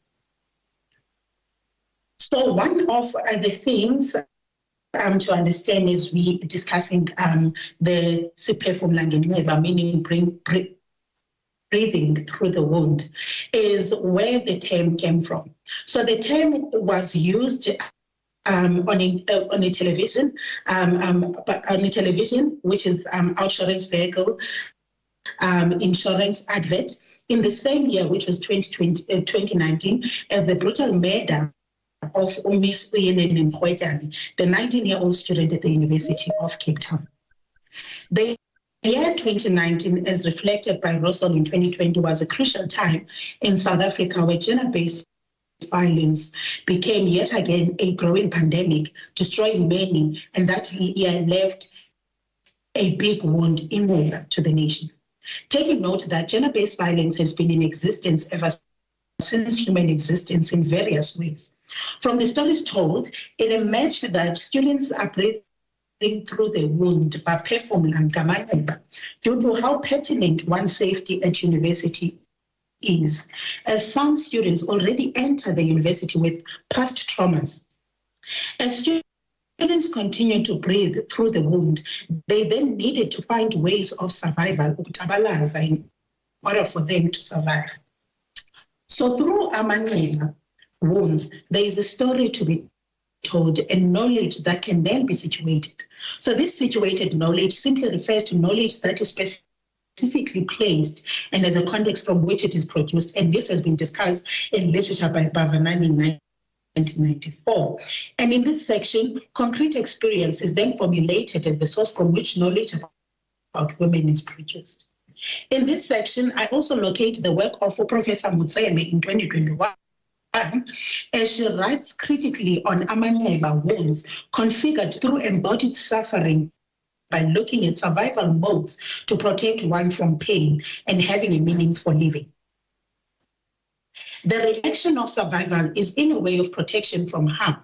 Let me begin by Ulinda, one of my collaborators, as an example of embodied suffering in Mumba, which is a conversation that opened with, as I asked her to tell me about herself. Open quote. My name is Linda from the Eastern Cape in Ilibodi, but I lived in Bizana with my aunt and her family. I am the only child and my mother passed away. Nevertheless, life has moved on and I've been waiting to share my pain with a stranger. At my aunt's place, there was no peace. I would only get food at school during the weekend. I would visit to get food. She would come back and beat me up for that. And her children, who are boys, harassed me. And I could not talk to her because she was always aggressive. So it was hard for me to even ask for money for sanitary towels. My mom passed away when I was 11 years old, and I did not know my father. I applied for university, so the results came back and I was accepted. Coming here was a way for me to escape the trauma that was going on at home. The above narrative comes from a collaborator who was not initially invited to be part of the invited participants for my study, but she approached me to ask what the purpose of my visit to her institution was. The experience of her approaching me made me realize how this study has a potential to offer healing Kulamani. It was also a reminder of how women continue to be relegated to the margins that are known as they have been embodying their knowledge and offering influential sides of knowledge as they remain an intense storage of intuition, feelings, sentiments, emotions enacted through bodily practices. Outside that, it was also a reminder of how institutions are then seen as safe spaces for students, but when they enter institutions, it becomes a different story for a body that is already traumatized. It was also another reminder of how gender-based violence takes place in spaces that we term sacred spaces, such as homes, which was painful to learn, and it was painful as a reminder that home is no longer a warm place where there is cooking and there's a grandmother present. So the experiences of embodied trauma was prevalent also in other collaborators' narratives and was often connected to feelings of safety and security on campus. Another collaborator, Ashley, also shared concerns about security on campus as a priority in our conversation, despite coming from a different university than that of Linda, which was the previous collaborator. Open quote. So regarding my background, I was born in Nelspruit in Mpumalanga. Both of my parents are Afrikaans. I grew up there until I was 10 when my parents divorced. That changed my life. So I was raised by a single mother who played all roles. So when I was 10, my mom got remarried to a wonderful guy, but he got moved to Joburg to work, so we all moved to Joburg. When I walk to campus, I will always have pepper spray, which I should not have to. I should not have to be worried when I walk to campus. However, I do, unfortunately, in South Africa, we do. It was horrible to see the female students feeling like they could not share their experience, being so overwhelmed that they only had one option, protest, as the university was not doing anything and the police too. Nevertheless, something came out of it as they created a route for all those afraid to walk alone, which had security, but I found that was not enough. So this was a reflection from Ashley speaking about how female students tend to protest because that is the only language and the only voice that is heard as they are being invisibilized in the spaces of higher education, and how she felt that she was still not protected by the system and by the government as she walks around campus with a pepper spray. Ashley shared how her coping mechanism of working with a pepper spray still did not feel like it was enough. On top of that, she also reflected mostly on the frustrations of the protests that they are often found on campus and how sexual violence on campus has induced fear in female students. This fear has led to discursive constructions used by students to protest, cope, avoid their vulnerability to rape, which has been normalized, tolerated, and managed in the 2016 protest, serving as one of Ashley's protest examples, were a critical turning point in South African higher education, where students exercised their agency to think, reflect, and act on societal matters that concern all citizens. Some mass fall movements were concerned with sexual violence on campus, as explained later, such as Rape Must Fall and Patriarchy Must Fall. These policy campaigns responded to the dehumanizing practices of gender-based violence on campus, because we were born female. A long-standing issue leading to many students fearing safety. However, this policy did not receive attention.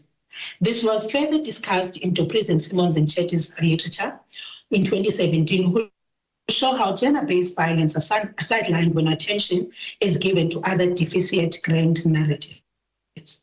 During the Feminism movements, students with diverse backgrounds, genders, and social classes were among the key players in conceptualizing and executing these movements. However, even in the movements themselves, patriarchal attitudes deformed these campaigns.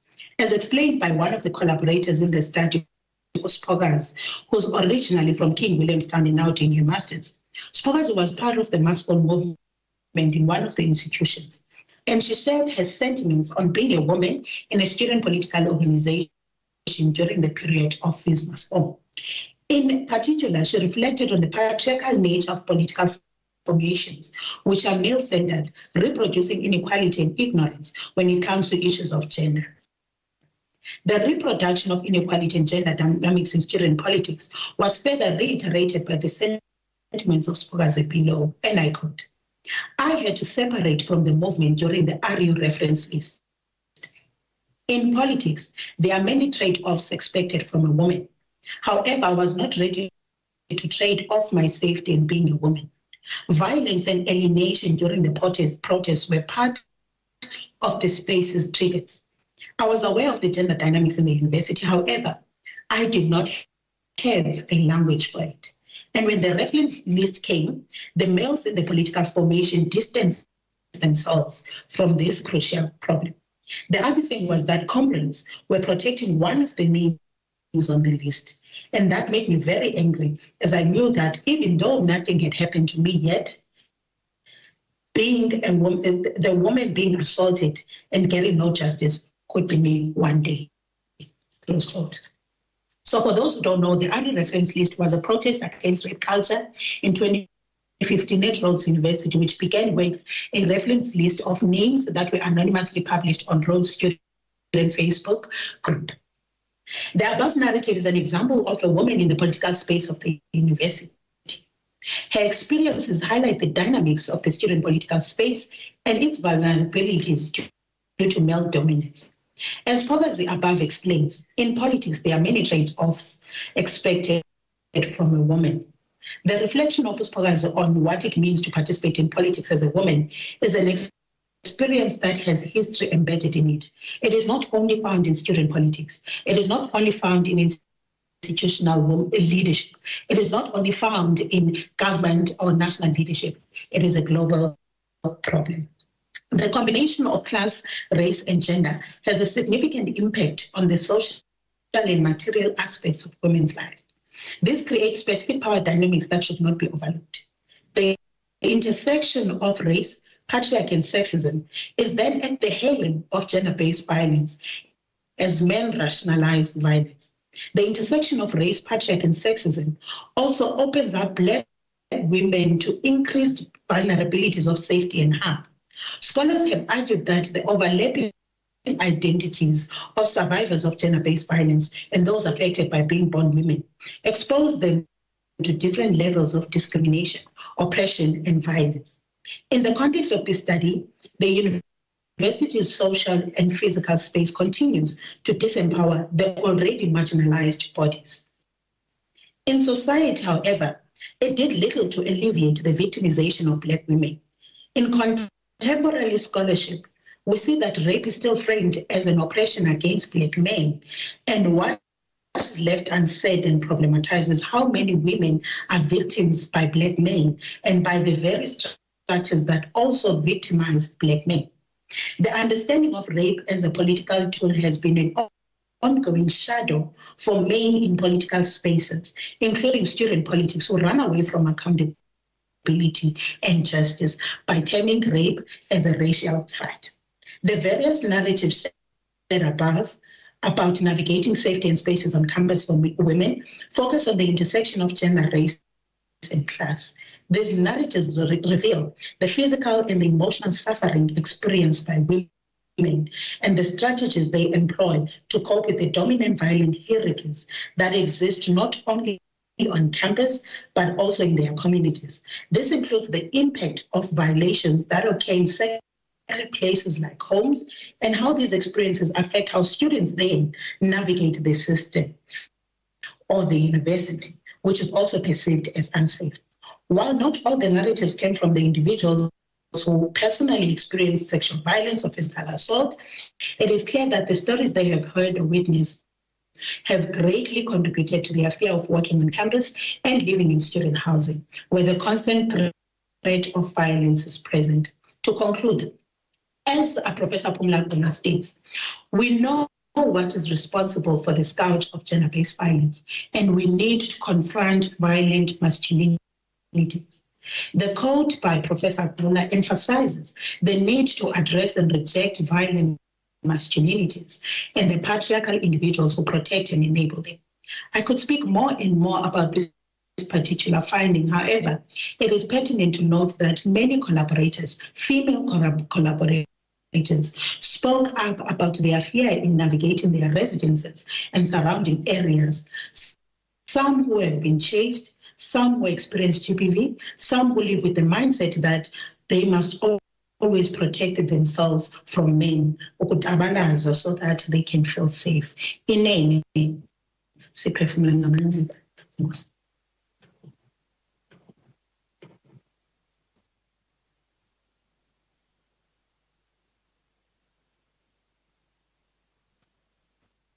But I would like to apologize to everybody because I didn't introduce myself and it's very disrespectful to you. I'm Masintelengane. Masichaba is a new name that I was given when I got married, so I need to respect it also. Kasasut ki file libito so ki ngwetsi ya ba taung ke Masichaba Lengane. Thank you. Thank you very much, Asipe. Because we are pressed for time, I am going to call upon Brightness Mangolotti to be the next speaker on women academic leaders' experiences of upward bullying in South African universities. And I would like to say, this is a sister that is there in the sector to give support to women in higher education. I'm sure all women in here would know about HERS SA. She is HERS SA. She is really trying to help us develop within higher education, share ideas, but also to make sure that there is cooperation between women, but also if there are vacancies that are available, she thinks of us to say, here's an opportunity if you want to develop yourself in a different area in higher education. And she is a very relevant person to know in your diary and your WhatsApp group because she makes things happen. So thank you very much for allowing us to bring you here. Brightness, thank you. Thank you very much. Pressure engag.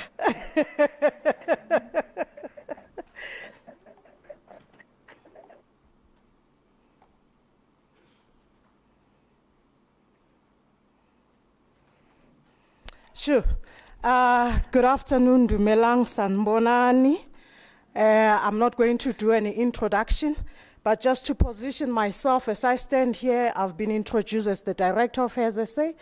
But I think for the context of this presentation is also for you to understand that I was an academic before moving into this current position. I was also, beyond being an academic, I was also a leader within the higher education space. I was also a union chairperson within the higher education space. And that brings a different stance into this conversation. And I must also echo that this is part of my PhD. It has been a journey of 1,000-mile, a process of healing. It opened wounds. There's just so much about this study. But maybe in short to actually say, this is part of the emerging findings from my PhD. The bigger project of the PhD, I was looking at women academic experiences of workplace bullying using an intersectional lens and also bringing in an ecological model. Because I believe if we look into these illnesses or the phenomenon in the higher education, we cannot look at it narrowly. We need to look at them holistically. With that said, I think I have to say when I saw it's 15 minutes, I thought, okay, I did an injustice with my abstract because then it means I need to squash some content. But I think my colleague Asipe, you've made my work very easy. The topic that I'm talking about is that even women leaders, siphila ngenxeba, we are wounded. And it's very sad when one would actually narrate and say, there are challenges leading in a spaces that were not designed for you. And that's what upward bullying echoes on. And then an overview, an introduction, literature review, methodology, findings, discussion, conclusion, and recommendation. This is actually, as I immersed myself this morning, I thought this is bigger. This whole study is bigger. But there is a bigger project that we need to do about upward bullying. In short, for those who don't understand what upward bullying is, we normally talk about bullying. I think it came out earlier. We say people are being bullied. Our institutions are toxic. But in all essence, when we talk about the toxicity of the higher education space, we talk about it from a context of those who are leading and bullying those that they are leading. And that means the followers. But there's also another new narrative that is emerging, the issue of upward bullying. Those who are leading, who are being bullied by those that they are leading. And I think something that came out also this morning, we look at universities, the stunts that are taking place, the anecdotes, the VCs we see in the media, and the role of the media in narrating stories. And the stories that are coming up are talking more about vertical bullying, that is, those who are leading, but no one is talking about upward bullying. So upward bullying occurs when a person in a position of authority is bullied by subordinate members of staff. And then bear in mind, this definition is basically looking at other sectors. If you look in a higher education context, you also need to factor students as bullying those that are in the leadership. Research shows the relationship between bullying, the power, institutional culture, and transformation. Thus, minorities are more prone to bullying experiences exacerbated by their intersecting identities. The issue of intersectionality for me is very close to heart, and the norm is that we have universalized women. We talk about women as if the experiences are the same. The experiences of women in higher education are not the same because of their intersecting identities. Higher education context is where think of a manager, think of a man prevails, and women are bullied to maintain the status quo. Remember, some of us, when we get into offices, there are stories or there are things behind the curtains. When you get into the office, then you are able to lift the curtain. And there are terminologies in a corporate context, they say you are not culture fit. And in all essence, when we talk about not culture fit, when we talk about bullying, it means you are actually destabilizing the comfort zone of those that you are leading. Because now you're saying it's no longer about my sister or my brother, you're now saying we must deliver. And it's an anomaly for other people. I've led a department where people have been using slides since 2015, where people were still talking about the winning of Amapogo. And you ask yourself, Vatran Aniso, what's happening? But these are the realities that you won't know because some of us are protected by the color of our skin. A critical analysis of upward bullying literature shows the existence of what Kidd calls the 6 economies of institutional culture, and namely the managerial administrative part. And when you talk about the managerial administrative part, bear in mind, if you are a director, if you are an HOD, if you are a dean, you are on that position for a limited period. I don't know what UNISA is doing, but it's showing me 150 years here.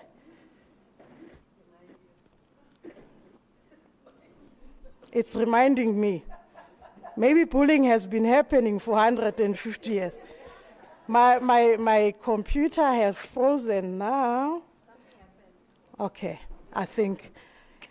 So with that, when he talks about the administrative and the managerial component, colleagues, we need to bear in mind, these statutory committees also are toxic. If you look at the promotion policy, if you look at the research committees, if you look at the ethics committees, and it's a conversation that we don't talk about. We just talk about the Senate. And these are the things that are coming out from the findings. And then also the issue of the material part. Those that we are leading, bear in mind when we talk about power that we have different types of power. One of the core power, by virtue of being in a leadership, that means I have an authoritative power or the legitimate power. But those that you are leading in higher education in an academic context, you are leading professors. And likely that at that time, as a woman professor, you are a doctor. As a woman, you are a doctor, not a professor. Even though sometimes you find that you are even a professor, but they have more social capital. That is the relational power. So there are a number of things that are at play. Hence, you're finding women are saying, you know what, I don't want to lift my hand. And those who are in leadership, there's some of them are saying, I just want to complete my term and it's over. So my argument is that understanding of women academic leaders' experiences is critical for the holistic transformation of our institution, because we cannot talk about transformation and those that are supposed to be leading the transformation are not part of the decision making. Nothing about us without us. This issue of upward, there is dearth of research. If you really look into it, it's a new phenomenon. Private sectors are venturing into this, but in a higher education, there are limited papers that actually look at upward bullying. In this one article by Huffman and Bossetti, they explore the dean's experiences. And these are the things that came up. People are being bullied because you are a new manager, you have not led. Because there are no clear duties and objectives. You are recently returning from your parental or your sick leave. You are taking over a team that has a continuous conflict. And bear in mind also, look into the issue of restructuring, issues of merging. Sometimes you think that the merger is a thing of the past. The merger is with us still. Because you still find that you are leading a department, but a department is divided into two, depending from what clique or from what TEF they are coming from. While the focus, the antecedents, these are the antecedents of workplace of upward bullying. What is also coming out strongly also from the literature, it's a scapegoat. When people are frustrated by the decisions that are made by the leadership of the university, they attack you as a leader. And that is also qualified as part of what they call upward bullying. The motivator of these is that we have bystanders. We have people who are observing and they are not saying anything. Beyond being observers, we have unions, we have leaders who actually enables this bullying within our system. In fact, I was just laughing and asking this morning, we know the Boss Baby movie. And I'm still trying to coin a word, something that is coming up, especially when it comes to those who are black, who are leading. And when I say black, that means African, coloreds, and Indian. You find that they are baby bosses, especially with African ones, because some of us, remember what Asipe presented, you get into a system as a student, you get supervised by the same racist professor, you move up the rank, you get employed as a junior lecturer, from junior lecturer you move up the system. To them, in their eyes, you remain a child. ngesiZulu bathu se usasemanzi emva kwendlebe. So that actually means you can't be leading us. What is it that you can tell us? But with that said, bullying behaviors are more work-related. To take a reasonable work allocation, people don't want to do what they are employed to do, and there's inefficiency in completing tasks. Sometimes you find that it's personal. They spread malicious gossip, rumors, going over the boss's head, exploiting relationships that they have, be it with the union, be it with the leader, and even with the students. Bullying has negative outcomes, be it physiologically, psychologically, and career-wise. Because when you are bullied, what normally happens, if they can't manage you in a department as a leader, they manage you in other committees. Targets of upward bullying avoid reporting their bullying experiences, as this may be perceived as a sign of incompetence. So you can't come and tell us there is a problem.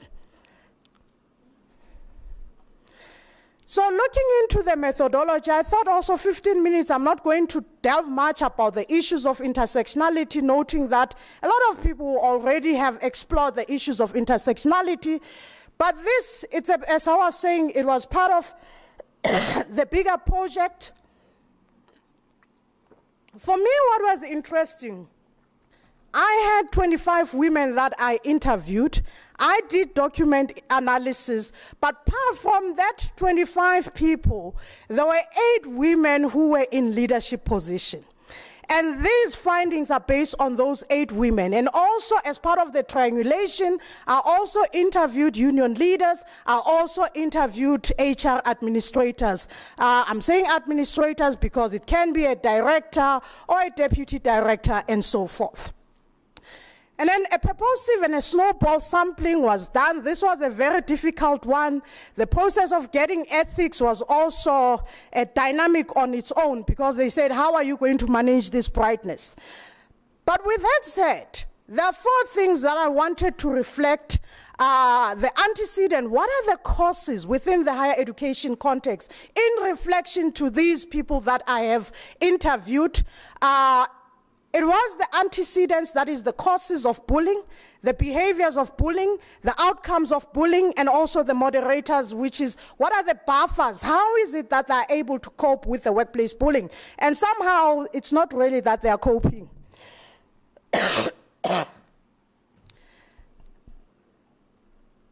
In all essence, these are the 7 things that came out. The organizational change. Which organizational change is about transformation? The institutional culture, the leadership skills and leadership style. Interestingly, that came out from the union leaders. And also, that also came out from the HR administrator that say, yes, we have people who are leading, but these people are not trained to be leaders, especially from the academic context. And hence we are having these challenges of upward bullying. The people are fighting them because they are not competent. They are not capacitated to lead. And then there was also the issue of the intersecting identities, people saying it's because of my race, it's because of my age, it's because of my gender, it's because of my nationality. And also there was the issue of the contract. Some were saying it's because I'm on a contract employment, hence I'm experiencing what I'm experiencing.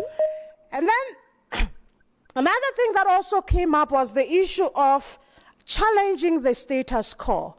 The women were saying, we are being bullied because we are challenging the status quo.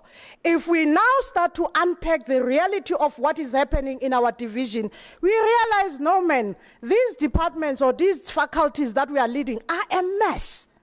So when you now start to unpack, then there's a resistance. And how this resistance plays out, it plays out as what we call mobbing or group bullying. And then they do a group grievance to actually say there's something wrong with our dean, there's something wrong with the director, but in all essence, what is wrong, it's those that you are leading. The power relation, as I've echoed, the issues of power are at play with experiences that women were encountering and not accepting the new manager. One of the women was saying, you know what, I got into a department, I was the only Indian in the department, they were all white, and part of my appointment, I was not the preferred candidate, but I still got into the department. And what really happened is that when she instructed them to do work, they would go to whoever who was acting, whoever who was presumed to have been the director of the department. And that on its own created some dynamics within the department. And then how this bullying pans out, how does it manifest, the behaviors? The supervisors are accused of bullying through the abuse of grievance processes. And this is why I say HR need to really look into the grievance processes.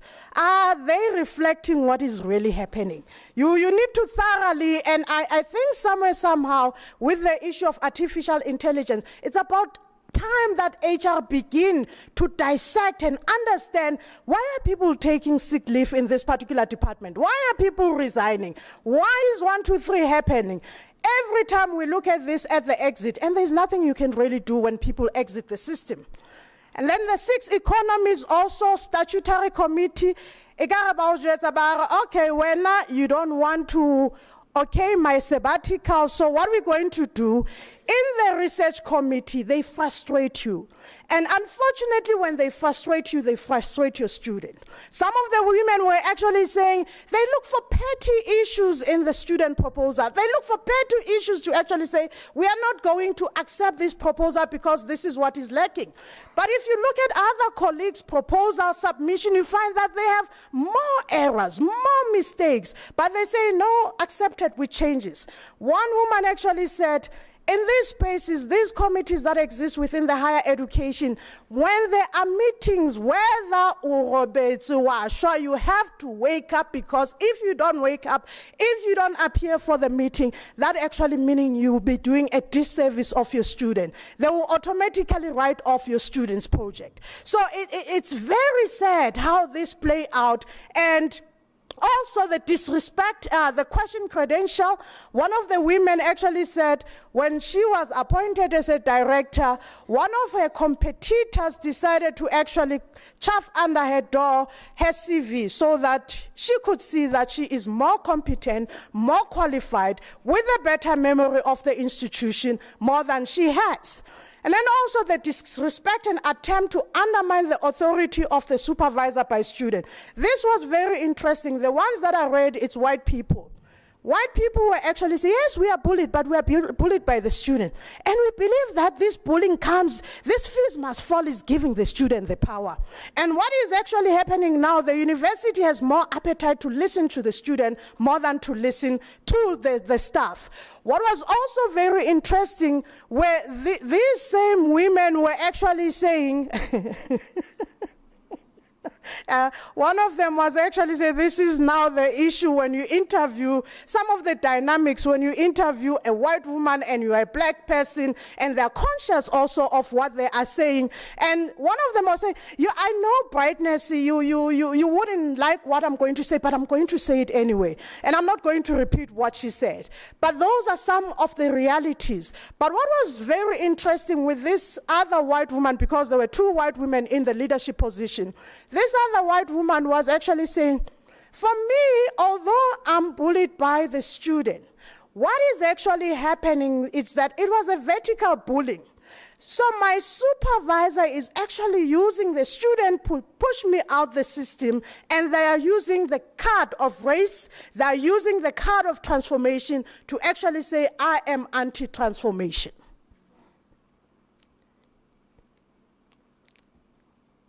There goes UNISA again. There are unrealistic demands by staff, competency question, challenging every decision, spreading rumors, refusing to take reasonable work allocation, withholding information. And remember the withholding the information, I think it's something that came out also from the floor. Some of these people that we are leading have the memory of the institution. And sometimes when they question you, when you come up with suggestions, they say, no, we've tried that, it didn't work. Everything that you actually want to put to the fore is like, no, it's not going to work. And neglecting that the context is actually different. And then missing meetings or disrupting or distracting meetings, and then bypassing the line managers. And fortunately or unfortunately, the line managers, be it a DVC, be it the VC, they allow that. One of the cases at the bottom where a leader, when the director said, I'm not going to give you a sabbatical, went straight to the VC. VC okayed that. When they went to HR, they discovered that this person does not even qualify to take sabbatical. But sadly and strategically, this woman said, if you are approving the sabbatical, I'm not putting my signature. You might as well put your signature. And then that's another story for another day. But the outcomes, be it the health, physiologically, psychiatric condition, poor performance and productivity, negative student experiences, not wanting a second term, or even resigning before the end of the term. And then also intention to resign, career progression affected, financial effect, because some of these people are forever ill. You take leave, and when you take leave after leave, you exhaust your medical aid, and now it has to come from your pocket. And then the moderators. What was very interesting, the white people will actually say, the moderators, the support, we have the support of the line manager, we have the support of the colleagues, we have the support of our psychologists. But the black people are saying, we don't have the support of the line manager. We don't have the support of the colleague. We don't have the support. In fact, psychologists, one of the black people said, it was a last option. Psychologists are a taboo thing to us. We don't think about going to a psychologist. Organizational support, only white people depended on the organizational support to go to HR and get support. The black people said, no, it won't even work because we know how the system operates. So in all essence, to close, thank you very much. What comes across from this is that the boys' club still reigns in our higher education. As much as we think that there is change, there's not really change. White and Indian experiences were moderated by their race. So although the women, your colored and also African women had more experiences of upward bullying, whereas if you look at the experiences of Indian and also the white, were just minor experiences in compared to what the Africans were experiencing. Intra-group bullying is at play also. So when you think about bullying and we think that it's just the male or the boys' club, also, our sisters are being used for the material economies. Because if you become a face of the bullying, but in all essence, when you do the investigation, you realize that there is a bigger picture behind the scene. What I want to say, depersonalized bullying plays out in our higher education. And I think that summarizes what you shared with us, Prof. Managerialism, how things are done within higher education. Neoliberalism, it's a challenge, and it's contributing to upward bullying. Context is key. Women are leading in a context of what we call glass cliff. There are challenges, massification, budget cut, publish or perish, and they still expect us to thrive the same way as when the boys' club was leading, when all the resources were offered. I think I'll stop there. Thank you very much.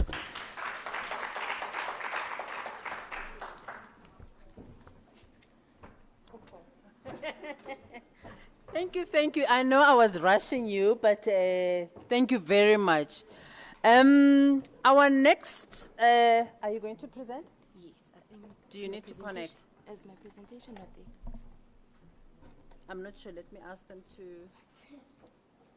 to. Colleagues, in the meantime, I would like you to be ready for just a few questions.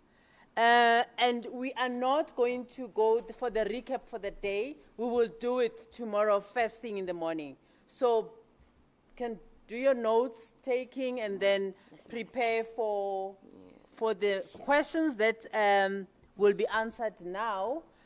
If there are any others, we can do that tomorrow morning. Our next speaker is Mahlatsi, which is luck, eh? Thank you. Okay. Good afternoon, all. I won't take too much of your time. I myself am very tired, and I don't think I'm going to be as energetic as the previous presenter. It's an honor to be part of this prestigious event. It was quite fruitful and filling. I myself am full, and I am excited to return to Eastern Cape with some informative ideas. Allow me to introduce myself. My name is Mahlatse Malachi. I am a master's student at Nelson Mandela University, and I am an emerging full-time researcher. I'm going to be presenting, this is not part of my dissertation, but it is also linked to what I am currently studying.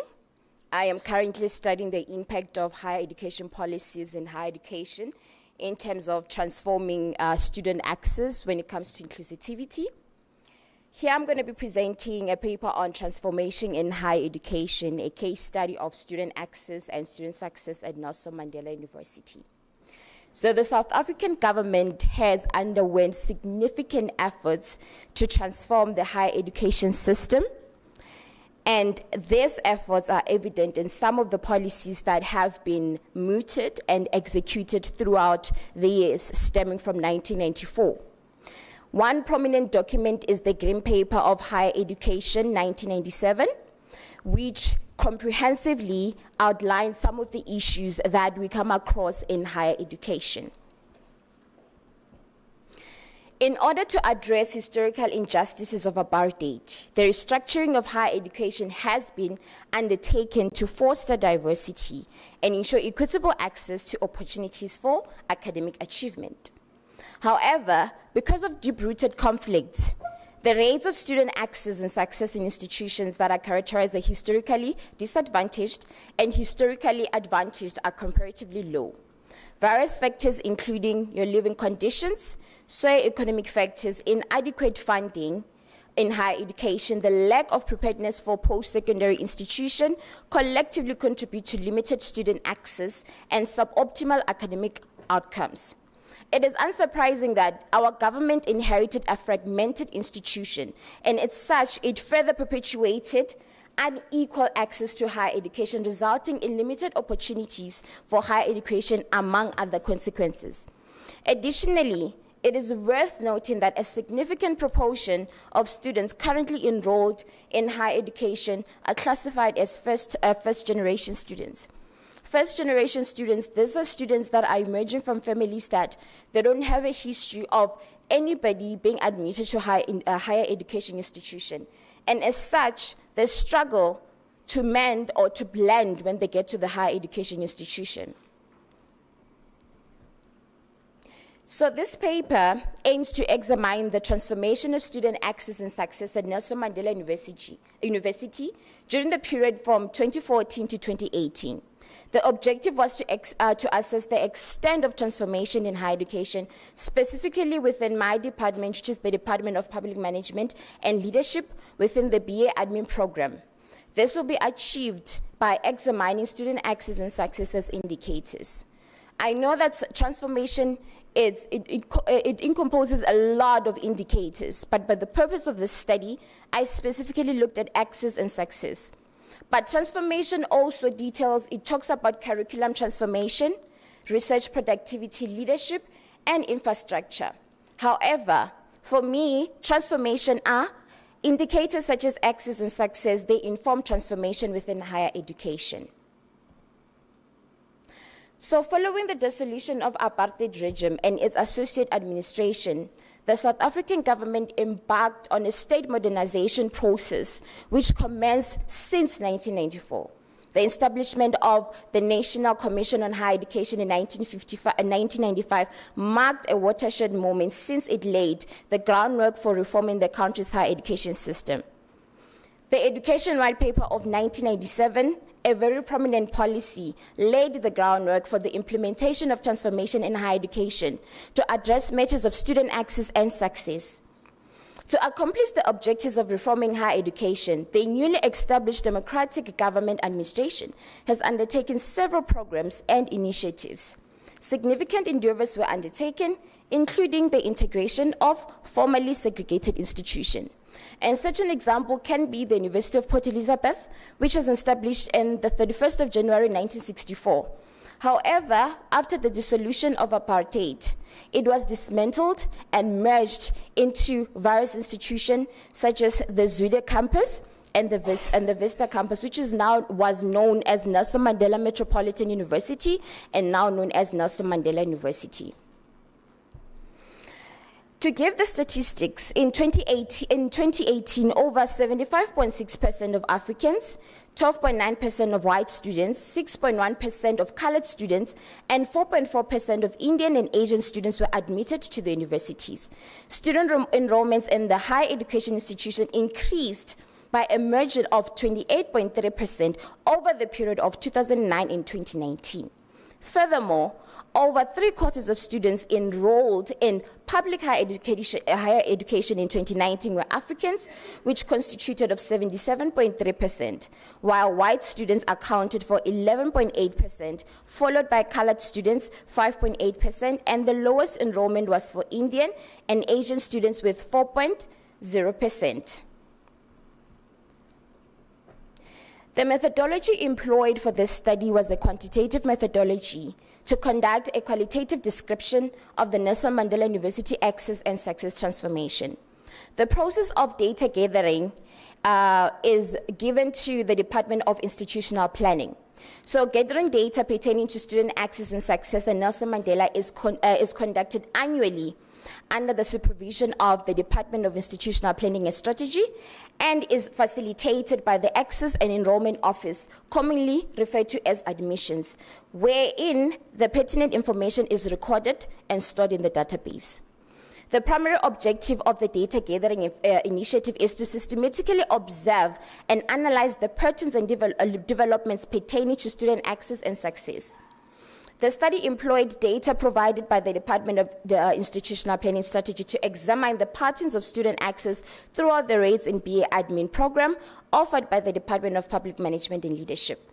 The paper focused on the cohort of first-time entering undergraduates in the department, looking at the years 2014 to 2016 to assess access, and 2016 to 2018 to assess success. It takes 3 years to complete a qualification under the BA admin program in the Department of Public Management and Leadership.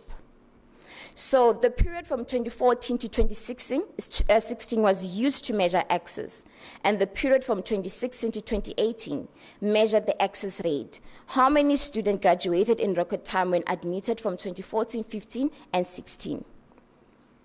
As you can see here, these are the statistical facts that I got from the department. This information was not filtered or edited. This is the exact information that we got from the department. And as you can see, these are the number of students that were admitted according to population from 2014 to 2016. And the grand total of students that were admitted in 2014 was 185, and in 2015 was 191, and in 2016 was 192. The admitted in the BA admin qualification, not enrolled yet, was 34% in 2016, 33% in 2014, and 33% in 2015. Admitted by gender. When you look at the BA admin students admitted according to gender, in 2014 we had 49 students enrolled, in 2015 we had 47, in 2016 we had 48. Their male counterparts, we had 29 in 2014, 2015 in 29, and 2016 we had 28. Not to waste too much time, as you can see the grand total. In 2014 we had 185, 2015 we had 191, and in 2016 we had 192. Enrolled according to population group, the grand total was 117, in 2015 was 126, and in 2016 was 130. So when it comes to the percentage overall, we had 46 admitted in 2014, and then we had 47 and 46.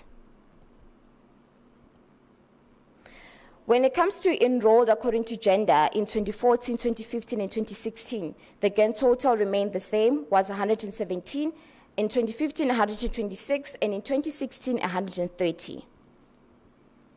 The key findings when it comes to student access in the Department of Public Management and Leadership is that, based on the research findings, a greater number of students were granted admission to the programs other than the BA Admin program, even though they had not commenced their academic journey. Furthermore, with regards to enrollment, it is worth noting that the Diploma in Public Management program exhibited a higher student intake compared to the BA Admin program. Even though female students surpassed their male counterparts in terms of enrollment and admission across all programs, there was a noteworthy rise in total number of African students admitted and enrolled. Despite the significant representation of African and colored students within the student population, it is noteworthy that the BA Admin program remains comparatively small in size as compared to the Diploma Public Management degree. The data indicates that there was a consistent level of student access in the years, but primarily attributed to relatively low rates of access. So has student access changed over the 3-year period at Nelson Mandela University? The throughput rates of the 2014 first entrance in BA Admin program by population. As you can see, in 2014 first entrance, we had a total of 46. In 2015, 36. In 2016, we had the returning of 36 students. And in 2016, only 19 graduated. And only white students didn't graduate. Colored, we had 3 graduating. African, we had 16. Converted to a percentage, African had 41% graduating. Colored, we had 60%. And white, we had a 0% and a total of 41%. The throughput rates of 2014 first entrance in BA Admin General, we had female, which is 2014 first entrance, there were 28. Returning in 2015, there were 20. Returning in 2016, 21. Graduated in 2016, there were 11, which constituted of 99%. The male counterparts, there were 18 that returned in 2014, 16 that returned in 2015, and 15 that returned in 2016, and graduated in 2016 was 8. The total of the 2014 first entrance was 46, 2015, 36, 2016, 36, graduated in 2016, 19, which constituted of 41%. Here is a pie chart that illustrates the percentage of the number of students that graduated from 2014 to 2016. The orange bar indicates 60%, which is the colored, the 41% within blue, which is African, the 0%, which is white. When it comes to the key findings of if the student success rate has improved in Nelson Mandela University, a 5-year Kahoot study conducted by Scott, Yield, and Henry showed that across the classification of education study meta field, graduate rates for BE degrees within the regulation 3 years for whites ranged between 43% and 52%, whereas for black students it ranged between 11% and 13%. Most graduating students are of African descent, yet the throughput rates of the 3 Kahoots exhibited a significant disparity. In contrast to students who discontinued their studies, the available data indicated that significant proportion of BA Admin students do not successfully complete their degree within a expected time frame. Nevertheless, the presented data fails to offer a comprehensive rationale for the observed decrease in the rate of output. There exist numerous components that exert influence on students, encompassing financial support for post-secondary education, residential condition, institutional norms, socio-economic circumstances, and systematic elements, among others. Has there been any increase in transformation in Nelson Mandela University from 2014 to 2018? The analysis of student access among the Kahoots reveals that there is lack of substantial variation in student access between 2014 and 2016 Kahoot. In general, Nelson Mandela University has undergone the process of transformation. However, it is worth noting that the Department of Public Management and Leadership has had limited advancement, mostly attributable to low enrollment of students and a suboptimal rate of academic achievement. Despite the allocation of preferences to enhance the involvement of particular demographics, insufficient measures are taken to guarantee the stability of student access and optimize the attainment of favorable outcomes. The increase in access without a corresponding improvement in success yields a futile outcome. Nevertheless, student access and student success rates are significantly low within the department. So based on the findings of the scholarly investigation, it is evident that further efforts are required to attain a comprehensive establishment that fosters social equity. This objective aligns with the principle of new public management, which fosters that public administration needs to be relevant and it needs to address the issues of social equity, whereby social equity is the third pillar of public administration, which means that there needs to be relevance in public administration because we live in a society that is forever evolving. So whatever that we do as a government, whatever we do as an institution, it should cater for the students and not to marginalize them. There were some limitations that were explored or discovered during the research process because the focus of the study was on transformation in higher education, specifically focusing on the Department of Public Management and Leadership. The findings of the study are based solely on the annual reports published by Nelson Mandela University, and no other institution's annual reports were considered in the process. The findings of the studies are specifically on Nelson Mandela University and cannot be applied to other institutions. Student access and success were evaluated in only 3 cohorts of first-time entering students in the study, and as such, the results obtained will not be comparable to the results obtained in other cohorts studied. The study has a limited view because it is concerned with student access and success at the Department of Public Management and Leadership. To recommendation for Nelson Mandela University, the Eastern Cape is characterized by schools that are classified under Quartile 1 and Quartile 3. Majority of the students that are enrolled in Nelson Mandela University are stemming from schools that are from Quartile 1 to 3, and just a few margin of students are stemming from Quartile 4 to 5. And as such, if the institution can provide alternative access routes that are not stringent and are accommodative enough to grant access to students that are less exposed to not accessing higher education and do not qualify because of the results that are obtained in high school. Increased pass rate and graduation rates. I would like to recommend Nelson Mandela University for improving their language policy by trying to ensure that all the 3 institutional languages, which is Afrikaans, English, and isiXhosa, are being infused in the curriculum to assist the students of first generation so that they'll be able to learn efficiently and effectively. The learning and teaching, the offering of gadgets, the improving of ICT, the training of lecturers, the offering of student counseling are some of the things that will ensure student success in Nelson Mandela University. To conclude, within the realm of higher education, the concept of transformation serves as a tool to promote social justice. Social equity, which is the third pillar of public administration, is a theoretical construct within the field of public administration that is closely associated with the notion of new public administration, which impose relevance within our administration. Social equity is considered a fundamental pillar of public administration, emphasizing the need to ensure that individuals have equitable access and success, hence facilitating their overall well-being and success in society.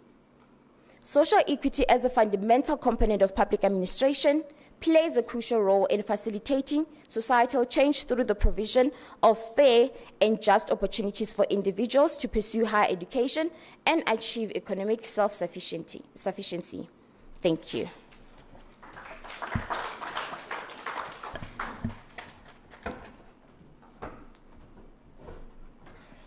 Thank you, Mahlatsi. That was commendable and very clear.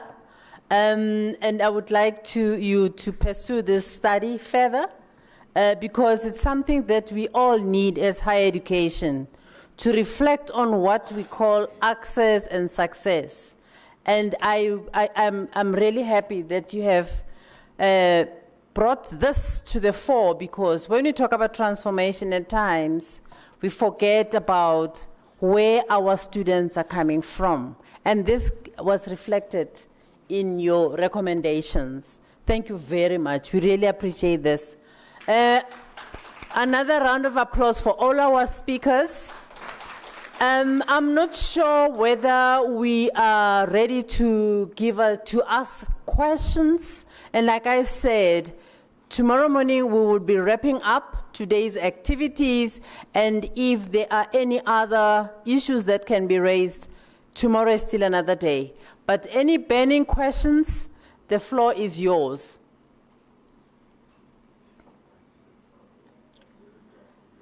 Kan ek maar David, ne? Yes. Burning issue, ne?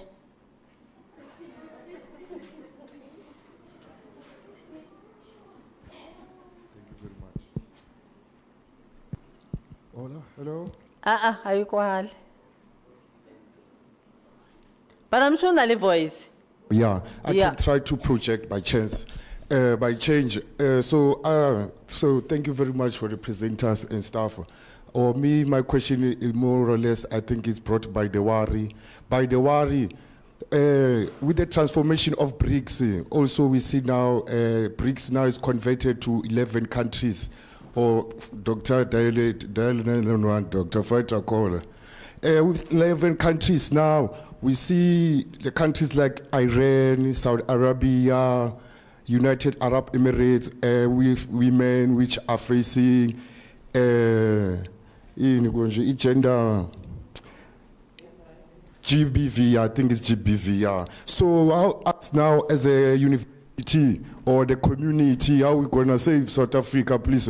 How we gonna also stretch the hand forth for also other women and girl child who gonna seek refuge in our institution too, for them also to also progress in terms of that other situation are still gonna face and we transform things. Thank you very much. Any response? Are you responding? No. Oh. I'm not sure. Are we going to have any other questions besides yours so that we take a round of questions? You can? And then it will be Professor Kuno. Thanks. Molweni, hi everyone. I didn't think it was my job to respond, so I'd leave it to the panelists. No. Okay. Mine is a comment question. Initially, it was directed for Asipe's presentation, but actually all the panelists are speaking to this. Just in terms of your engagement with your participants, okay. Just in terms of your engagement with your participants in your various studies, what are the ways in which they are responding to the university as a space, particularly in terms of how we can think about it as a much more human space? So particularly with Asipe's work, she talks about a student saying, I'm escaping home to go to the university, but then she deals with the conundrum of the university not offering that safety net or that home environment that she had imagined. And particularly in the context of GBV being a societal problem generally, how then do we challenge or insist that the university must be at the forefront of that societal problem that happens even outside of the gates of the university? Yeah, thanks. Prof. Kuno? You'll take that one. Thank you. Thank you, colleagues, for the insightful presentation. May Brightness, the idea of not being a culture fit, I really like that, and I thought you could have said more on it, especially in relation to the black women leaders. You also said something around how the university is changing in very negative ways, and when these black women leaders come in, they are expected to perform miracles, and when they don't, the question of not being a cultural fit comes in. I want you to say more on that, because I think it's something of particular interest to me as someone who advocates for black women in higher education and elsewhere. I think it will help us think through. I think your intervention and your study will be useful in helping us think through how to navigate some of these challenges. I think it's a brilliant study, and I just want to also commend you. Thank you. I'm not sure whether we can still have Asipe. Is Asipe still online to respond? Oh, okay. Asipe, are you available to respond to the first question that was specifically mentioned for you? Yes, I'm. You're welcome. Just quickly. So thank you very much for that question. So to answer your question, the university structures are totally disconnected from the student experiences and being. And the main focus of many universities has been on delivering content to numbers, content being the curriculum, numbers being the students are regarded as numbers. So I understand that universities cannot respond to everything, but I think it is very important for that meaning pedagogy. So that means there is a necessity, in order to facilitate transformation, there is a necessity to foster social inclusion. This can be done not only through research, but most importantly, through the programs that are facilitated to ensure transformation. In order to make this space, the university can obviously not be a home. We need to dismantle the whole system in itself, because academia is a one gamut that we are expected to fit in, despite of the different systems. But I think through program development and of many interventions and programs to promote equity, social inclusion, and transformation, then the university can have the humanizing aspect of this. Thank you. The next question, any comments from the panelists? Sure. Thanks.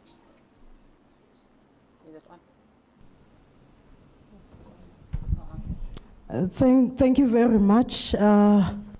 Thanks for the question. I'll start with you, Ms. Dau. Interestingly, as I said, this is a bigger study. One of the things that came up was, I actually look at the antecedents, I look at the outcomes.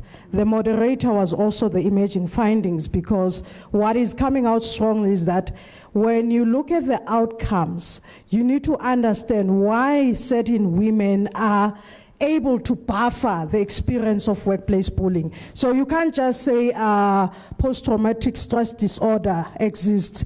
Some of them are actually saying, the black ones are actually saying, you know what, this has actually made me resilient.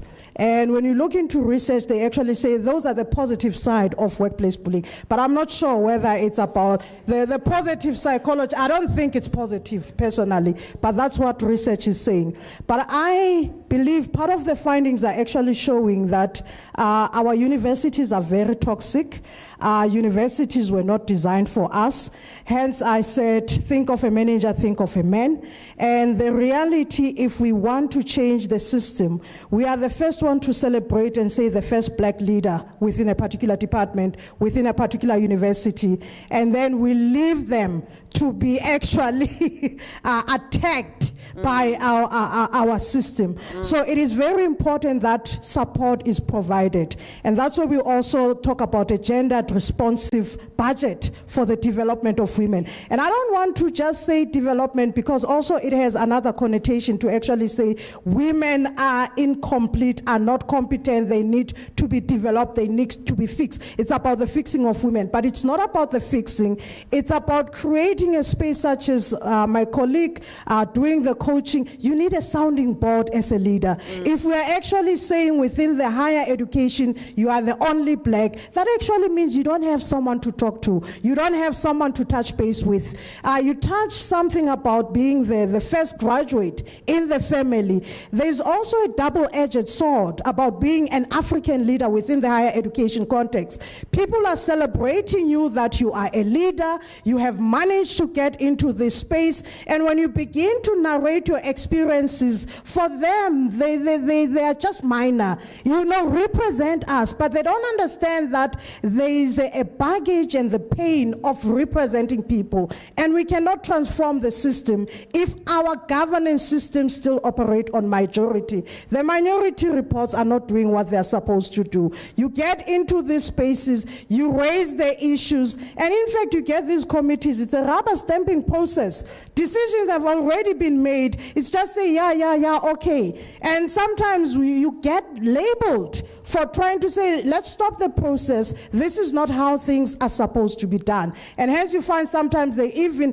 reschedule meeting conveniently, or conveniently part of the cyberbullying, something that came out. They intentionally make an error of your email address. Intentionally so. Because now when you say, but I didn't receive the invitation, they say, I did send it. But how is it convenient that the Mangoloti, now it's a Mongoloti? So yes, oh, it's my error. I didn't write Mangoloti. It was supposed to be Mongoloti. But in all essence, for us to be able to address the challenges in higher education, we need a multi-pronged approach. We need a multi-stakeholder approach. And we need to also look not just at the system, we also need to go back. Part of the findings, one thing that I've also done is part of actually creating a rapport. I actually ask women, tell me about your department. Tell me about the space that you are leading in. And once you listen to the space that they are leading, you will really realize that, hey, it's not going to work here. But they try to make it work.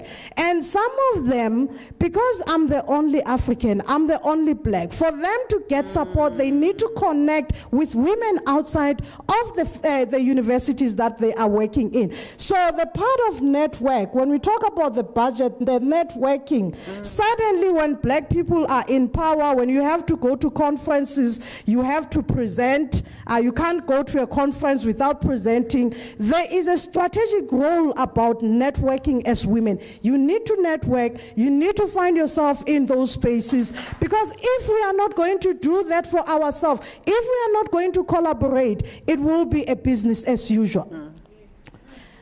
Thank you. Sorry, the culture fit. Oh, you're still here. Culture fit for me, I think it's a scapegoat. Technically, it's an scapegoat. Why suddenly, when they were appointing you, you made all the ticks, but now when you are questioning what is happening within the system, and suddenly like, no, she's not fit for the system. So it's about time that we realize that the majority is not always right. It's about time that we begin to dissect some of these resolutions that are done in our institution. That's why one of the questions that I've raised is that, isn't it time for us to actually dismantle the system? And that is as radical that we can go, but can it be done? Is it doable? Because from where we are at, it's like it's a broken record. We're singing the same song. As Asipo was doing the presentation, I was thinking to myself, it's the same script, different cast. Just closing the part of the glass cliff, the baby boss. I didn't elaborate on that. And it was quite interesting that I went to 3 universities and engaged with women from 3 universities. You find you have this is what I call the unintended effect of growing your own timber. One of the recommendations, women leave the universities where you studied. And it doesn't sound all right, but you have to leave the spaces because you remain as a student in the eyes of those that you are leading. When you go to a new university, you have a different aura. They respect you because you're a professor. They respect you because of what you are bringing. But when you come, having been a student, someone has the audacity to still quote, remember that assignment, as part of demeaning you, as part of actually ensuring that I'm still in power, you are still a student in this space. The gatekeeping that happens, it's so horrendous in higher education. You look Starting from the research committee. The research committee, you supervise, they delay the process of your student getting a PhD, and when we go to the promotion process, you can't apply for the promotion because you don't have a number of students that you have supervised who have completed the PhD. And then also you go to the point of the publishing, because the promotion process is actually more leaning on research. You go into the space of publishing. In certain disciplines, there are limited journals. In certain disciplines, you find that also the same people that are bullying you, that are racist, they are editors of those journals. Then how do you deal with that? And then there is an NRF, another story for another day. Thank you.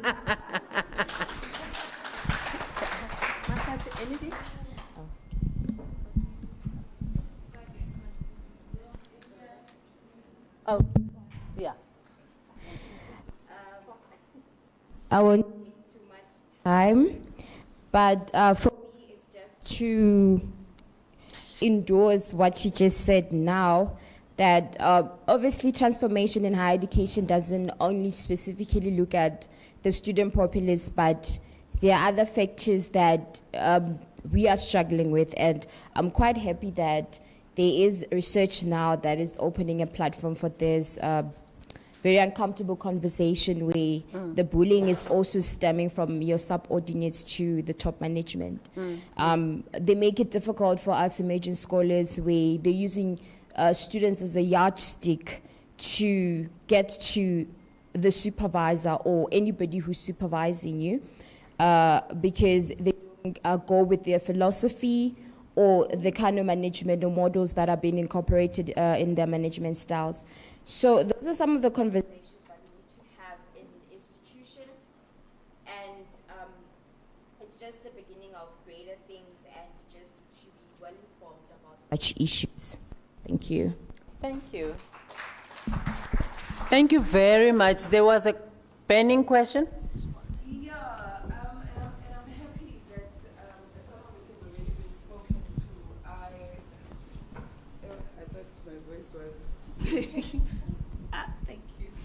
Thank you very much. Yes, sorry, it's Mayor Brightness Mangoloti that I wanted to address. So thank you very much for that impassioned presentation. Out of everything that you said, especially your conclusion, Oguti, the boys' club still reigns. The white and Indian female experiences have been buffered. You know, there's a need for managerial support. Well, they get managerial support and, right? That's speaking to their experience. I can tell you now that what you're talking about obviously isn't just university institution specific. The whole thing of the baby bosses, the bullying, upward or otherwise, is happening. From your perspective, having been the one who has done the research, what would be your recommendations outside of what you just shared? But what would be your recommendations if you were given the platform to just implement? You know, having done this research, these would be my recommendations. Carry this forward and we can see whether it is a reduction or an absolute doing away with everything that you just encountered. What would you say? Actually, please, can I ask this? I didn't want to ask this question now. I felt like everybody wants to leave. I actually wanted to ask you on the side so that it can free up everybody and not have to stay.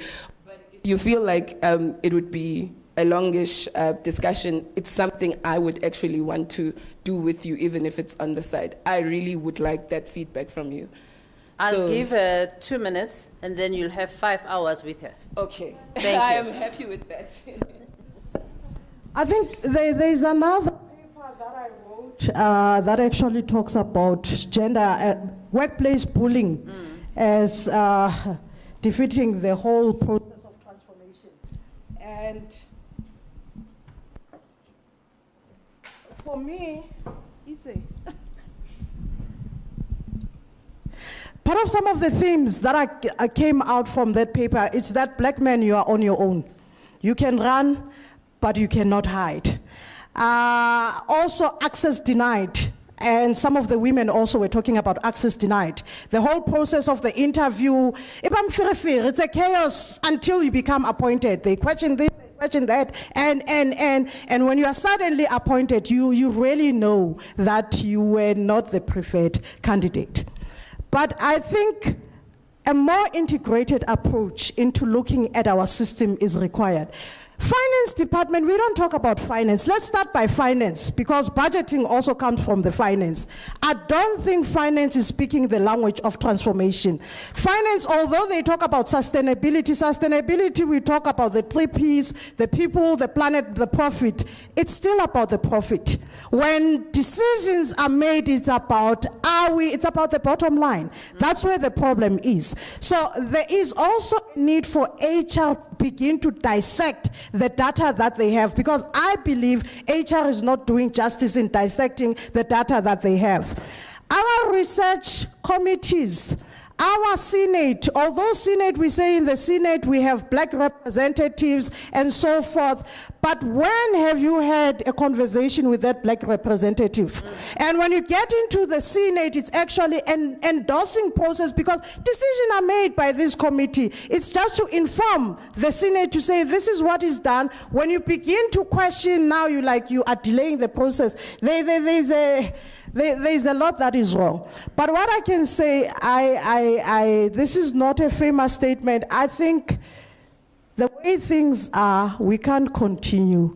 We need to revisit, relook at our structure, especially the statutory committees that we have in our universities, because they are not doing what they are supposed to do.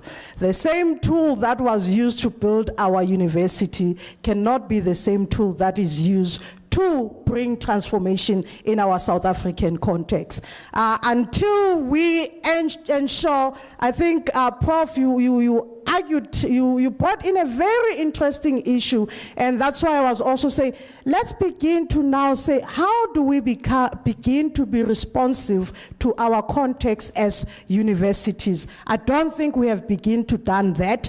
We are chasing our tail. It's about keeping up with the trend, but we are not doing the business of business. Or maybe it's not a question of dismantling university.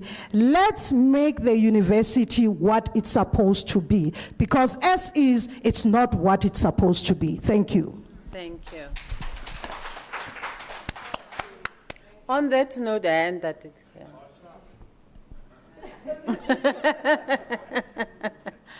we still have tomorrow. Yes. On that note, ngiyayivala manje.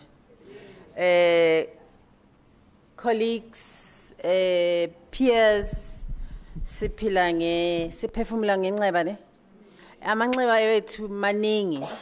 So all we need to do is to find a way of healing. And I think we haven't given ourselves time to reflect and heal.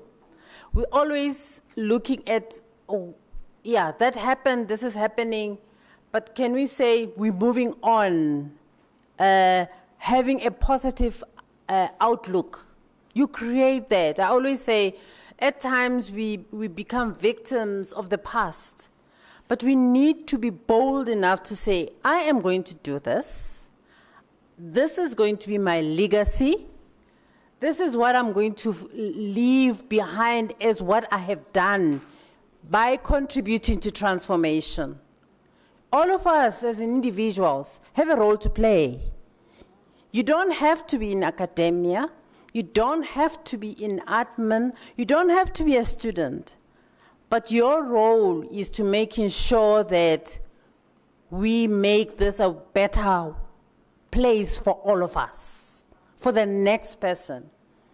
And at times we talk about bullying. I'm being bullied. But maybe you are also bullying. Maybe you're also bullying and you are not aware of the impact of what you're doing to the next person. So we need to reflect and heal, because there is no more dangerous person than a person who's wounded. Because in your being wounded, you don't take care of the next person. You just want to satisfy yourself for that moment. But in your satisfying yourself, you might be bullying, you might be hurting, you might be discriminating against the next person. So as an individual, batho mbotho bukai, botho, re rutile kaofela botho from wherever we're coming from. As black people, re rutile botho. In different forms. We are kerekeng bolelwa ka botho. We are crash ba le bolela hore you must share plate nyana eo. This individualistic approach, re thola re se re kopana le merafe e meng. As black people, we share, we care, and we build each other. And for me, this is where we need to go back and heal. We are a wounded society. We need to really sit down and say, let's heal each other. Let me heal myself. Let me heal the next person. But let me create a space that will make sure the young academic that comes in feels welcomed. I don't want to be the only one in this space. I think at times we have that thing. I want to be the only professor. I want to be the only executive director. It's not helping because you're actually hurting many people. And that's my parting words. Let's heal, let's support. Botho a bo kgutle. Thank you. Hona le tie ka mo khoneng e. Ho ne tie ngale. So we are joining for today. Yes, you can join for tea and we can heal, you see. Thank you.